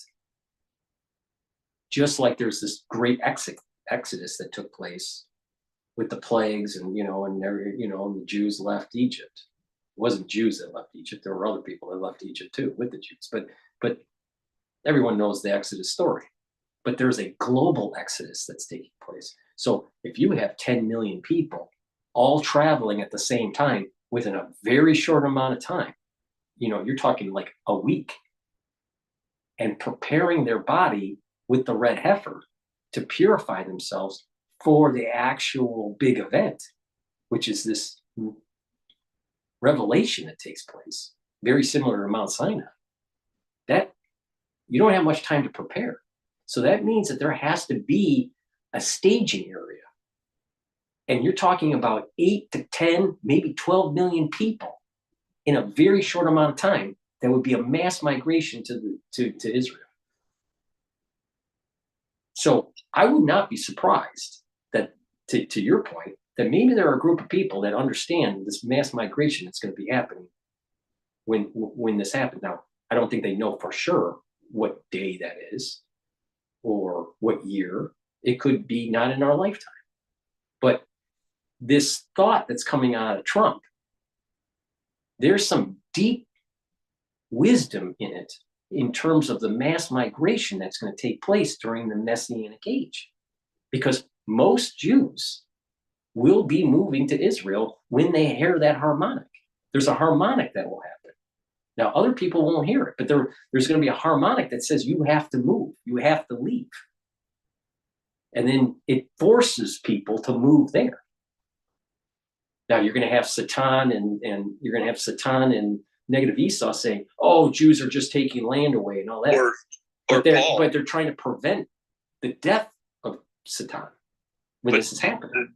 The thing that I see, like you're saying, I'm watching Russia, like you mentioned, and I'm watching Russia's relationship with Trump, right? It's because Ukraine has been a nexus for, I think, the money laundering and so forth to fund a lot of these, I would say, nefarious activities that have put us in these falsely constructed narratives.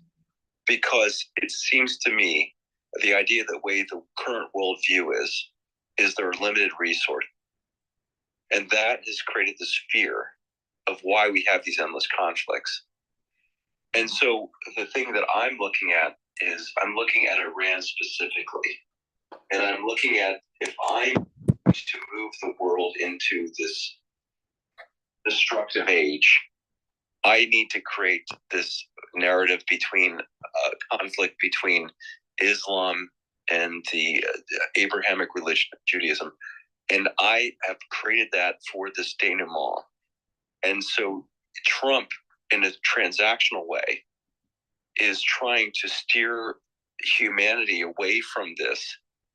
And it's, to me, I've watched the WWE. I'm bringing this into Netflix, watching the WWE and Vince McMahon. You realize that, again, most people won't be able to grasp or the severity of what's transpiring, but what they're doing, they'll be forced to take a side in a script, and it will appeal to their emotional. When you watch that Netflix movie and how Vince McMahon is able to get the crowd literally to feel like Sergeant Slaughter needs to pile drive the Sheik because of the Iran, conflict, with during that time, Reagan and so forth. The crowd felt it, and that's what I feel like. It's just this animalistic, feeling that that he's trying to calm in a transactional way to pull people back from this constructed timeline of Satan to create this cataclysmic event of some type of nuclear exchange between Iran and Israel and pull us back from that. Mm-hmm. Yeah, I mean, I think you're right on the money with that. But the thing is the way the events are supposed to take place, the Ayatollah is supposed to die. He's part of this negative Esau. Exactly. Trump can't stop. Trump can't stop. We put him there. That's the crazy thing. We put him there. Like, if you look at the history of it, right. the whole. Most people don't even know about Persian history. It's Iran. It's been something that's been constructed through words, and they've taught the evil empire. And so it's just we're moving. We've been pushed to this point in time where we have the ability to walk back from this constructed timeline of events. But Iran is one that has to go through this change on their own, and I think they're going through that now. I think, like you're saying, the power of that Islamic government is losing its grip, and there's a younger generation, and there's a new, I think, Persian Renaissance that's sort of taking place, perhaps, and a new Christian movement that I think will end up diffusing the situation. And I think that is the sort of we are at that moment in my mind of walking back from the timeline that was constructed by whatever force we're talking about, and this is the test. Can we walk it back? I don't think it's by accident that Trump wasn't allowed to be president the last 4 years. I believe that there was election impropriety and all that, but it's almost better off for America and better off for the world that Trump has his second term now than 100%. 4 years ago. 100%. So, and him surviving through that assassination attempt is a sign from the divine. All right. He's not a Messiah, but he's an important figure that is a stepping stone for this messianic age. All right.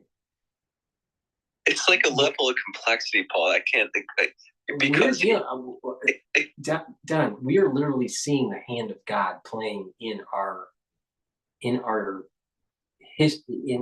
daily news. We're living through biblical times, Don. But the thing is that a lot of people are asleep because of the bread and circus. But I'm doing these telemetry shows to try to document in real time what I am sensing. I'm sensing something big is coming. And it's the same feeling that I had when I, did that genomic study, back in 2020, and I looked at, wow, what's going on with this thing, right?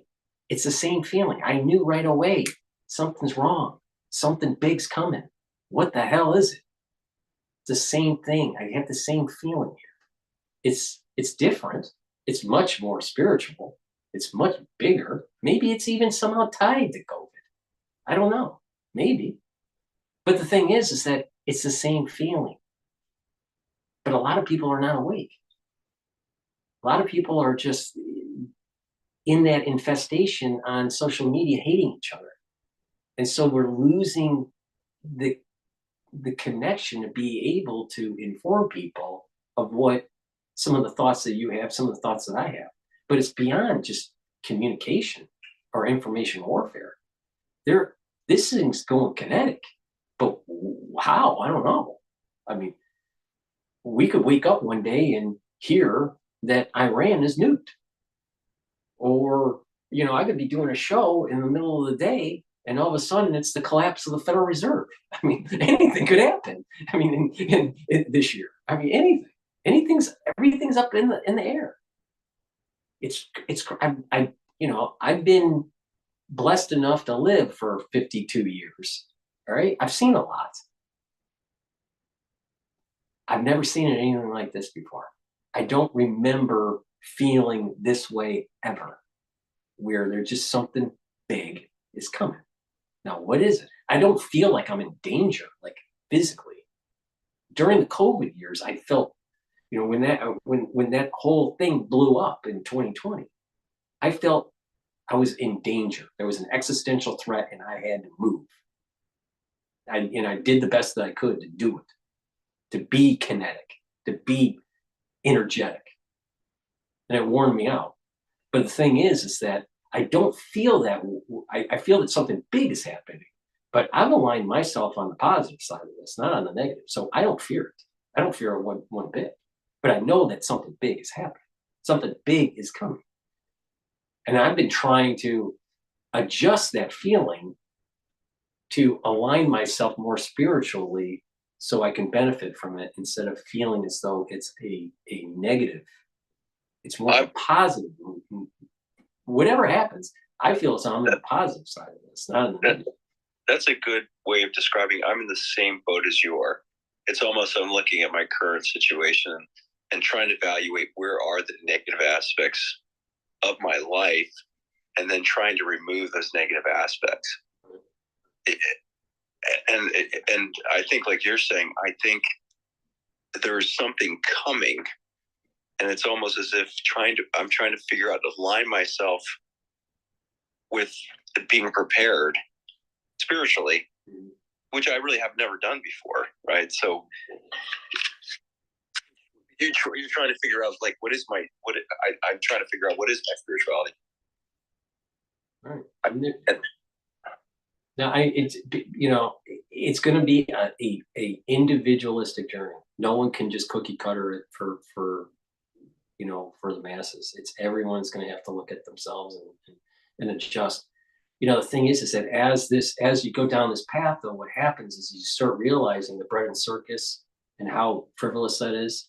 But not just that, you become more in tune to how people hurt others with what they say, how they demonize other people, there are individuals that start getting more sensitive to government hurting other people on purpose.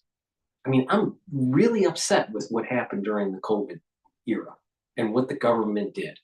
Really upset. It affected my mother. I mean, my mother died from it, you know? But the thing is that you got to keep on moving on. I mean, you know, I can't live, you can't just keep on living about, you know, it's like a veteran in World War II, they can't just keep on reminiscing about World War II. And people can't just keep on reminiscing about, well, the COVID years. You know, you got to move forward, you know? And so this is the next stage of this wonderful journey that we're on called life. But each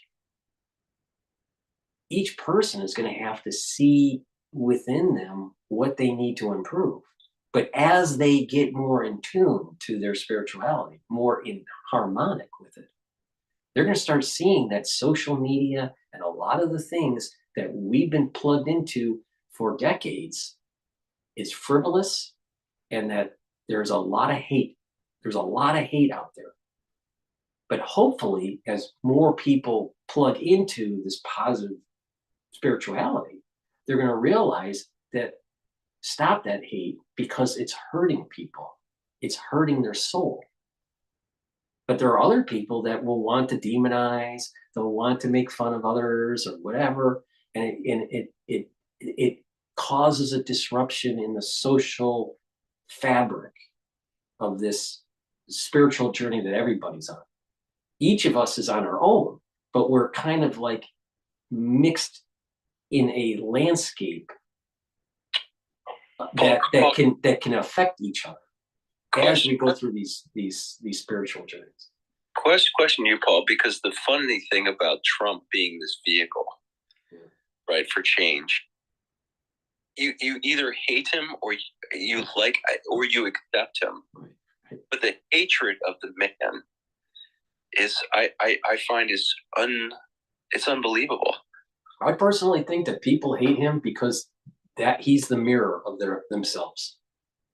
They see themselves in him. They see someone that you know that they when they start hating Trump because, let's say, of wealth, it's because they feel as though they should have wealth. They're seeing a mirror of what they want to be sometimes, and they're not, and they get upset about it. Or there's a projection. They see something in themselves that they hate and project it on him. They see that he's saying, you know, negative things about ultra liberals. All right. They hate him for it because they know deep down inside he's right. They intuitively know that it's not. It's wrong for this gender dysphoria. The thing, but the thing about it is, Paul, it's like I try to tell people. I said, imagine going into politics.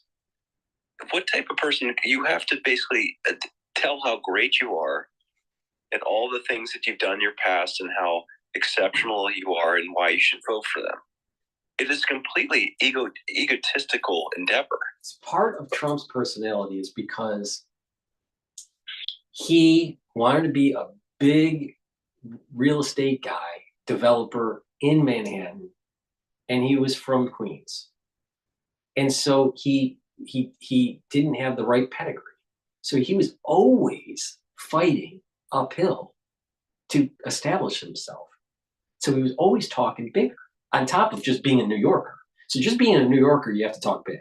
Then to be a real estate guy that didn't have the pedigree to build stuff in Manhattan, you had to even be a bigger talker. All right. So that's the crucible that he was in. All right. Then, you know, fast forward to him being in politics and everyone demonizing him. Some of the things that he says is he's just trolling people. You know, and some of the stuff he is, it's just that's his New York his New York ethos. I was going to go someplace different. I'm looking at Kennedy. Kennedy's, you know, JFK's father. Yeah. You know, who's made his money, you know, bootlegging. Yeah. And then he was hired from the government to look at the SEC because he would probably know fraud when he sees it. Right. And you see their children, you know, his children perhaps took on the mob that made the fortune for the family. And so you ask the question of someone like Trump, is he another person who understood the power structure, nothing would ever be done to correct the system, that all of a sudden develops a moral compass in seeing that this current arrangement does not benefit the average American and is not beneficial to this experiment and self-rule, in fact, may lead to its demise, and they have a change of heart, and they move against the power structure that's supported by this Satan that you talked about. And that's the thing I hold up is like, unless people understand or play the game. I mean, his mentor was Roy Cohn, right? So these guys, like, they see no outlet, and when they're finally given an opportunity to actually correct the system, the success they had within that system is interpreted as them being part of it, and they can never ever get away from that label, and so that hatred comes from that. Well, I mean, think about what happened with King David. King David had to kill a lot of people to build the kingdom, right? But he's put on a pedestal because of Psalms and, you know, giving birth to Solomon. So King David laid the foundation to create the temple. So sometimes you have to break eggs to make an omelet, right? And Trump has an aspect that's there's an element of him that's King David. And there's no way that Trump could be operating by himself. There's no way he would ever take on this power structure unless he had something that was helping him, was at least giving him some sense of security. I think he has a strong sense of the global order. He feels that the global order, I don't think he would say it in these terms, but I'm going to say it in my terms. He realizes there's evil within that global order. I think it's that whole Satan entanglement, all right? He sees that the global order is detrimental to the United States and our Constitution. So he has a very strong affinity to America, to the United States. This is where his soul root is tied to George Washington.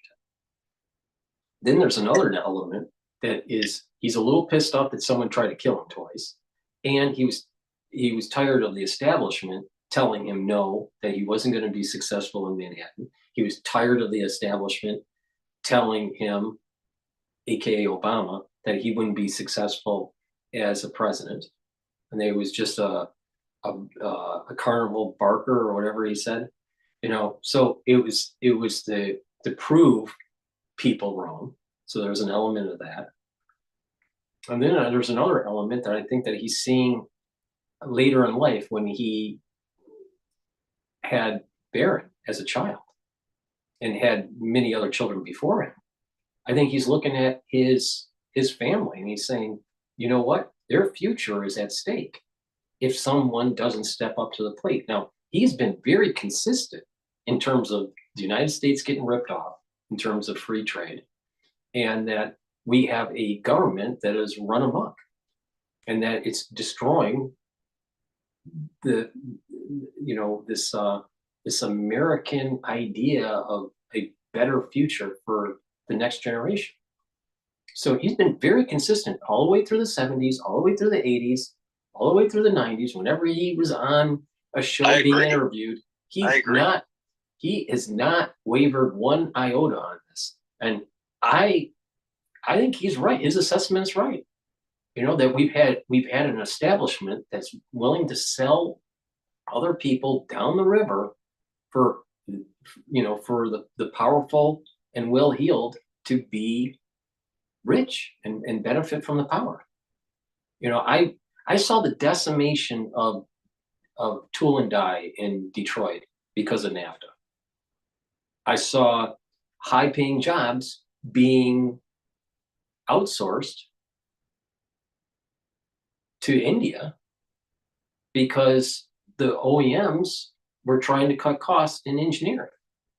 So if you had an engineer that was, let's say, making $120,000, you could easily hire 4 engineers or more from India, give them a work visa, and they're working on site in the United States. So, I mean, how do you compete with that? That's exactly the business we're in. Yeah. And at that time, when I was seeing this happen, then you had the technology transfer, because these groups that were coming in from Tata, they didn't know anything.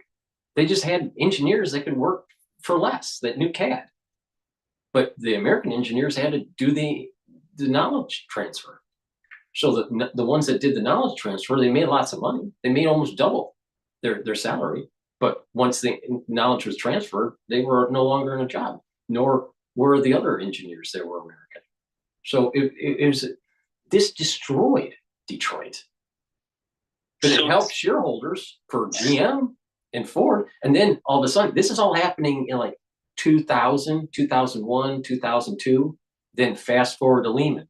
And what did GM and Ford, especially GM, and Ford didn't take the bailout. But when Lehman happened, GM started collapsing and needed a major bailout by the government.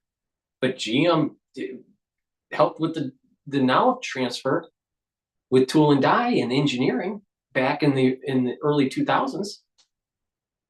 And they'd be surprised. And think about it, Lehman started 1 year before the Lehman event happened, but the housing crisis, the canary in the coal mine at the time, was the automotive regions of the country where they bought homes. They were not subprime. They were prime borrowers, but they lost their jobs because of the technology transfer.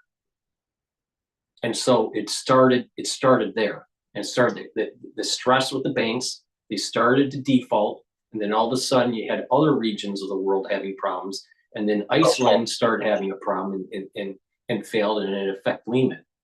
Paul, that's why I said it's so hard. As I said, the business that we're in, same thing in the foundry industry. We're seeing the same thing in the ESG. And, you look at what is the major cost driver now going to be in most of these heavy industries. It's energy. And you shut down all the nuclear, which base load of most of these energy grid systems.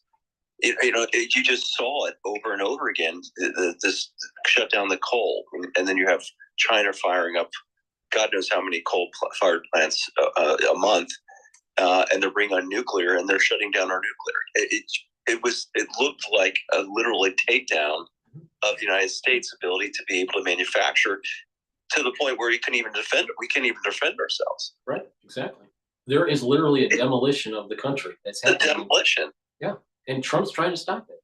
The sad thing is, the Americans, I am shocked that they are not rising up to the occasion and telling Congress, stop this crap. That's the real January 6th. Not this bullshit with the votes. A real January 6th is like, you got to stop doing that. You got to save American jobs. You got to save Americans' self-determination and well-being and energy independence. What's happening is there's a takedown, a controlled demolition that's happening to weaken us to the point where we have to integrate at the UN, that we have to capitulate, that we have to give up. And that's not the ethos of America. The United States' ethos is leadership, it's discovery, it's exploration. It's the ones that are going to be leading planetary exploration is going to be the United States. It's in our ethos. But the thing is you got a evil group out there that is trying to destroy America. If you blow up manufacturing, you blow up energy in America, you don't have America. Paul, this is the one thing. One of the things I did an analogy with was Mark Twain went over to Ukraine, and this is before Stalin's purges. Yeah. He said it looked like America. And why did it look like America? Because it had this self-sustaining ethos, right? It was this vibrant community. There was no government that was supporting it. It has whatever at that point in time would have been farming, but it was a thriving community, strong family values and so forth. And shortly after that, Stalin purged it. Why? Because that group they knew was a threat to his ideology, because they would never be dependent upon the government. So it was this Mennonites group, and they ended up basically fleeing to Canada.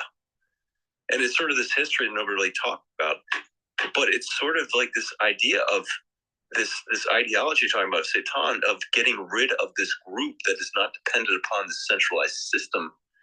That again creates this fear that of security, and that fear drives towards the centralized institutions for protection. Versus these groups were like, they had created strong families and this ethos where we're willing to forgo this security in this centralized institution because we can fend for ourselves. Mm-hmm. Mm-hmm. I mean, think about all this all this technology transfer in engineering that took place over the last 24 years or so. And my focus was in automotive. But when you ship that overseas, all right, and you need less engineers, they're cheaper, whatever, you're going to have less seats sold of CAD stations at the OEMs. So what happens is CATIA and Unigraphics, their sales start to go down. And what has happened with Autodesk is that they had to shift where their premier suite for CAD, they were losing sales, so they had to move towards a new product called Fusion 360, which is a great product now. It's a great product, but they're moving towards small business because they realize that large businesses no longer are buying seats. So it changed their business. They changed their customer base. But the point that I'm making is just that if America loses its manufacturing and its engineering, it's dead. And Trump is right that if you don't fight now and you build manufacturing back up, we're not going to have a country. The United States will be dead. What we were born into, where you can have a better life if you work hard, will be gone. Paul, what if I threw it? What is this idea? The interesting thing to me, and I have a book on free trade, which I'd love to talk to you about, but the hoax of it, there is no such thing as free trade. Right. In a geopolitical world where China is essentially trying to attain dominant economic supremacy, that it looks like with Trump, with Canada, and what he's talking about, Greenland and Panama and Mexico and so forth, he's trying to create a territory. And the idea is like that market, which is one of the larger markets, if you want to sell into that market, you will manufacture the goods in the marketplace. Right. So you're creating this regionalism. You create an economic clustering that takes place that has a positive feedback loop. Well, not only that, I look at it as you can't manipulate labor anymore as one of the inputs. So you get rid of the labor arbitrage, because in a Ricardo economic model, in this idea of free trade, well, you have a cheaper product. Okay, that's fine. Then therefore, the labor that supplies that product would have to move over to the country to make that in that country. Right. You don't have that. So then you're talking about a currency. Well, we have a free currency, and so therefore that mechanism of rebalancing through currency, that doesn't even happen. Right. Well, so I think the other reason why they were pushing the overseas activity was Congress needed someone to buy the debt. So if China was selling goods to us and we were giving them dollars, it's lots of dollars, right? Where are they going to spend the billions of dollars? They're going to buy treasuries. So what it was is that we were importing deflation, and we found a buyer of our debt. So to reverse this, we have to make stuff here, and we have to tell Congress to stop spending stop spending wastefully. And if you do spend, make sure that it's productive, like for infrastructure, especially in energy. And the case that I don't think people have, even with the currency, its effect on making, say, products more competitive. In the case of Canada, we lost a lot of manufacturing jobs just on the devaluation of the Canadian currency to the US dollar. Because what happened was GM and Ford in Detroit kept on forcing the tool and die to be made in Windsor because the loonie was cheaper than the dollar. So it forced all the tool and die into Windsor. So this manufacturing thing that they're talking about, a lot of these high dollar molds they're coming over the Ambassador Bridge into Detroit to be the parts to be made in Detroit, but the tools are being made in Windsor because they're playing with the currency. I saw this in 1998. And then right when NAFTA was pushed through. Worse yet, we see our competition setting up shop in Mexico.